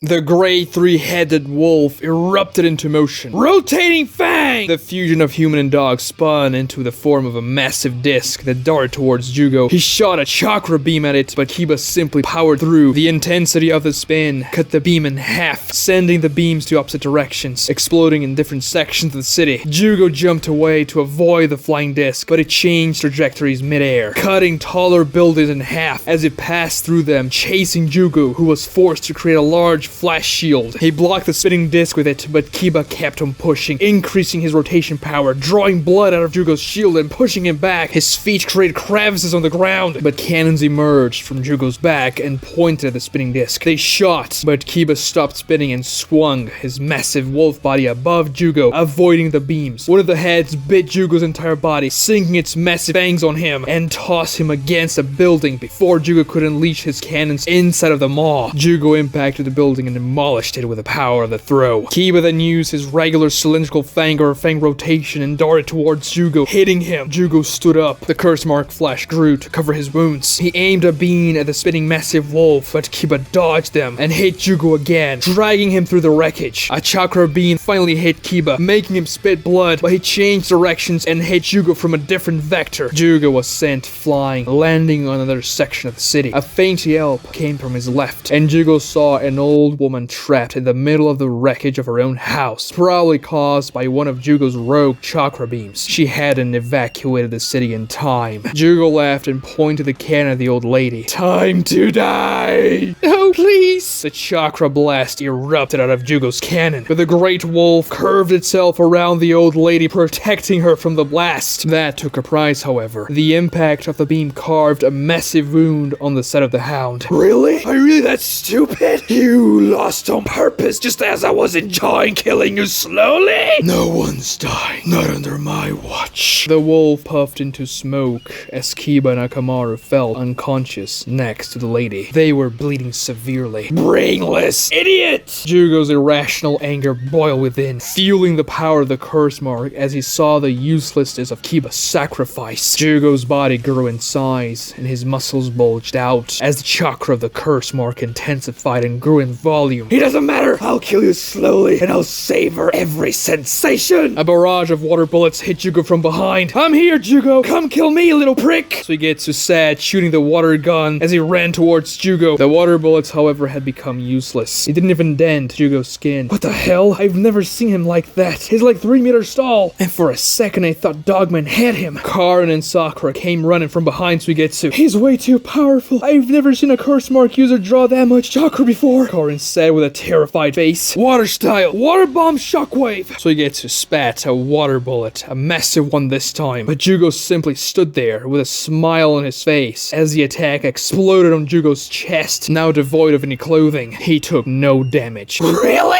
That was it? Suigetsu reached Jugo and slashed with his sword, but Jugo once again didn't bother dodging. The executioner's blade hit the clavicle, digging a puny centimeter into the bone. Karin jumped over them, landing next to Kiba and Akamaru, and administered regular healing ninjutsu to stabilize them. The old lady looked shocked and paralyzed with fear. Jugo punched Suigetsu, disintegrating him, but Sakura passed in between the droplets of water and hit straight at Jugo's chest. He didn't move whatsoever. whatsoever. She punched again and again and again, landing dozens of attacks. But instead of damaging Jugo, Sakura damaged herself, breaking her hands, and her knuckles bled. It was as though she punched a house-sized block of steel, for Jugo remained there, unmovable. He had an evil smile on his face. Suigetsu slashed from behind, hitting the back of Jugo's neck. The sword drew only a single drop of blood. Karin looked at that. She was terrified. They were done for. With that level of chakra powering Jugo, there was nothing they could do, and Jugo wouldn't stop until he killed everyone he could see in the most cruel way imaginable. Karin ran out of chakra, recovering Kiba and Akamaru. They were still unconscious but stable. Still, because they couldn't bite her, she had to use conventional healing, which was far more inefficient. Jugo grabbed Sakura by the neck and spun her, hitting Suigetsu with her. Suigetsu squirted a layer of water around himself to cushion the impact, but Sakura still felt her bones shattering as she was used as a bat to explode Suigetsu into water. Karin tossed kunais at Jugo, which hit him but did nothing, as if they had struck concrete. You wanna play too? Jugo tossed Sakura at Karin like a piece of meat, and Karin caught Sakura, but she still hit her head against a wrecked wall because of the momentum and spat blood, and also felt a jagged piece of wood from the wreckage piercing her thigh. Don't worry, I'll make it extremely painful. I can't move, neither can Sakura. She looked at the pink-haired girl who was barely conscious. Don't touch Karin! Suigetsu screamed and slashed from behind, but Jugo spun around and caught the blade with his oversized hands. He forced the metal and shattered the executioner's blade in half as if he was breaking a dry twig. He cut Suigetsu's hand with a pointy haft of the sword, which he held in one of his hands, disarming Suigetsu, and tossed both pieces of the blade away. Stop, Jugo! Come to your senses, man, please! Suigetsu tried to plead with him, but he was useless. The curse mark's influence was far too overwhelming. Curse mark flash grew on Jugo's hands, creating massive, elongated hands, larger than a person, and he clasped them around Suigetsu, trapping him inside, and squeezed them tight. He squeezed them so tight, Suigetsu's body exploded into water and got compressed down as Jugo tightened his hands with amazing force. You cannot escape now, can ya? Boosters manifested themselves around Jugo's hands, not to blast chakra outwards, but rather inwards, where he restrained Suigetsu. Die! The cannons erupted, releasing an insane amount of chakra that hit Suigetsu inside of the watertight hands, as if Jugo was cooking him in an oven of death. There was nothing Suigetsu could do. Jugo shut his hands too tight. Suigetsu's hydrification jutsu wouldn't be able to pass through the gaps, and he was blasting chakra onto Suigetsu from every side. No! Suigetsu! Karin looked at Jugo, who opened his hands, releasing a blob of gelatin-like water that vaguely resembled Suigetsu's shape. He moaned. He was still alive, and Karin had to save him. She focused, gathering chakra from who knows where, and emitted a thin adamantine chain out of her heart tenketsu. The chain left the middle of her chest, wrapped itself around Suigetsu, and pulled him towards her as Jugo swung a punch down, crushing his fists against the ground where Suigetsu stood before.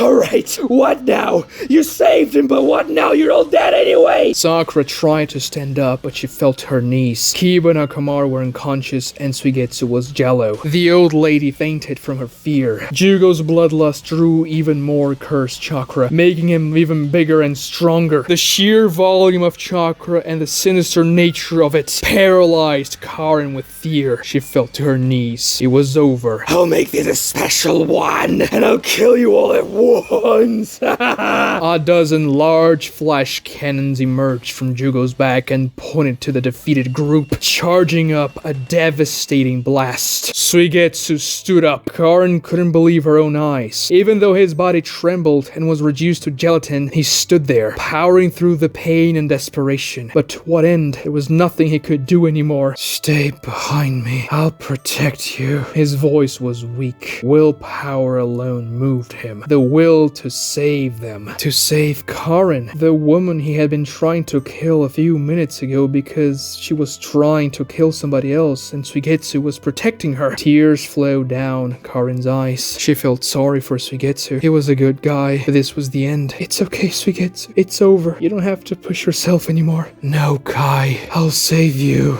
Kai? I'm Karin. Oh, yeah. For a second, I thought. I'm sorry. I'm so sorry.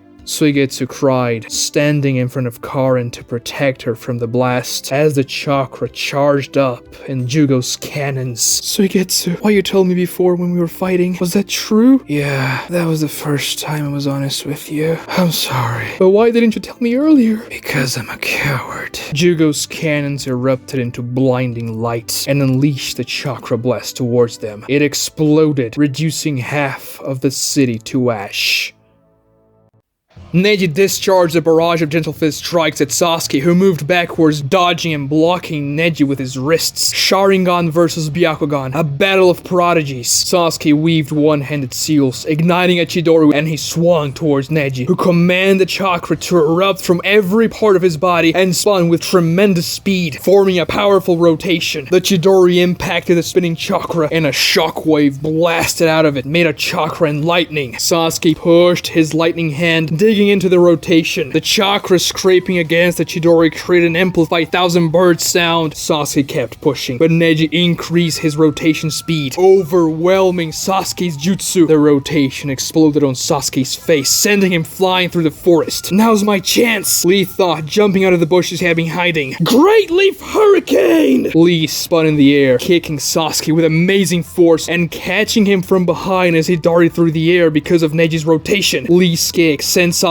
flying at the opposite direction. The Uchiha spat blood, impacting and breaking the side of a small rocky hill in the forest. You really thought that punch you hit me with would take me out of commission? Think again! Lee said, smiling, and landed close to Sasuke. We got him, Neji. Nice job! But Neji didn't reply. Lee looked around and didn't see his friend. He wasn't there anymore. He also wasn't where he used the rotation against Sasuke. Neji? Neji, where are you? Sasuke, who was half embedded on the rock wall, smirked and spoke calmly as if he hadn't just taken a massive kick to his spine. You should take a look behind yourself, Rock Lee. Lee turned around and gasped. Sasuke stood there, casually holding Neji up by his long hair with one hand, as if he had just caught a disappointingly small fish. Neji's face was popped open. He lost his headband and white Konoha cloak, and the dozens of cuts and gashes on his face gushed out blood all over him. Sections of his facial skin were missing, making Neji almost unrecognizable. His minced meat face and bloody ragged clothes struck a great contrast to Sasuke, who didn't have a single scratch on him. Sasuke's face was serene, but the weirdest thing was that even in that terrible state, even through the amazing pain, and even though Neji was barely conscious, he smiled as Sasuke held him by the hair. What did you do to Neji? Isn't it obvious? Let him go! Don't worry, I stopped punching before he was gonna die. Lee growled in anger. I thought he was gonna be a complete disappointment, but actually, he did better than I expected. Sasuke said, tossing Neji by the hair to Lee, who caught his friend. People are not potato sacks for you to throw them like that! Sure, though they can be quite fragile, just like potatoes. Put Neji in that small alcove over there. We wouldn't want him to take collateral damage from our fight, right? So you still want to fight? Why? To get my rematch, obviously. That doesn't matter. Our fight was long ago. Come on, Lee. Your philosophy says that hard work beats natural talent, doesn't it? You told me that all those years ago as you humiliated me. And you didn't accept your own weakness. You're a bad loser, Rock Lee. Just like me. You don't know anything about my struggle? Perhaps.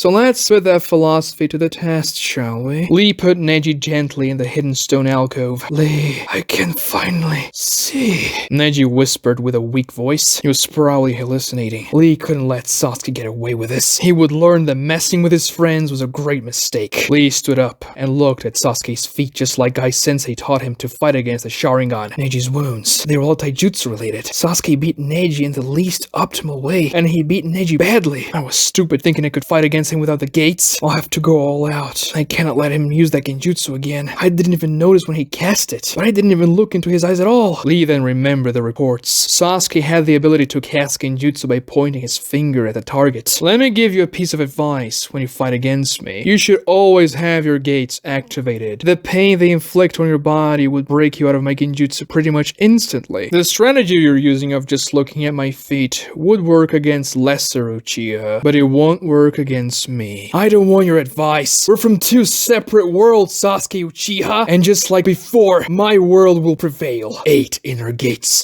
6th gate. The gate of view. Open! A shockwave erupted from Lee's body. His skin turned crimson instantly and green chakra leaked out of him, cracking the ground around Lee and lifting pebbles with the sheer pressure of Lee's physical strength. Straight to the 6th gate. Good. Maybe this will even be interesting. Don't mock me, Sasuke Uchiha! Lee exploded into motion, dashing at Sasuke, destroying the ground beneath him with a ridiculous amount of power of his gates, ready to unleash the full might of his youth. Rock Lee beamed towards Sasuke with insane speed. His steps destroyed the ground beneath him, and the overwhelming power of the 6th gate that exuded out of his body ripped his white Konoha cloak into pieces. Sasuke's Sharingan spawned. He looked at Rock Lee with intense focus, readying himself for the battle to come. Leaf Windstorm! Lee shouted, throwing a powerful kick. Sasuke ducked, dodging the strike, but he still felt a powerful gust of air from the speed of the blow. Lee vanished, leaving a green afterimage behind him and appearing from behind Sasuke as he destroyed the ground beneath him. Sasuke's Sharingan moved fast, and his feet were quick to respond. He dodged Lee's follow-up kick and spun, throwing a kick against Rock Lee's face, but Lee blocked it with his forearm. Lee then circumvented Sasuke again, launching a kick from behind, but once again, Sasuke's Sharingan perceived his movements, allowing Sasuke to dodge and counterattack, unleashing a flurry of strikes against Rock Lee, who erupted into motion in a quick defensive formation, dodging and parrying Sasuke's strikes. The punches and kicks Sasuke threw were precise and difficult to read, but Lee's speed didn't let him be touched. He twisted his feet and once again left behind a green afterimage, appearing on Sasuke's other side. This time, Lee threw a punch at Sasuke's face, who dodged, but then Lee whirled in the opposite direction of his punch and unleashed a spinning elbow strike. The green chakra of the 6th gate became a vortex, and his speed created a shockwave of its own. Leaf Ultra Tempest! A white snake emerged from Sasuke's neck and wrapped itself around his face. Lee's elbow impacted the snake, exploding it, and sent Sasuke flying away like a rocket. He cruised the forest, hitting a long section of trees, passing straight through them until he finally landed, still managing to fall on his feet. He stared at Rock Lee through the corner of fallen trees. It was easy to see him because of his green aura. That was dangerous. If I hadn't used the snake, it would have been catastrophic, Sasuke thought, staring at Lee as more trees fell in between them. He could perceive my movements. Outflanking him didn't work so well, but my last strike was good. In that case, Lee vanished, and in a split second, he was on top of Sasuke, aiming a massive downward kick at him. Sasuke reacted by dashing away. Lee hit the ground in the forest, creating a massive explosion that lifted up rocks and dust. He emerged from the cloud of dust, a green beast, and streaked towards Sasuke. Lee aimed a punch, but Sasuke managed to dodge. He was now in the defensive, running away from Lee, who in turn assaulted Sasuke, trying to catch him from every side. Sasuke's responses were fast and precise, dodging Lee's attacks. When Lee missed, he hit trees, hillsides, and the ground itself, creating a trail of destruction in the forest. It was as though those solid surfaces meant nothing to him. I can't believe he can match my speed in the 6th gate. This Sharingan is something else, but he's on the run, and I already landed that attack, so if I keep going, I can win this, Lee thought, as he felt his muscles all around his body beginning to shred. The sharp pain was excruciating. It came in waves, flooding his brain, but he still had much more power in him.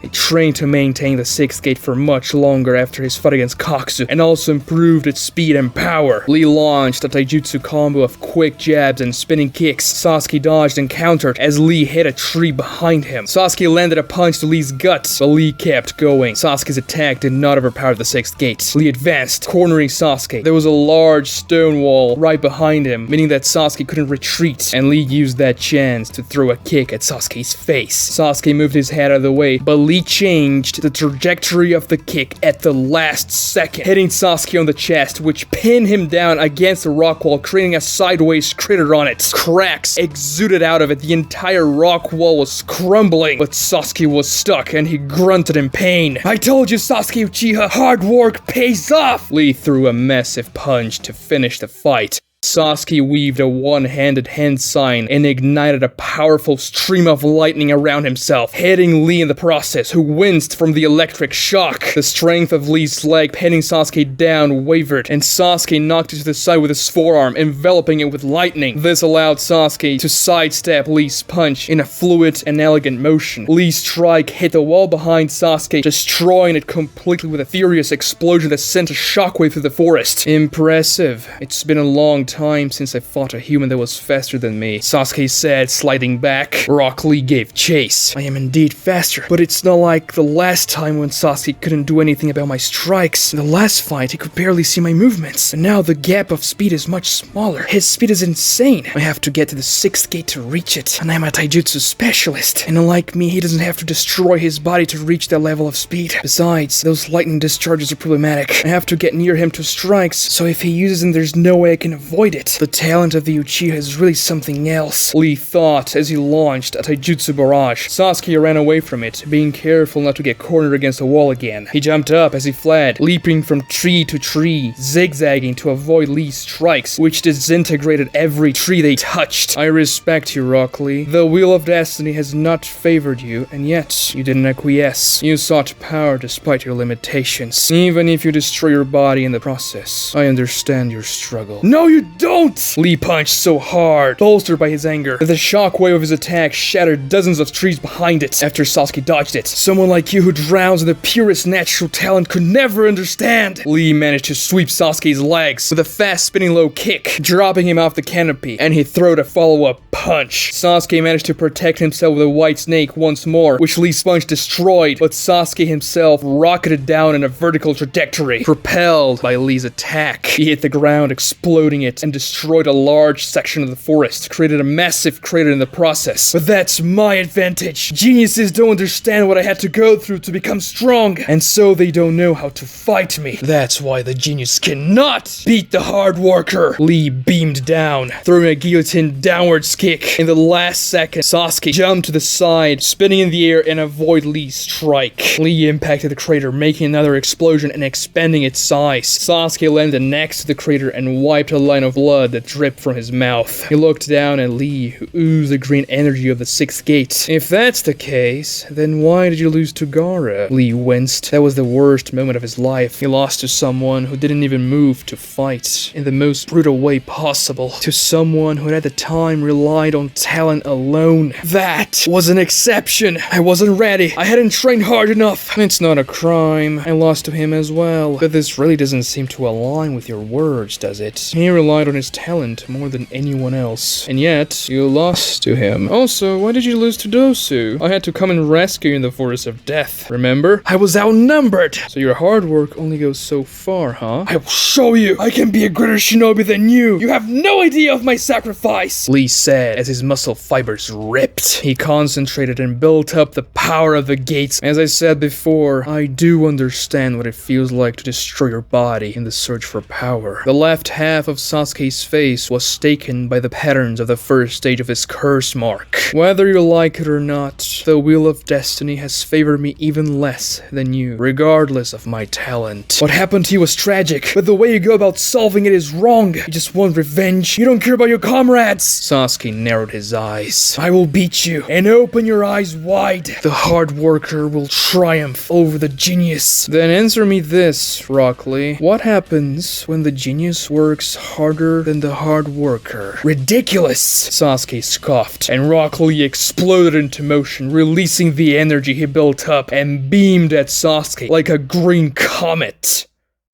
A colossal column of smoke rose from the evacuated city where Jugo fought against the Leaf-Heavy Alliance. Debris fell from the sky kilometers away from the epicenter of Jugo's jutsu impact, which leveled half of the buildings in the city, and a constant rumbling sound echoed with a somber, powerful tone as the cloud of dust and wreckage danced in the sky with a macabre yet mesmerizing whirl. Jugo stared at his own destruction with eyes filled with bloodlust. The curse mark's thirst for death hadn't been quenched yet. It demanded more. It had drawn so much energy into Jugo's body that he increased in size, turning 3 meters tall, and his muscles were bulky. His insanity increased as well, the more chakra he drew, which made him even more insane, creating a snowball of death. Where was the next city? Destroying them all would be the only way to satisfy the curse mark. Those puny weaklings were nothing compared to his power, but he needed to see their blood. Pathetic! You didn't even show me your guts because you got vaporized. I need to see your blood. Jugo screamed towards where the Leaf-Heavy Alliance once stood before he shot his final chakra beam. Karin opened her eyes after hearing Jugo's voice. It was dark, but she was alive. She realized she was hugging Suigetsu's water gelatin form as she braced for her imminent death. But once she was sure she wasn't about to die anymore, she quickly let go of him and pretended it never happened. How are we alive? Karin asked. Sakura looked around themselves. Some sort of dome-like barrier surrounded them. The barrier moved in a wavy pattern, and Sakura caught a glimpse of gold. Next time I'll make sure to kill you slowly.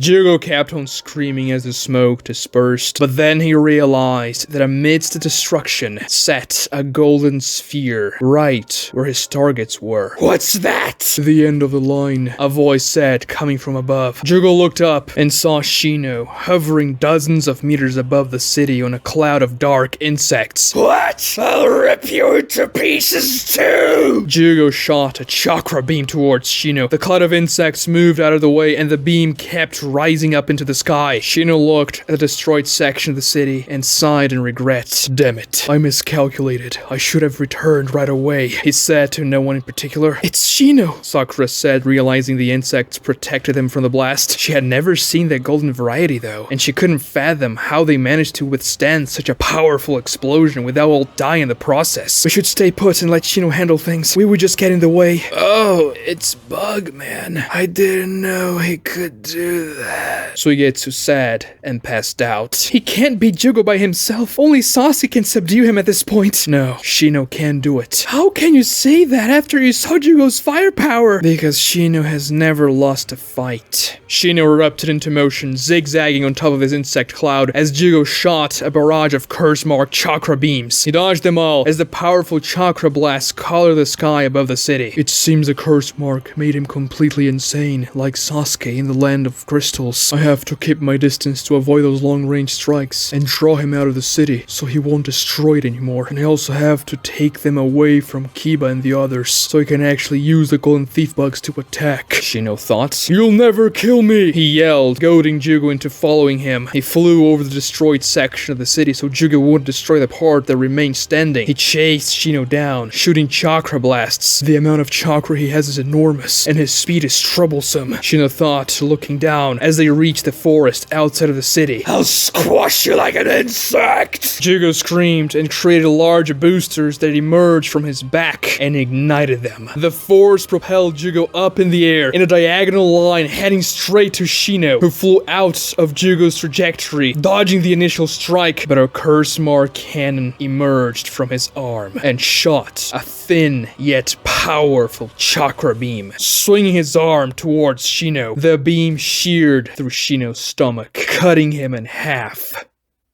Sasuke dodged Lee's comet strike. Lee hit the trees behind Sasuke, leaving a green trail of destruction as the trees were shot hundreds of meters to all directions. What? He dodged that? It's probably the curse mark enhancing his speed. Damn it! Lee turned around and dashed back, but this time Sasuke dashed against him. Half of his face was consumed by the patterns of his curse mark, and he ignited a constant stream of lightning around his body. The two clashed. Their forearms collided against each other, creating a powerful shockwave of green energy and blue lightning. Sasuke's Sharingan met Lee's gaze. His now red skin was consumed by bulged out veins. He felt the power of the gates destroying his body, and Sasuke's lightning caused him even more pain. The two fell back and re-engaged. Sasuke threw quick punches and kicks. Lee blocked them, punching Sasuke back, but Sasuke dodged as well, throwing a swirling kick that Lee caught with his right hand, holding his leg in place. But because of that, the lightning stream attacked Lee from a much closer distance, piercing his body. Sasuke launched himself in the air with the other leg and kicked Lee. The lightning from that attack compounded with the lightning from the leg Lee was holding, forcing Lee to release Sasuke's leg. The kick pushed him back and he slided back. Lee couldn't stay in melee for too long, or the lightning jutsu would become too dangerous as the current kept on passing through his heart and muscles, so Lee had to hit and run. He dashed, becoming a blur of green energy. Sasuke dashed as well, becoming a blur of blue lightning. The two blurs clashed against each other, creating another shockwave. Lee disengaged and quickly advanced again, clashing one more time, emitting another explosion as Sasuke managed to block Lee's attacks. The two blurs danced around the forest, ignoring the trees and simply passing through them as if they weren't even there. They clashed again and again. Each time they did so, another shockwave erupted through the forest. Their speed was so intense that the two blurs of light created afterimages that destroyed the forest behind them. They smashed into each other dozens of times per second, creating a sequence of shockwave blasts that sent more green energy and lightning into the forest, cracking rocks and trunks, destroying everything. Sasuke flared his curse mark, increasing its potency, drawing more chakra, and wrapping snakes around the body parts that he used to block Lee's attacks. The snakes were all destroyed whenever Lee hit them, but with the power of the curse mark, Sasuke could match Lee's strength. You haven't answered my question. What happens when the genius works harder than the hard worker? The question is meaningless! If you think you work harder than me, you're delusional, Sasuke Uchiha! Lee said as the two clashed even more. That's narrow-minded of you. Just because Neji didn't work as hard as you, it doesn't mean I couldn't do so. I remember you saying that the first time we fought, that Neji was the one you really wanted to fight. And you have surpassed him without the shadow of a doubt. But as I showed you, Neji and I are not the same. Even still, I'll prove it to you, Sasuke Uchiha! I won't let you go unpunished after what you did to my friends! My hard work surpasses your genius! My willpower is greater than yours, especially when I fight for them! Fighting for them, huh? Power is something created by physical phenomena. They clashed more, and Lee felt agonizing pain in every muscle of his body. The sixth gate was taking its toll, and he wasn't making any progress. But still, Lee had one more card to play. Guy-sensei, please make this work. It's the culmination of all our training, and once I use it all up, the sixth gate will run out, so please, let it work! Lee disengaged from the clashes against Sasuke and slided back, assuming an exotic stance with one hand closed on his forehead and another hand open on his chest. The hidden leaf lotus blossoms twice, but it could never do so without the sun, which provides the fire of youth that stokes our spirits is the same that carries our will, Lee told Sasuke, who stared at him with his Sharingan.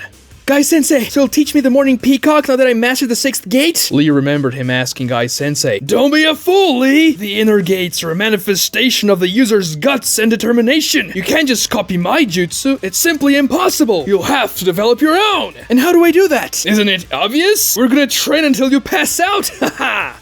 Inner gates, astral formation, solar posture! The power of the sixth gate surged within, ripping his muscles apart. That power provided him overwhelming strength. Rock Lee flung his arms to the side, and the speed with which he moved them ignited the air around them. Fire streaked to both directions through sheer friction. Lee moved so fast this time that a column of fire trailed behind the green blur.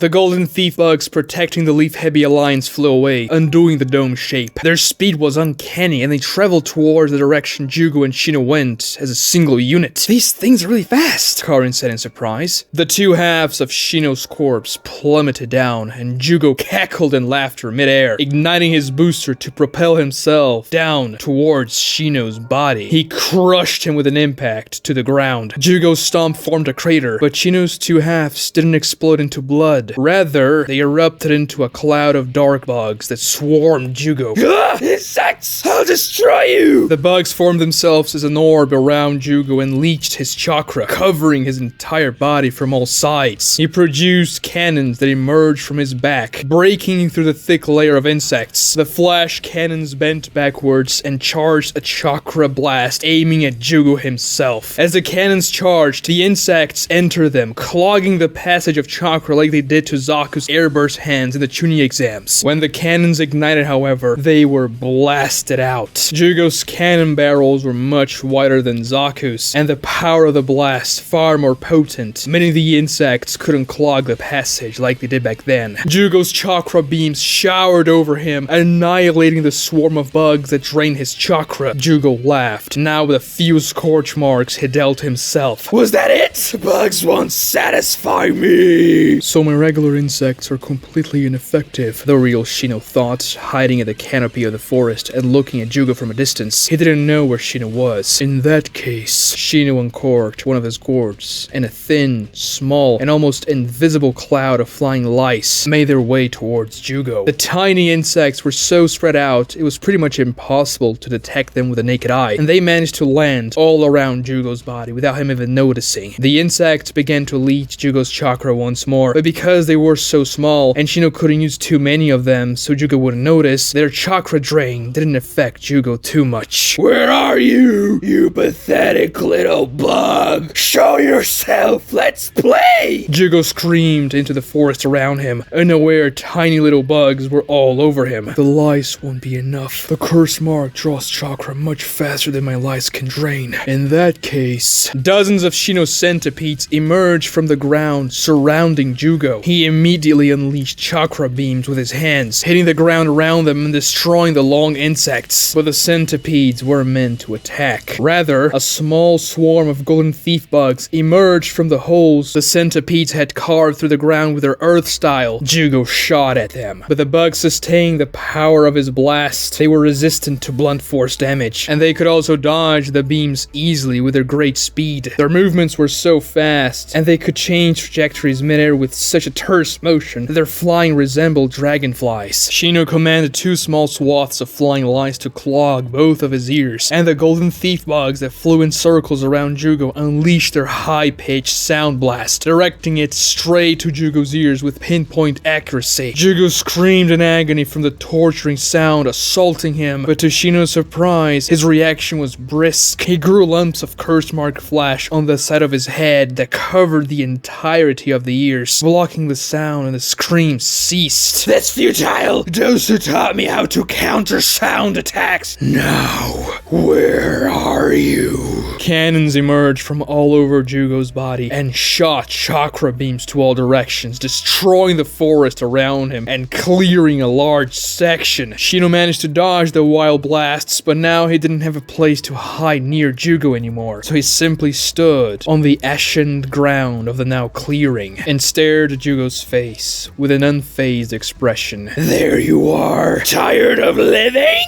Shino didn't answer. It made no sense to argue with a wild beast. Jugo roared, creating boosters on his back, which ignited and propelled him forward straight at Shino. He created a blade on his arm. Die! He swung, but the golden thief bugs manifested themselves in front of Shino and formed a flying golden shield that intercepted the attack. Jugo twisted his back boosters forward and around the shield, bypassing it and aimed them point blank at Shino, charging a chakra blast barrage. It would strike him from all sides. The cannons ignited and consumed Shino, exploding a massive section of the clearing and then the forest behind him.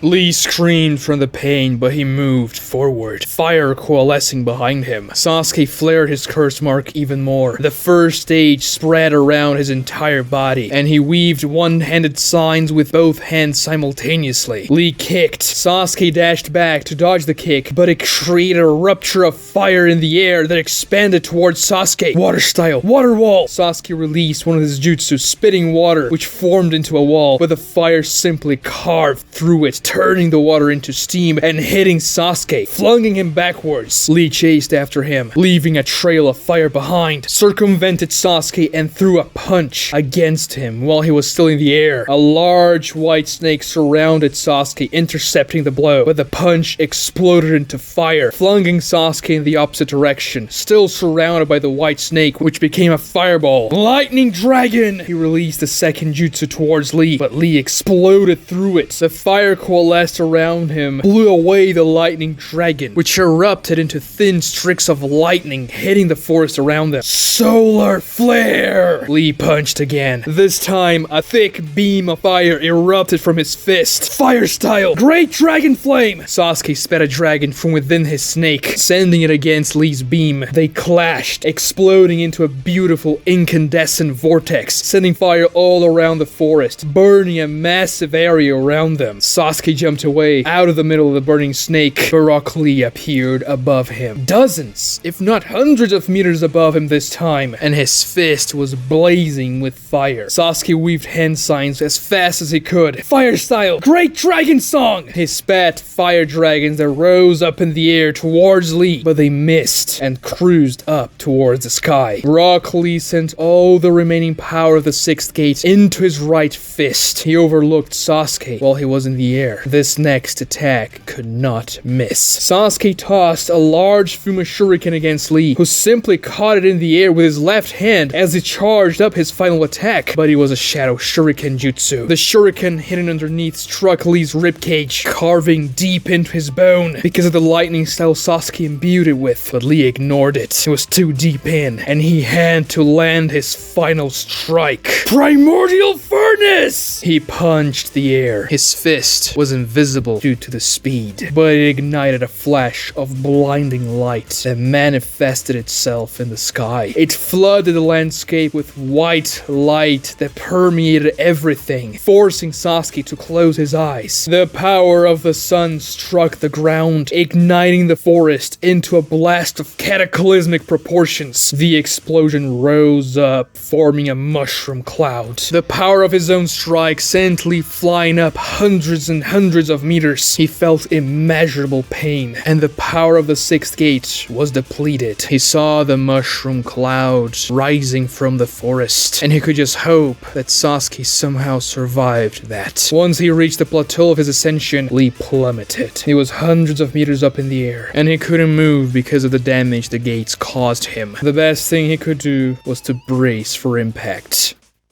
I killed that guy! I killed him! Jugo screamed as the smoke of his chakra blast dispersed, but it revealed a golden figure standing tall dozens of meters away from Jugo, right in the middle of the wide groove created by Jugo's previous attack. The golden thief bugs had all coalesced on Shino himself, forming a suit of golden, shiny armor that waved in hypnotic patterns as the bugs moved. They protected Shino from the attack coming from all sides, and the bugs covered every single part of his body. You just stay dead! Jugo dashed at him, creating blades on both of his arms now, but Shino readied himself, raising his arms and blocked the strikes. Jugo unleashed a flurry of chaotic slashes and thrusts, screaming in hatred. The curse mark needed him dead, but the insect armor moved extremely fast, dodging and blocking Jugo's erratic, yet fast attacks. Shino's shiny golden form managed to strike some punches back at Jugo, but they did absolutely no damage.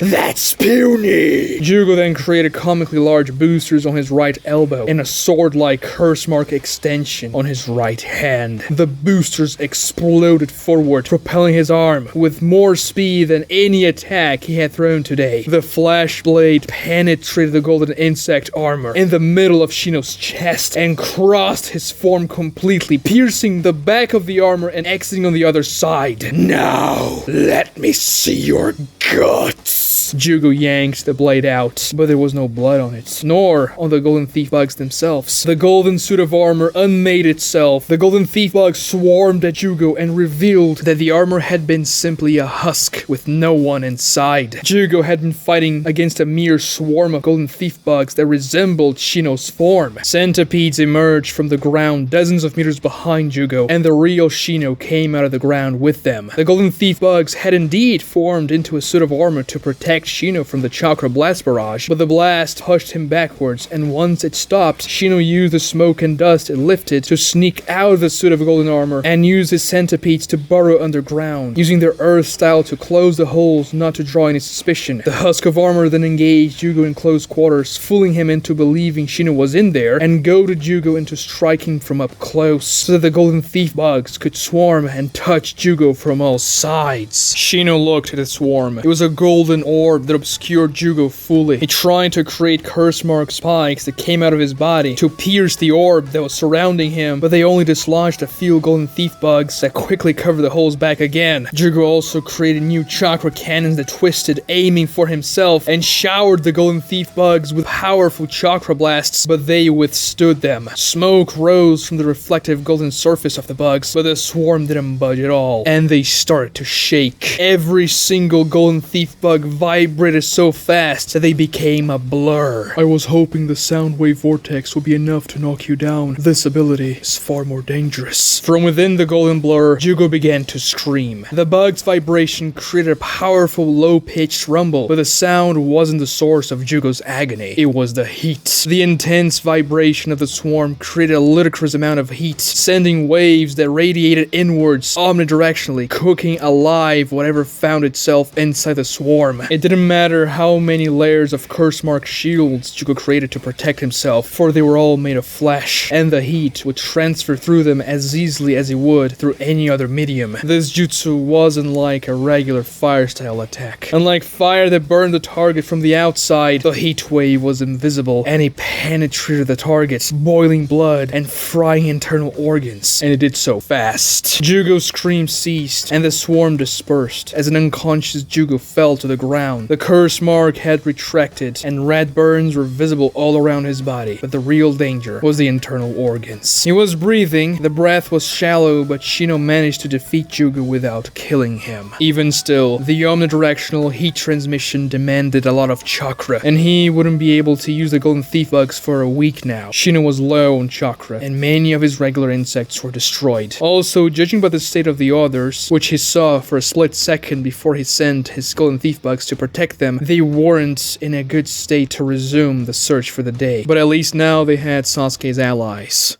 Naruto, Yamato, Ino, and their dogs dashed through the forest, closing in on Team Neji's position. The 3 dogs from Team Neji then reached them. "What happened?" Yamato asked. "Neji told us to stay away from Sasuke so he wouldn't know Kakashi was here. Has Kakashi-senpai arrived yet?" "No, he's late. You're getting here first." "How far away are they?" Naruto yelled. "About 5 kilometers. Come on, we gotta hurry!" Naruto said. He jumped past the forest canopy and saw a dark cloud of smoke in the direction of Team Neji. The forest there raged in fire. "The fight's already out of control!" A blinding flash of light forced him to close his eyes. Naruto fell back to the forest, disoriented because of this temporary blindness, though Yamato caught him with his wood style. The ones who stayed below were not blinded because the forest itself shielded them from the flash of light. A shockwave hit them about 15 seconds after Yamato caught Naruto. It was the sound of a powerful explosion. "What the hell?" Yamato said, dashing beyond the canopy, and he saw something terrifying. A mushroom cloud rising from the direction of the fight. "Damn it! Why is Kakashi late? We have to hurry," he thought. Naruto blinked, fighting off his temporary blindness. "Let's go, everyone!" "Yeah, we have to go. And keep your guards high."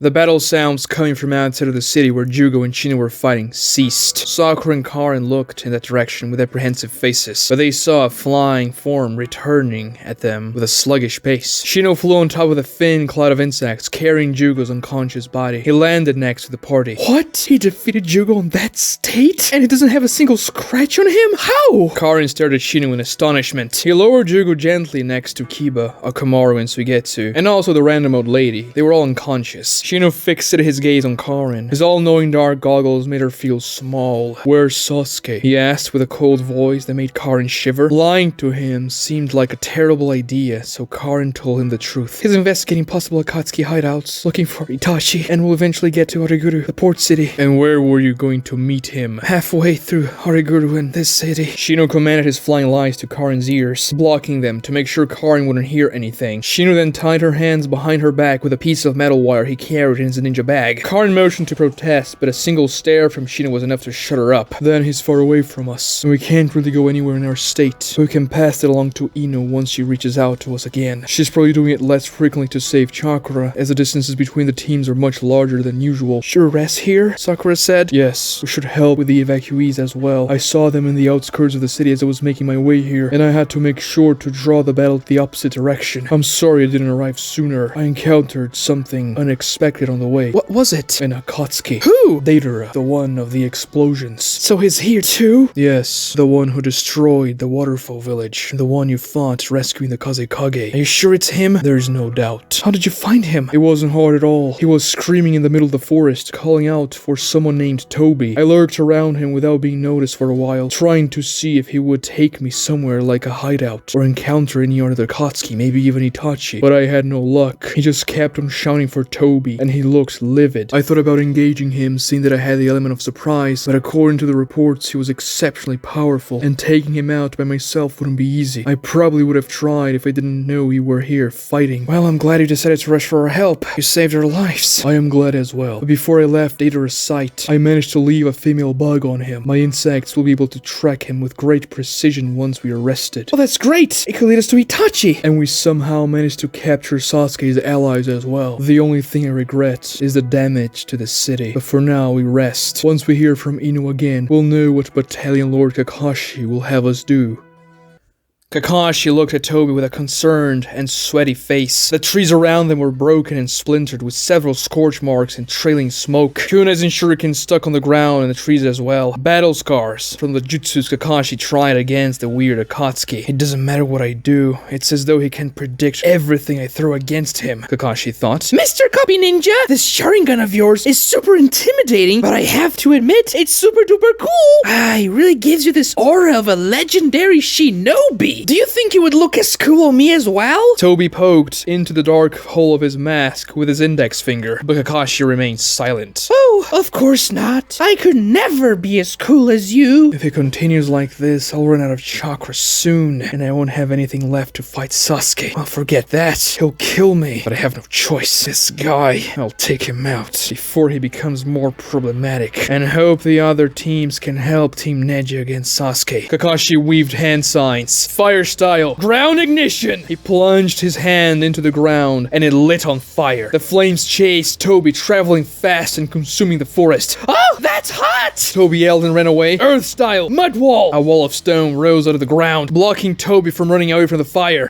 He's gonna burn me! Toby jumped over the wall as the fire hit it, but before he landed on the other side, Kakashi had already finished another sequence of hand signs. Earth style. Dark swamp! Toby landed on the thick swamp. His feet began to sink, and the wall behind him returned to the ground, allowing the fire to advance again. I can't let him weave hand signs to escape, Kakashi thought, weaving more signs of his own. Earth style. Mud binding! Mud hands emerged from the swamp beneath Toby, grasping each of his arms, opening them up, and pinning Toby completely. He wouldn't be able to weave signs that way. Lightning style. Lightning hound! A great lightning hound erupted from Kakashi's palm and dashed towards Toby through the flames. The hound leaped at him, opening its electric maw. At the same time, the wave of fire crashed down upon the Akatsuki. The forest erupted into a massive explosion of fire and lightning. Kakashi raised his arm in front of him to block the shockwave and the heat. He managed to save a little bit of chakra to fight Sasuke, but he was much slower than he would want to be. Kakashi moved to the side in a terse emergency motion after sensing a presence behind him. It was Toby. Somehow he got behind Kakashi without being noticed, and there wasn't a single scratch on him from Kakashi's attacks. What? I was sure my attacks hit him this time. How? Toby jumped at him with an incredible burst of speed and raised his hand to Kakashi's face. He grasped Kakashi's Sharingan with his thumb and index finger. He wants to gouge out my Sharingan? Kakashi thought, closing his eye. At the same time, he activated Jugo's diamond skin jutsu, hardening the skin around his eye and eyelid so that the eye wouldn't just be pulled out, and weaved hand signs. Raikiri! A burst of lightning exploded from his hand as Toby pulled on Kakashi's eye, but that was foolish. Toby overextended, and now he was wide open for a Raikiri strike. Kakashi thrust his Raikiri to the middle of Toby's chest and hit him, but he felt no resistance and heard no sound. What? Kakashi thought in disbelief as Toby phased through Kakashi's body as if he wasn't made of matter, as if he was just an illusion clone. He exited Kakashi from behind, but he was touching me a second ago. How's that possible? This can't be just a clone or genjutsu. Kakashi spun around and swung the Raikiri at Toby's neck. The attack hit, but he passed through it, doing nothing to Toby. Kakashi dashed back. He needed to create distance. That was scary. I thought you would cut my head off, Mr. Copy Ninja. Could it be that he can phase through physical objects with his jutsu? That would be beyond problematic. But once my Raikiri found his chest, his hand phased through my eye as well. That means he shouldn't be able to attack and phase at the same time. Or could he? He's not taking this fight seriously, so he could just be hiding his capabilities. Or perhaps this jutsu is something else entirely. I'm sorry, Mr. Copy Ninja. I thought I saw that pesky fly on your face, but it was a speck of dust right on your eye. Toby said, pointing at Kakashi's Sharingan. How am I going to deal with him? I can't fight someone with that jutsu by myself, so I'll have to summon reinforcements when Ino contacts me again. But then the other teams, seems they also occupied. Perhaps Team Shikamaru and Team Shino have dealt with their situations. I'll have to stall until reinforcements arrive. A strange piece of vegetation rose from the ground. Not out of the ground, but from it, as if they were fused. That piece of vegetation turned out to be a person, or whatever that thing was, with plant-like protrusions coming out of the neck, and a black and white face split in half. That was Zetsu. He was in Kabuto's notebook, and according to it, he was the Akatsuki spy. Mr. Zetsu, you scared me! I'm sorry, Toby, but I heard you were lost. It was this stupid fly that I'm trying to kill. It flew away, and I fell off the sky because of it. Oh, that's okay. You're a good boy. Oh yeah, and I found the copy ninja. Toby pointed at Kakashi again. Reinforcements. If one was bad enough, fighting two of them at the same time is certain death, Kakashi thought. Return, Toby. Deidara's worried about you. Senpai's worried about me? Of course, Deidara. You're a good boy. Why would he not be worried? I think Senpai hates me. Just be quiet and return immediately. But the copy ninja and I were just starting to get to know each other, and I haven't found the fly yet. That is irrelevant. Return. Aw, man, that's a bummer. Well, we can finish our dance routine some other time, right, copy ninja? Toby pulled smoke bombs of his satchel and tossed them to the ground, concealing himself and Zetsu in it. Kakashi maintained a safe distance and kept his guard high. After all, Toby had vanished and disappeared before. When the smoke dispersed, the two Akatsukis were gone. Kakashi waited for a long time to make sure Toby wouldn't come back, and started to once again make his way towards Team Neji. What the hell was that all about? Why did he retreat? He had an ample advantage against me. Is something else urgent happening? Maybe they found Naruto's location and will converge to capture him. And that Deidara guy's here too. No, if that was the case, Ino would have contacted me. Unless she was eliminated before she could even do that. Damn it. Splitting the battalion so thin was a terrible idea. I was careless, too eager to get to Sasuke, Kakashi thought and sped up, even though he barely had any chakra left.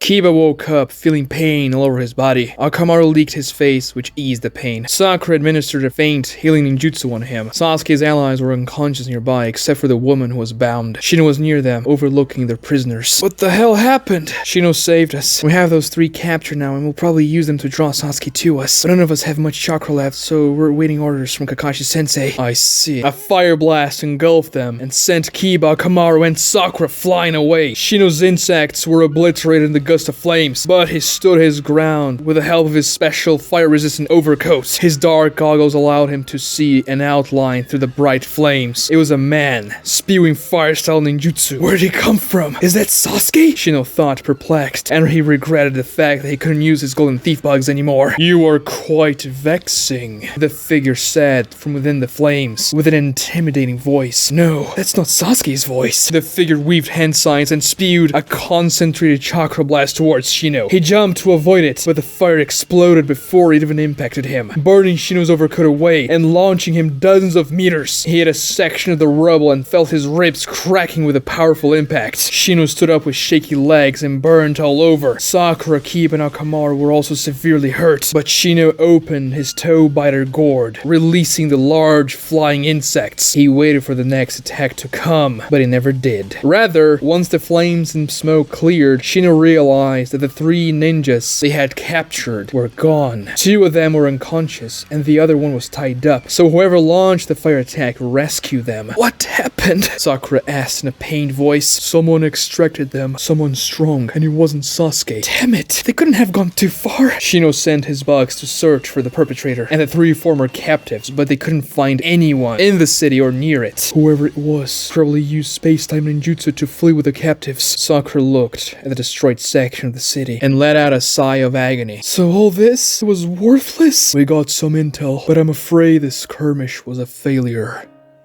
Lee fell down the sky, powerless from the recoil damage of the gates. His hand still clutched the Fuma shuriken Sasuke had tossed, his muscles locked in that position. The other shuriken was still stuck on Lee's ribcage. He gritted his teeth as he was about to hit the ground, but the shuriken on his hand puffed into white smoke, revealing Sasuke's form. He caught Lee, and they both landed safely on the ground, close to the explosion blast Lee created. What? How? Lee asked, perplexed, but he understood. Sasuke had created a clone clone and transformed the original into the Fuma Shuriken, which the clone tossed towards Lee while he was inside the burning snake. Sasuke then dropped Lee and casually walked away. No, wait! Sasuke stopped and turned around. He was taken aback after seeing Lee standing there through sheer power of will. You've got guts, but I won the fight. You can barely move, and I can still fight just fine. Not yet. The fight is not over. Rock Lee was barely conscious. His legs were shaking from the simple effort of standing up. By the way, the answer is me, Sasuke said as lightning flashed in the sky. Dark clouds were forming above. What? What happens when the genius works harder than the hard worker? I worked harder than you, and I have the talent. Hard work can beat natural talent when natural talent is complacent, but it will never beat a genius that works even harder. That's not true. How hard did you train? 20 hours a day, every day for 3 years non-stop. I almost died dozens of times. I know what it means to work hard. Heavy rain began to pour. Sasuke looked up and smiled as his face was illuminated by flashes of lightning. And I didn't even show you half of what I can do. No, I won't accept this. I just won't. Your fight is to prove to the world you can be strong despite your lack of talent. I fight for something bigger than myself. You are the one who can't understand. I fight for the legacy of my bloodline. I carry the resolution of ghosts. That's why I trained as hard as I did. For my true enemy is the incarnation of evil. Why don't you join us? We can help you get Itachi. As I said, you don't understand. If that's true, he really did train harder than me. If I can't match that, if I can't match Sasuke's efforts, then I'll never be able to surpass him. Lee yanked the Fuma Shuriken out of his ribcage. He still had a mission to fulfill. No matter what happened, he was a shinobi of the Leaf Village, and he had to stop Sasuke here. Lee raised his arms in frustration, crossing them and assuming the inner gates formation. I will show you. My work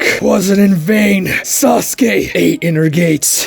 7th gate! Lee concentrated, focusing his chakra through the inner gates once more. He had never reached the 7th gate before, but right now, forcing its activation was the only way Lee could win. He screamed, psyching himself up and roaring from the pain. Sasuke stared with his Sharingan. He could see Lee's chakra passing through each gate. 7th gate, huh? That could be interesting. Depending on how long he could maintain it, I would have to go all out. Lee kept on screaming as the chakra passed to the 4th and 5th gates. Please, Guy-sensei, make this work! I have to at least delay him long enough for the others to arrive! Team Yamato dashed through the rain. The column of smoke that rose after the mushroom cloud was getting closer and closer, and lightning illuminated the sky. Naruto could feel it. Sasuke! He screamed into the rain. Lee's chakra crossed through the 6th gate. Veins popped all over his body, and his muscles were being torn apart. It was a Herculean effort. Now, just one more, and I will force the 7th to activate. Please, Guy-sensei, witness me! Lee roared in pain. He could no longer distinguish what was himself and what was agony. Lightning flashes illuminated his effort as the rain pelted him. Sasuke saw the chakra getting close to the 7th gate below the stomach, and he readied himself. 7th gate! The gate of wonder! Open! Lee's body snapped, and the chakra recoiled all the way back in a split second. He fell face first to the wet ground, and his consciousness was fading. The pain was simply overwhelming. He failed. He couldn't reach the 7th gate. Lee cried. It was the same story as when he fought Gaara, and the last thing he heard before passing out was something Sasuke said that would become etched in his mind forever. With a calm face and those crimson eyes, he calmly uttered the phrase, "You should have worked harder."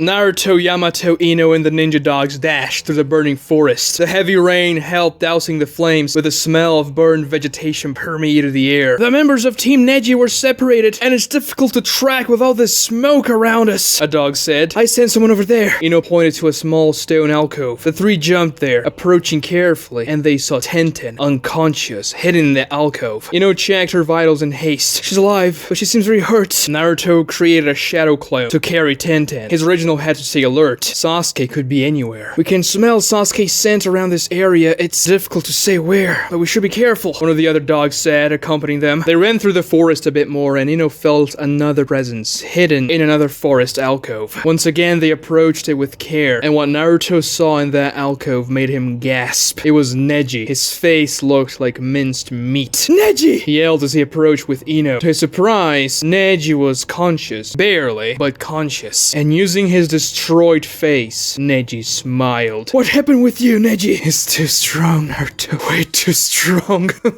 Neji seemed delirious. Naruto created another shadow clone to carry him. I sense another one, closer to the epicenter of the explosion, Ino said. What about Sasuke? Yamato asked. It's confusing, the smoke. It's still making it very difficult for us to pinpoint him, one of the dogs said. And if he is around us, he's probably concealing his chakra presence because I cannot sense him. They ran towards the blast site. They found Rock Lee lying on the ground, unconscious, very close to the crater. Ino checked his vitals, and he was alive, but extremely hurt. The crater nearby was deep, and the earth within was still incandescent, turning the rain that fell upon it into steam. So Lee lost too. I'm not surprised, Neji said with great effort. Most of the damage he sustained was from opening the inner gates. His muscle fibers were torn apart, and several bones cracked and broke because of the strain, Ino said after analyzing him. Naruto, lay Neji and Tenta next to Lee. I'm going to administer first aid. Naruto's clones obeyed Ino, gently resting Neji and Tenta next to Lee, and Ino began to use her healing jutsu on them. Her hands emitted green energy, one to Neji's face, the other to Rock Lee's chest. Damn it! We're too late! Naruto punched the air in frustration as he looked at Ino healing his very wounded friends. Ino, I know it takes a lot of chakra because they're far away, but you'll have to start contacting the others more frequently now. Yes, I'll... Two large snakes broke out of the ground behind them and pounced at Naruto and Ino. Yamato weaved quick hand signs, and a dozen sharp wooden poles emerged from beneath the snakes, impaling them all over their bodies. But the ground also cracked in the opposite direction. As the Konoha team was distracted by the appearance of the snakes, a figure erupted out of the ground from behind them and shot lightning needles at the 6 ninja dogs. Sasuke! Sasuke was careful not to hit any vital spots, but the dogs puffed away unsummoned. Naruto formed the Shadow Clone hand sign, sending a battalion of Shadow Clones towards him. Sasuke unsheathed his sword and cut through the clones. They turned into white smoke as Yamato weaved signs again. Massive wooden poles came out of his arm and darted at Sasuke. He dodged the poles and dashed backwards, moving in circles, but Sasuke's body froze. Naruto caught Ino's limp body as she managed to use her mind transfer jutsu on Sasuke, catching him from behind after Yamato's wood style distracted him after making him move backwards and in circles. The wood poles wrapped themselves around Sasuke, immobilizing him without any resistance as Ino took over his mind. Now's my chance. I'll force him to use that skin change, Naruto thought. Ino, release the jutsu, he said towards Sasuke, and Ino did so. As soon as she did that, coming back to her real body, a Naruto shadow clone was right behind Sasuke, who couldn't move because of the wood style. Rasengan! The sphere of chakra carved through Yamato's wood in a split second and struck Sasuke from behind, but Sasuke puffed away in a cloud of white smoke. What? Naruto looked around confused. Was it a genjutsu? No, I would have broken you out, Naruto, Shisaikichi said from within Naruto's clothes. He had summoned the toad before he even encountered Sasuke. It was a shadow clone, Naruto, Ino said, resuming the healing on Neji and Lee. Oh, damn it! That's my jutsu! Sasuke can use that against me! That's not your jutsu. You're just the best at using it, Yamato said.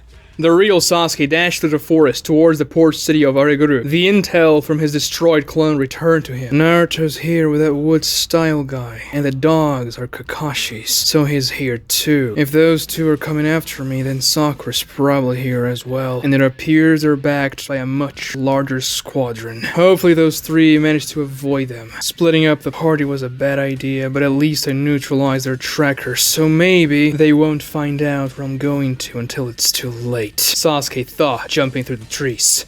We gotta go after him! Naruto said, brandishing his hands in the air. Don't be hasty, Naruto. He left a shadow clone behind to find out more about who's after him, and now he knows you're here. Think about what he did. He took out the ninja dogs to make our trekking much more difficult. So that means he hasn't finished his business here yet, which means he probably doesn't know where Itachi is. But what if he's heading to Itachi right now? Even if he is, we don't know exactly where he's going to. Ino, connect me to Kakashi-senpai and the others. Ino nodded, having finished her first aid on Lee and Neji, and reached out to Kakashi Kakashi via mind link. Kakashi-senpai, Team Neji has been defeated by Sasuke, and he left a shadow clone behind to neutralize our dogs. They are all alive, but certainly out of commission. Where are you, and what are your orders? Kakashi leaned on a tree. He was breathing heavily. I just fought an unknown Akatsuki. He got away, but I spent all my chakra in the fight. He also drew me to the opposite direction of Team Neji and Sasuke, and I'm too exhausted to get to your location with haste. Do you know where Sasuke's headed? Is it still the port city? We don't know for certain. Should I contact the others, Battalion Lord? Yes, do that. Keep me in the mind link, and connect me with Naruto as well. Ino did so, and reached out to Shikamaru. To her terror, she could find his mind, but obtain no answer. A jolt of adrenaline rushed down her spine. Could they have lost their fight against Kabuto? She reached out to Choji, and to her immeasurable relief, he replied, Ino, Kabuto, he was much stronger than we thought, and Shikamaru, he lost an arm, and he's unconscious now. He stopped the bleeding with a paper bomb, but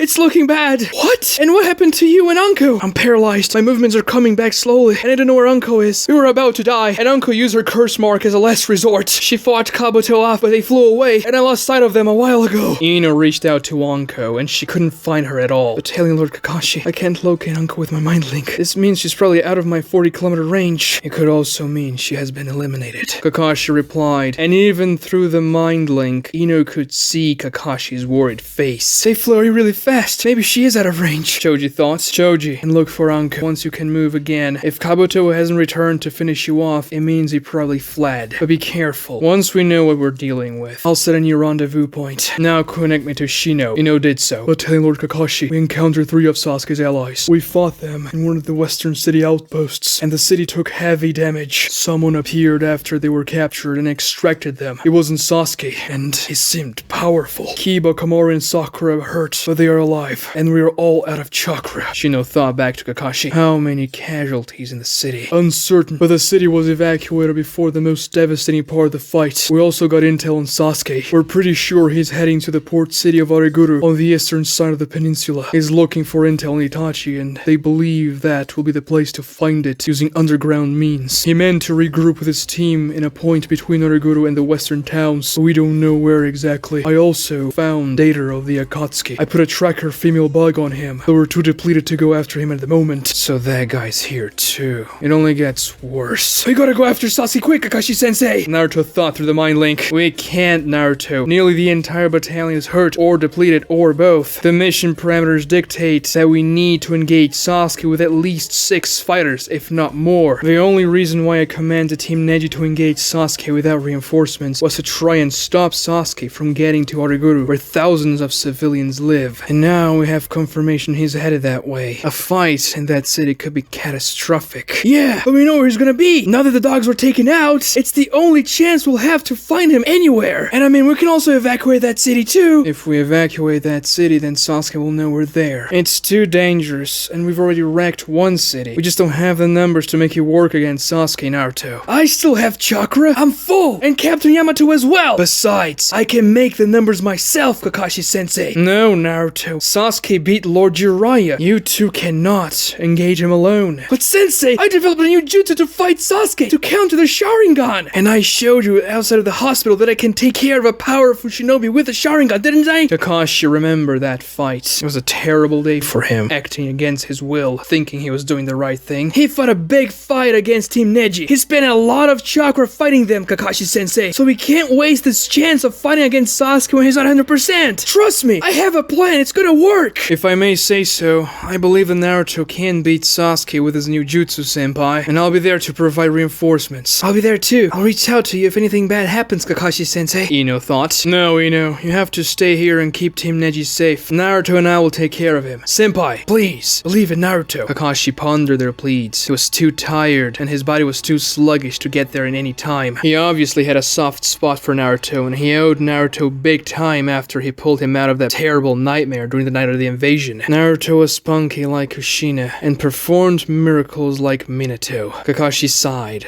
and thought back to them. Alright, Naruto and Yamato, you go after Sasuke. Ino, tell the other teams to converge on the port city whenever they're able to. They will take much longer to get there, but any reinforcements will increase Naruto and Yamato's chances if they need help. Alright, Sensei! Naruto thought and looked at Yamato. They both nodded at each other and jumped away, leaving Ino with the unconscious members of Team Neji. Your new jutsu will work work better as a surprise attack, Naruto. Don't forget it. Only use it at the right moment. I know. They moved. Fast. Determined.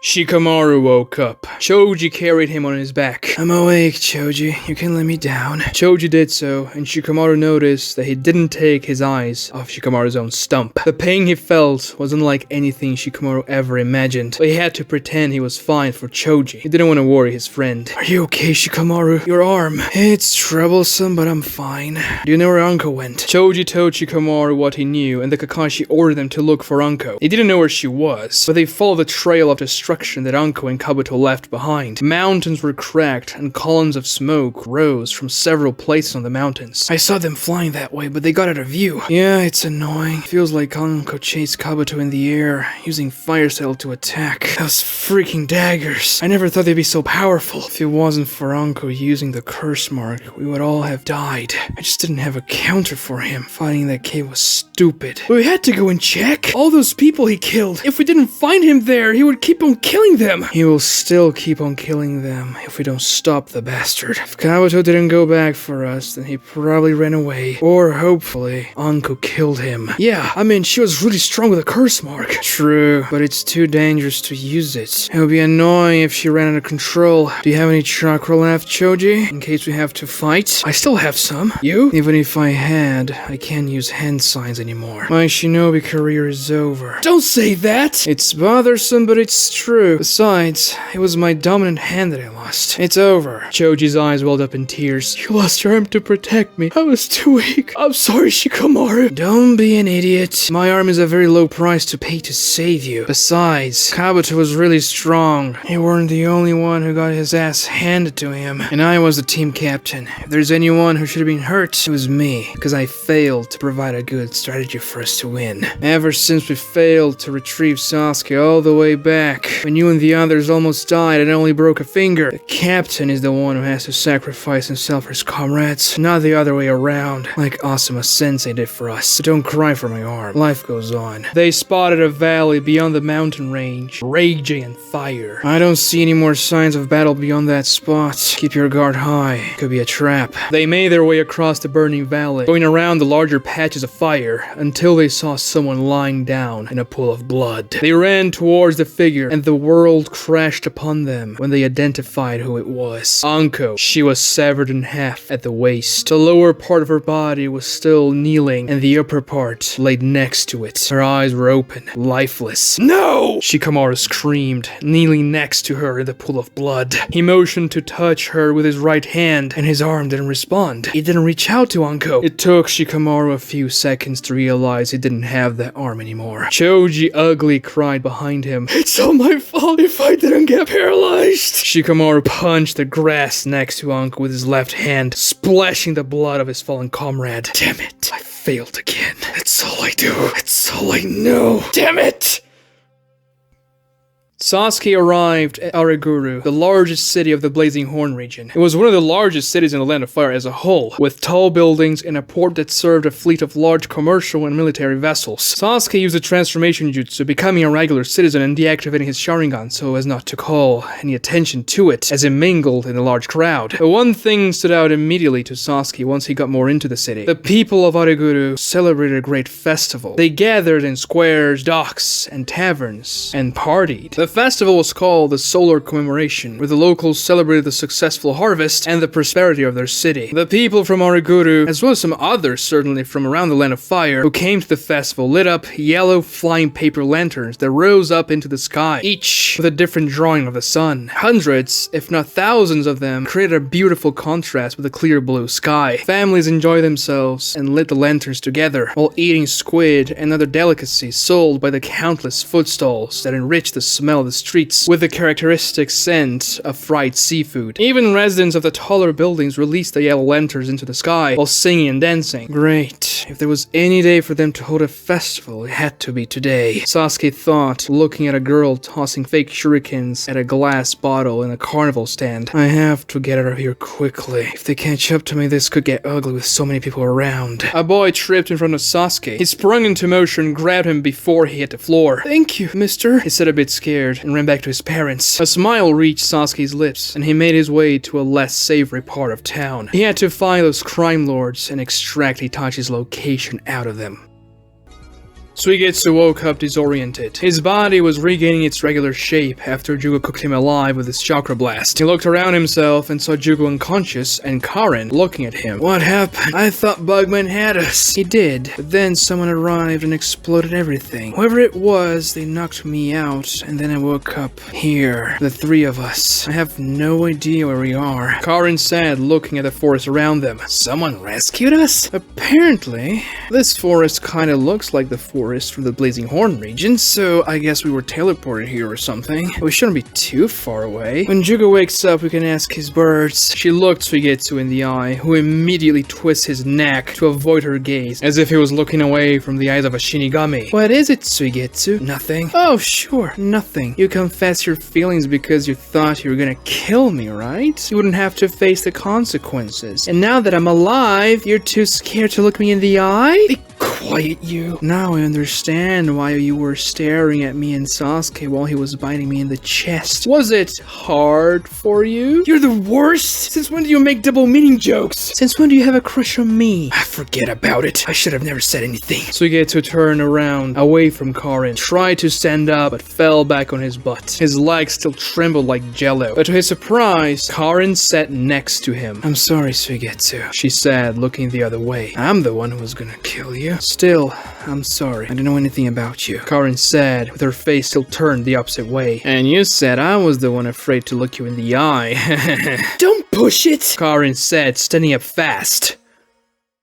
Ugh, you gotta be kidding me, Yamato said as he stared at the solar commemoration in the port city of Ariguru. Whoa, that's a lot of people. Sasuke could be anywhere, Naruto said, marveling at the festival and the countless yellow lanterns that dotted the sky. If he used the transformation jutsu, it'll be almost impossible to find him in this crowd. The only good news is that Sasuke cannot disguise his Sharingan in the transformation jutsu, so he'll either transform and deactivate it, or try to hide his Sharingan eyes, so we can have a few clues if we're looking for someone suspicious, but still, it's so many people that even if he has his Sharingan activated, it'll be difficult to find him. A yellow lantern gently floated down towards Naruto, and he caught it. There was a small candle inside that heated the air within and made it float. The candle of the one Naruto held had gone out. It's alright, I have a plan, he said with unshakable confidence. Oh, I hate when you say that. What? My plans are always good! Good to make a mess. No, really, I have a good one. I can find Sasuke. I know him better than anyone. Naruto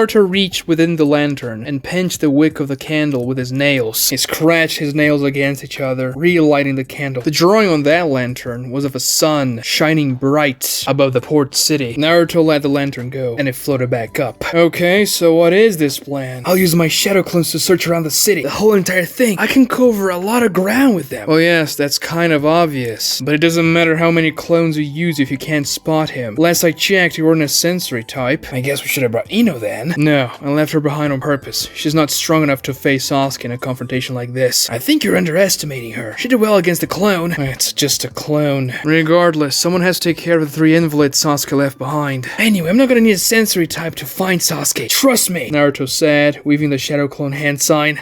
Sasuke strode along a narrow alleyway in his transformed form. Not a lot of people came to this side of town, but he could still hear the distant shouts and laughter from the festivities. I interrogated 3 crime lords, probably the 3 most powerful ones in the city. They had nothing on Itachi, even after I put them under genjutsu. Could Itachi have been lying to me when he told me to come down here? Bastard, Sasuke thought, pursing his lips, but his feelings of frustration melted away in an instant when he caught a glimpse of pink, flowy hair in the distance. distance. Sakura knelt on the roof of a tall building beyond the alleyway. She looked around town, no doubt looking for Sasuke. For a moment, he was frozen. He couldn't take his eyes off of her. Even though she was far away, Sasuke could see her perfectly. That made a memory resurface from the day he left the land of crystals after the Black Death bit him. He managed to hold the pain without externalizing its effects for the first 12 hours, but the following 12 hours were unbearable. Sasuke couldn't stop screaming as the pain kept on getting worse. Suigetsu had to cover Jugo's ears to make sure he wouldn't hear Sasuke writhing in pain and trigger another psychotic break. Sasuke thought about falling on his sword dozens, if not hundreds of times. He focused on his goal though. He focused on killing Itachi. He couldn't die there because he had to avenge his clan. But strangely, that wasn't enough to keep him going. The pain almost took him. But then he thought about Team 7, the boring days of going on D-rank missions and eating ramen together, of Kakashi teaching him the Chidori and how to use the Sharingan, of his rivalry with Naruto, his best friend, and Sakura. Sasuke thought back to all the times she had hugged him, and he chose not to hug her back for a combination of embarrassment and wanting to keep a distance from everyone. In those moments, he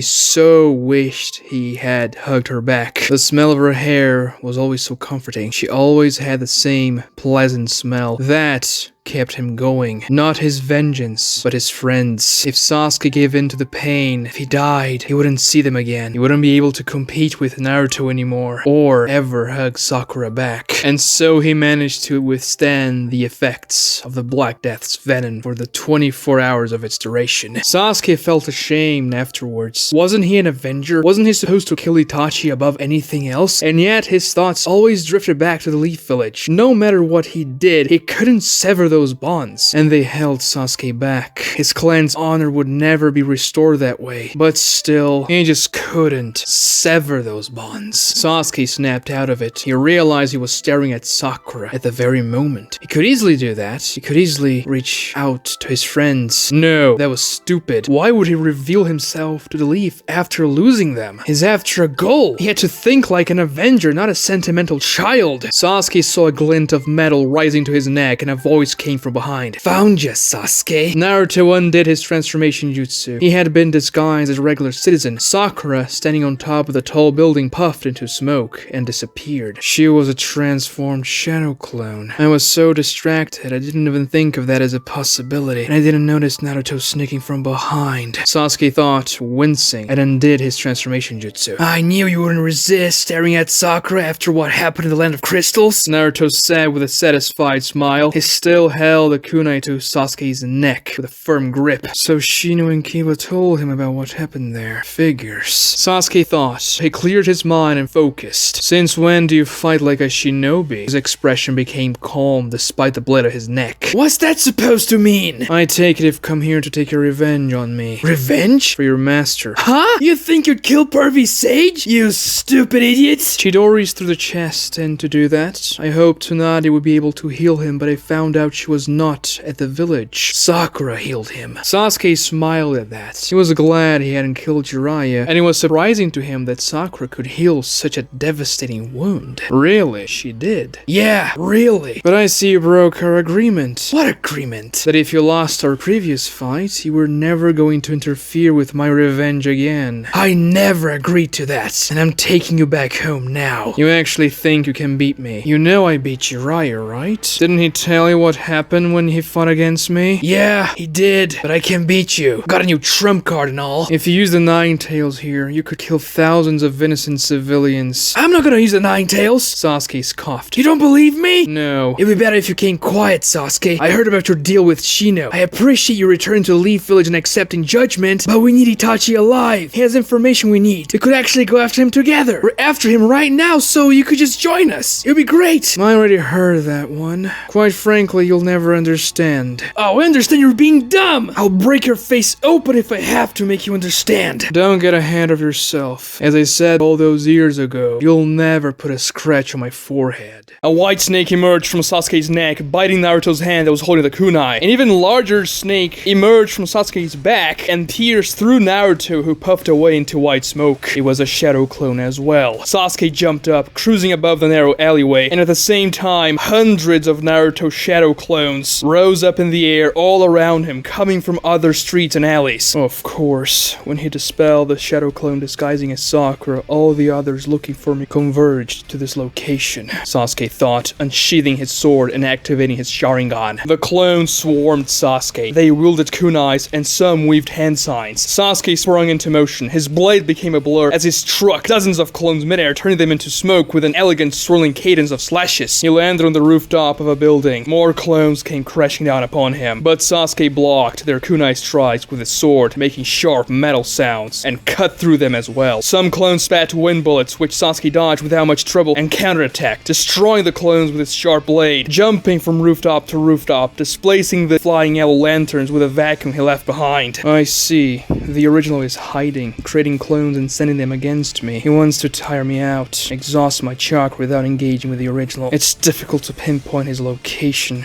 and where he's creating the clones because of the size of the city and the sheer number of buildings. He's fighting much more tactically than before. I better conserve my chakra, especially after that fight with Rock Lee. Sasuke thought, striking dozens of clones with his sword as he avoided wind-style ninjutsu and climbed up higher, running vertically on the side of a tall building in the city. Sasuke needed the high ground to ascertain where the original could be. Still, if clones were creating clones as well, finding the original would be pretty much impossible. A battalion of clones jumped up, following Sasuke, and tossed a dozen shurikens each, and then weaved hand signs. Shuriken Shadow Clone Jutsu! They shouted together. The barrage of shurikens became 10 times more numerous. Sasuke moved his sword with uncanny speed, parrying an absurd number of shurikens coming his way. They struck the wall behind Sasuke as he ran, sticking to the building. The clones kept coming, dashing at Sasuke, making him avoid attacks from all sides as he slashed them back and destroyed them. It's not just his fighting style that got more intelligent, but his clones are also much faster than before. They are not even using any Ninetales' chakra, but they are much faster than the Ninetales enhanced clones he used in the previous fight we had. Sasuke thought, parrying another strike and using a counterattack, cutting through 3 clones in one swing. He kept on hopping from building to building, avoiding wind bullets and slicing up clones whenever they engaged from up close. Civilians that were releasing lanterns into the sky noticed the fight happening dozens of meters above, on the top of the tallest buildings of the city. Sasuke zigzagged on those tall building walls, turning clones into smoke, cutting through lanterns as well whenever they were in the way. He may have gotten faster than before, but I am still much faster than him. Sasuke's blade pierced more clones, cutting through them midair, and also when he walked on the walls. He's also not using any large-scale attacks to avoid collateral damage, and if it continues like this, I may actually outlast him. I've already destroyed about 1,000 clones, and I only used my sword to do it, Sasuke thought as more clones jumped in the air. But this time, they all had Rasengan in hands. Changing tactics, huh? The clones attacked with their fierce ninjutsu, but Sasuke sidestepped the Rasengan blows, using his Sharingan to read the clones and slashed back at them. Sasuke could feel the power of the chakra vortex emanating against his skin whenever he dodged a Rasengan, but he managed to counter every single one, dodging and attacking until he kicked the final Rasengan clone down the building, making him destroy 2 flying lanterns before he puffed away. 4 more clones chased Sasuke with Rasengan in hands, and Sasuke climbed one of the tallest buildings of the city until he got to the very top. The clones caught up to him and moved to strike Sasuke with their Rasengans all at the same time. Each of the 4 came from a different direction, surrounding Sasuke at the peak of the building. But Sasuke moved fast. He dodged the Rasengan strikes, ducking down and stretched his body. His blade cut through 2 clones in front of him while he kicked the 2 behind on the head, using the same leg in a fluid 1-2 kicking motion. The 4 clones puffed away into smoke simultaneously, and the Rasengans disappeared. From up here, I can observe the entire city, and I limit his vectors of attack, Sasuke thought, watching over the port city. The clones would be spotted way before they could reach Sasuke from here. He noticed several people staring at him from the ground, about 50 meters below. Many seemed scared, others were curious, and some were just confused. A single Naruto climbed another of the tallest buildings in the city until he reached the top, which was about 30 meters away from Sasuke, practically at the same height. They stared at each other. Naruto's white Konoha cloak, as well as Sasuke's black cloak, flapped in the wind as dozens of flying lanterns danced in between them. Looking for my original? Here I am! Naruto opened his arms. Who do you take me for trying such a dim-witted trick? Sasuke said and cast a subtle ocular genjutsu on Naruto. If that was really the original, then Sasuke could activate the genjutsu at the right moment to paralyze him and finish the fight. The imprint of the subtle genjutsu would remain in Naruto, and there wasn't much he could do to counter it before Sasuke activated it. Listen to me, Sasuke! We don't have to do this anymore! You can help the Leaf! Help your friends! If we capture Itachi together! Silence! Naruto sighed. Okay then, but my words still stand. What words? I will break every single bone in your body to bring you back if I have to. Naruto weaved the Shadow Clone hand sign, creating 2 copies. They both began to charge Rasengan on the hand of the supposedly original Naruto, but that was no ordinary Rasengan. The spinning vortex made a much louder, high-pitched sound that hurt the ears, and it was bright white, far more luminous than a regular Rasengan, like a beacon of branding light. Sasuke peered at it with his Sharingan. The chakra was intense and concentrated. With his eyes, he could see that Naruto had infused wind-style transformation into that jutsu. That was ingenious. It certainly made the jutsu far stronger, but Sasuke imagined it also had to take much more chakra, which meant that was probably the original Naruto indeed. He would have more chakra than his replicas to use a potent jutsu like that in a more consistent capacity. Looking at that Rasengan, Sasuke's curiosity got the better of him, and he activated Rasengan with his left hand, as if it was a jutsu taught in the academy from the ease of it. Are you mocking me? Using my jutsu against me again? Naruto yelled over the powerful sound of his forming Rasengan. He was indignant after seeing Sasuke producing his signature jutsu without the aid of a shadow clone. Sasuke ignored Naruto and tried to infuse lightning style into the Rasengan. He narrowed both of his eyes, noticing that he simply couldn't infuse a nature transformation into it, so it wasn't a jutsu he could copy with a Sharingan. It appears you've been training, Sasuke said, closing his left hand and making his Rasengan fizzle out. But it doesn't matter how powerful your new jutsu is if you can't strike me with it. Sasuke weaved one-handed hand signs with his left hand. Chidori! Lightning burst out of it. Wind style! Giant Rasengan! The loud white vortex formed on Naruto's hand, 3 times larger than a regular Rasengan. I will dodge that Rasengan and use my Chidori to incapacitate him just like the last time. That one has got to be the original. He wouldn't try a jutsu like that with a mere clone, for he needs the original to give him the best chance he has to hit it, as the copies are significantly weaker. If anything happens, I'll activate my Subtle Genjutsu to paralyze and strike him anyway. One of the clones that charged the Rasengan weaved hand signs, and the other disappeared. When that happened, dozens of Naruto clones opened the windows and appeared inside the building Naruto was on top of. They all weaved hand signs as well. He intends to attack me with long-range ninjutsu coming from different vectors as the original assaults me with the Rasengan. No matter. I just have to block them. Sasuke thought, sheathing the sword he held with his right hand, ready to weave hand signs and activate protective jutsus with it, while using the Chidori with his left hand. The clones pointed their palms at Sasuke. They depicted a bright yellow whirlpool made of chakra. Bring it, Naruto. I'm about to, Sasuke! They both jumped towards each other.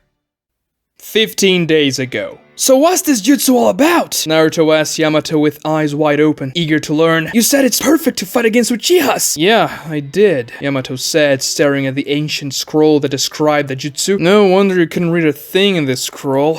It's encrypted. What do you mean? Mito Uzumaki, the jutsu's creator, she wrote the instructions using a code to make sure not everyone would be able to read it. So what do we do now? Don't worry, every Anbu knows how to decode encrypted messages. This one doesn't seem too complicated. I guess encrypting techniques weren't as developed during the warning states period. Yeah, I figured out the key. Okay, so what does it say? It's almost like a letter, a confession, or, warning. Mito Uzumaki wrote, the jutsu described in the scroll is a testament to my most shameful moment, a mote of evidence that will forever keep my indignity alive. I asked Hashirama to destroy it, for the Uchihas have become our allies, so this jutsu lost its utility. It could be extremely dangerous if it fell on the hands hands of enemy villages. Tobirama begged me to let him have the scroll, but I don't trust that man. I despise his attempts to undermine our tenuous relationship and alliance with the Uchiha, so I thought for certain Hashirama would agree to destroy this document. But he came to a compromise between myself and his brother to hide and seal the scroll away in the Uzumaki lands and never allow anyone to ever read it again, unless if one day the Uchiha clan decides to take action against the Leaf Village. My husband thought this could never happen,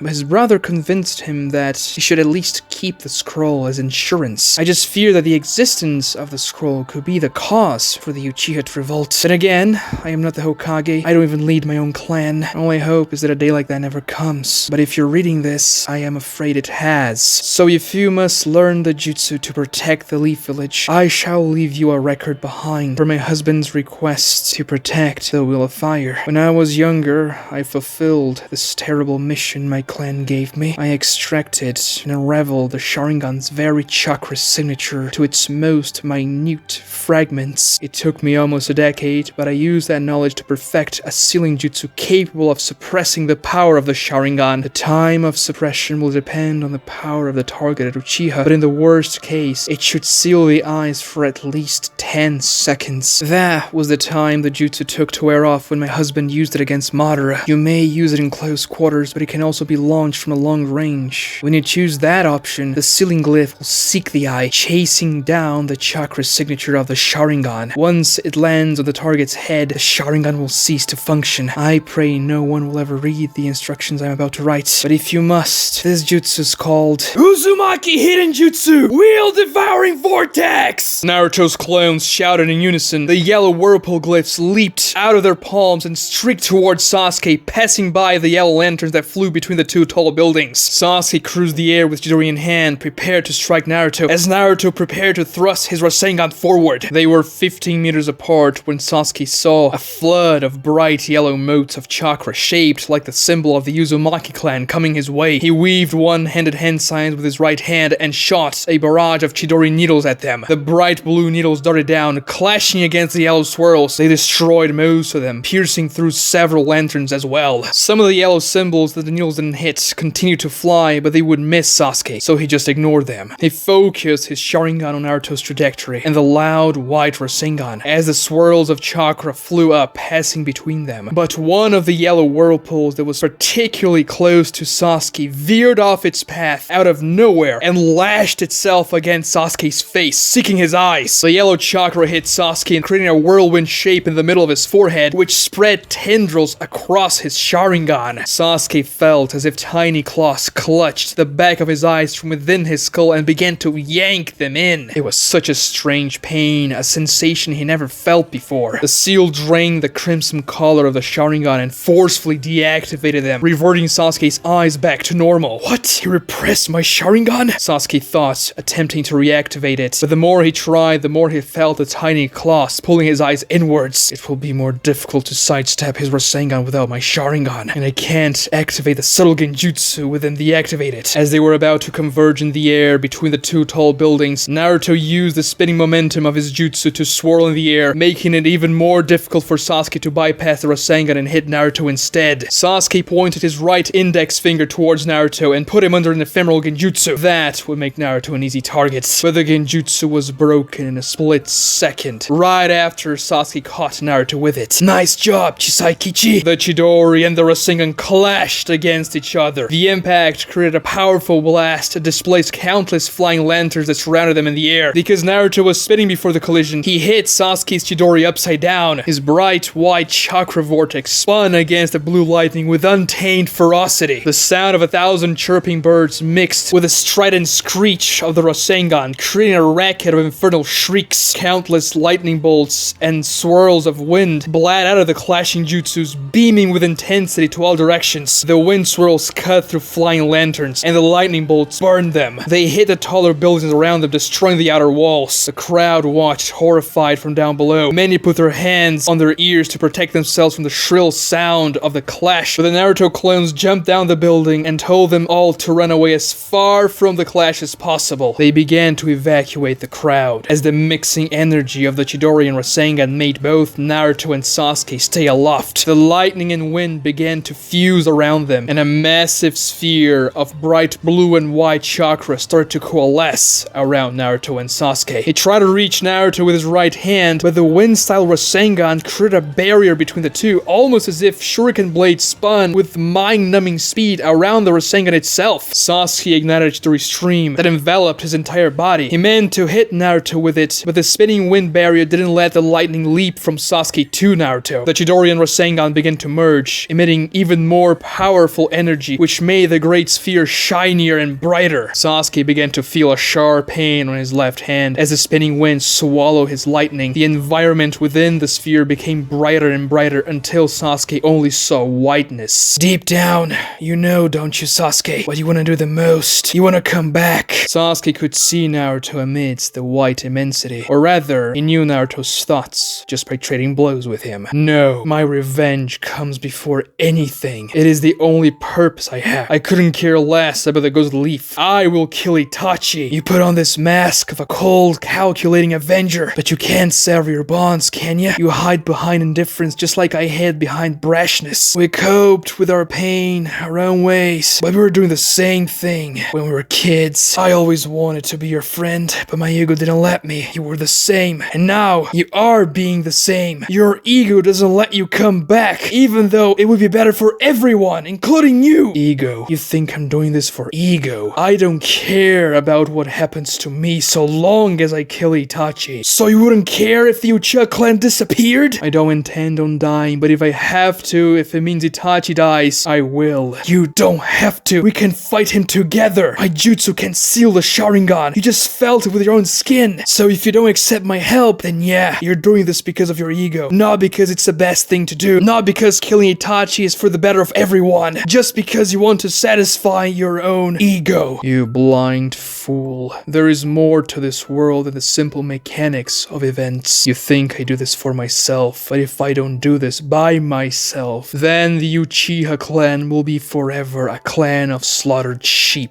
Everything my father worked for, all we ever did, the good and the bad, would be reduced to one tragic event. The legacy of the Uchiha clan would be Itachi's slaughter. That's why the Uchiha must rise back by its own strength. It's not something you can see or touch. It's not power, it's legacy. And I owe my ancestors the cleansing of this legacy. But that's not...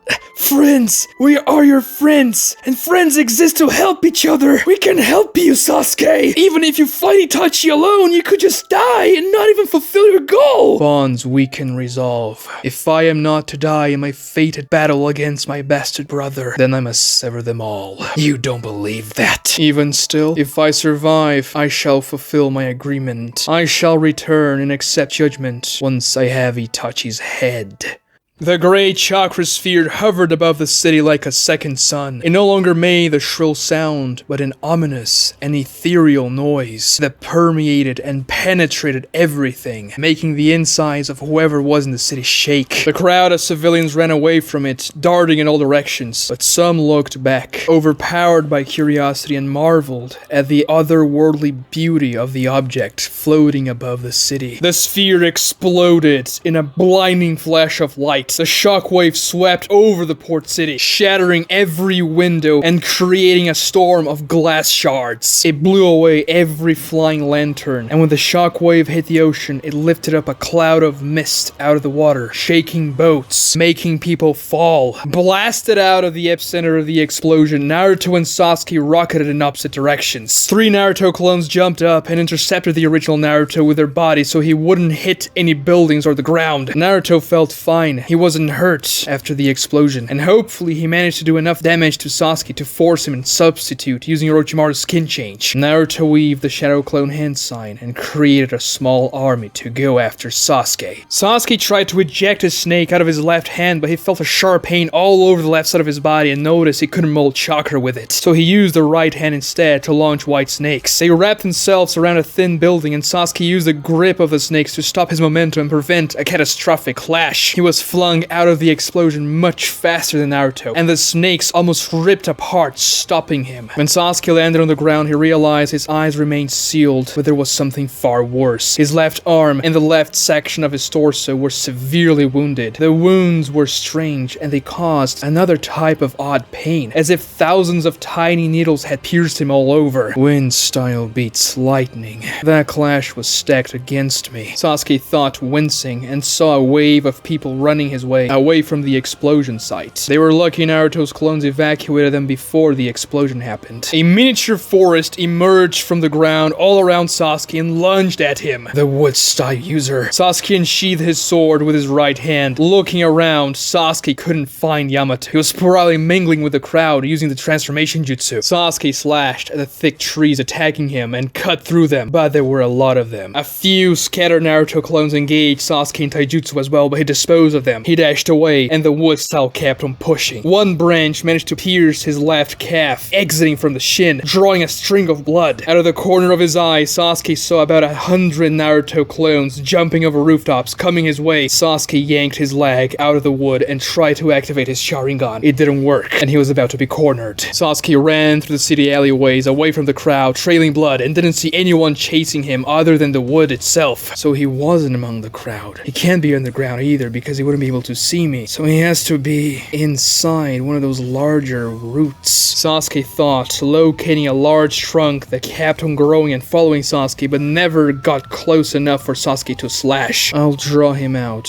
and use him as bait to make sure the original Naruto will come to his rescue. Now I have a way to identify him. I just need my Sharingan back. 6 sharp roots hit Sasuke on the legs and arms, piercing his body all the way through and immobilizing him. But he let himself be caught on purpose, because Sasuke opened his mouth wide and leaped out of him, leaving his former skin behind, pierced by the roots. Once Sasuke used the skin change, his body was fully healed, and he manifested the first stage of his curse mark all around his body. Slime glistened on his skin as he laced his sword with lightning, not even touching the ground after his former skin spat him. Sasuke bolted and slashed at the large trunk that remained behind, revealing Yamato's burned face inside of it. That jutsu practically depleted all my chakra. I have to end this quick, Sasuke thought as Yamato weaved hand signs, and the wood from the trunk itself converged on Yamato, becoming a suit of wooden armor that covered every part of his body. Lightning may be weak against wind, but I saw the signs he weaved. They are earth and water signs to create wood style, and lightning is strong against those, Sasuke said as the patterns of his first stage of the curse mark merged, activating the second stage. The lightning of his sword became black and white and made a different, ominous sound. Sasuke slashed at Yamato, unleashing a flurry of strikes, cutting through the wooden armor like butter. Yamato's speed was no match for the second stage of the curse mark. Sasuke then thrusted the electric blade on Yamato's shoulder, enveloping him in dark lightning, and the whole suit of armor splintered into 1,000 tatters. Yamato screamed in agony as the devilish lightning fried his face even more than it already was. "Stop that, Sasuke!" The small Naruto arm that was getting close screamed, shooting more of the yellow symbols against Sasuke, who lowered his shirt and cloak, gushing out his curse mark wings. Sasuke flew up, yanking the sword out of Yamato, and dodged the onslaught of sealing chakra projectiles. His forehead still depicted the whirlpool symbol, and the strange pain still affected his eyes. But if Naruto's trying to use that jutsu again, that means the one that's currently affecting me is bound to wear off soon, Sasuke thought, hovering above the small army of shadow clones. And he felt the pain on his eyes going away, just like the mark on his face. Sasuke couldn't help it but to smile. Not being able to activate his Sharingan made him feel naked, so he reactivated the eye. It was a good thing Naruto couldn't use my subtle genjutsu before. It remains dormant until I prompt its activation. It cannot be broken out of until the illusion takes effect, meaning that the original, which I cast the genjutsu before the clash even happened, still has it implanted on him. I can use it to identify the original. Whichever one amidst the army gets paralyzed after I prompt its activation is the real Naruto, Sasuke thought as his Sharingan spun, and one of the Narutos at the very edge of the small army formation stiffened. Sasuke dove with incredible speed, reaching the paralyzed Naruto in a fraction of a second, and slammed his back with both of his feet, crushing him face first against the ground and forming a small crater of impact. Naruto screamed in a mix of pain and surprise, and the entire army of shadow clones puffed out of existence as Naruto spat blood. Yamato tried to stand up and help, but wisps of black lightning still flickered around his body, causing great pain and immobilizing him. "Wait, how?" Naruto mumbled. Sasuke swung his lightning sword, cutting both of Naruto's Achilles heels in a single slash. Naruto let out a bellow of pain. "You should have known, Naruto," Sasuke said, stepping on the back of Naruto's head. He sheathed his sword. "As per usual, I won." Sasuke flew away. Naruto couldn't get up because of his ankles, but he turned his face towards the direction Sasuke went, scraping his cheek on the ground. He could barely see his friend disappearing in the distance through the haze of tears.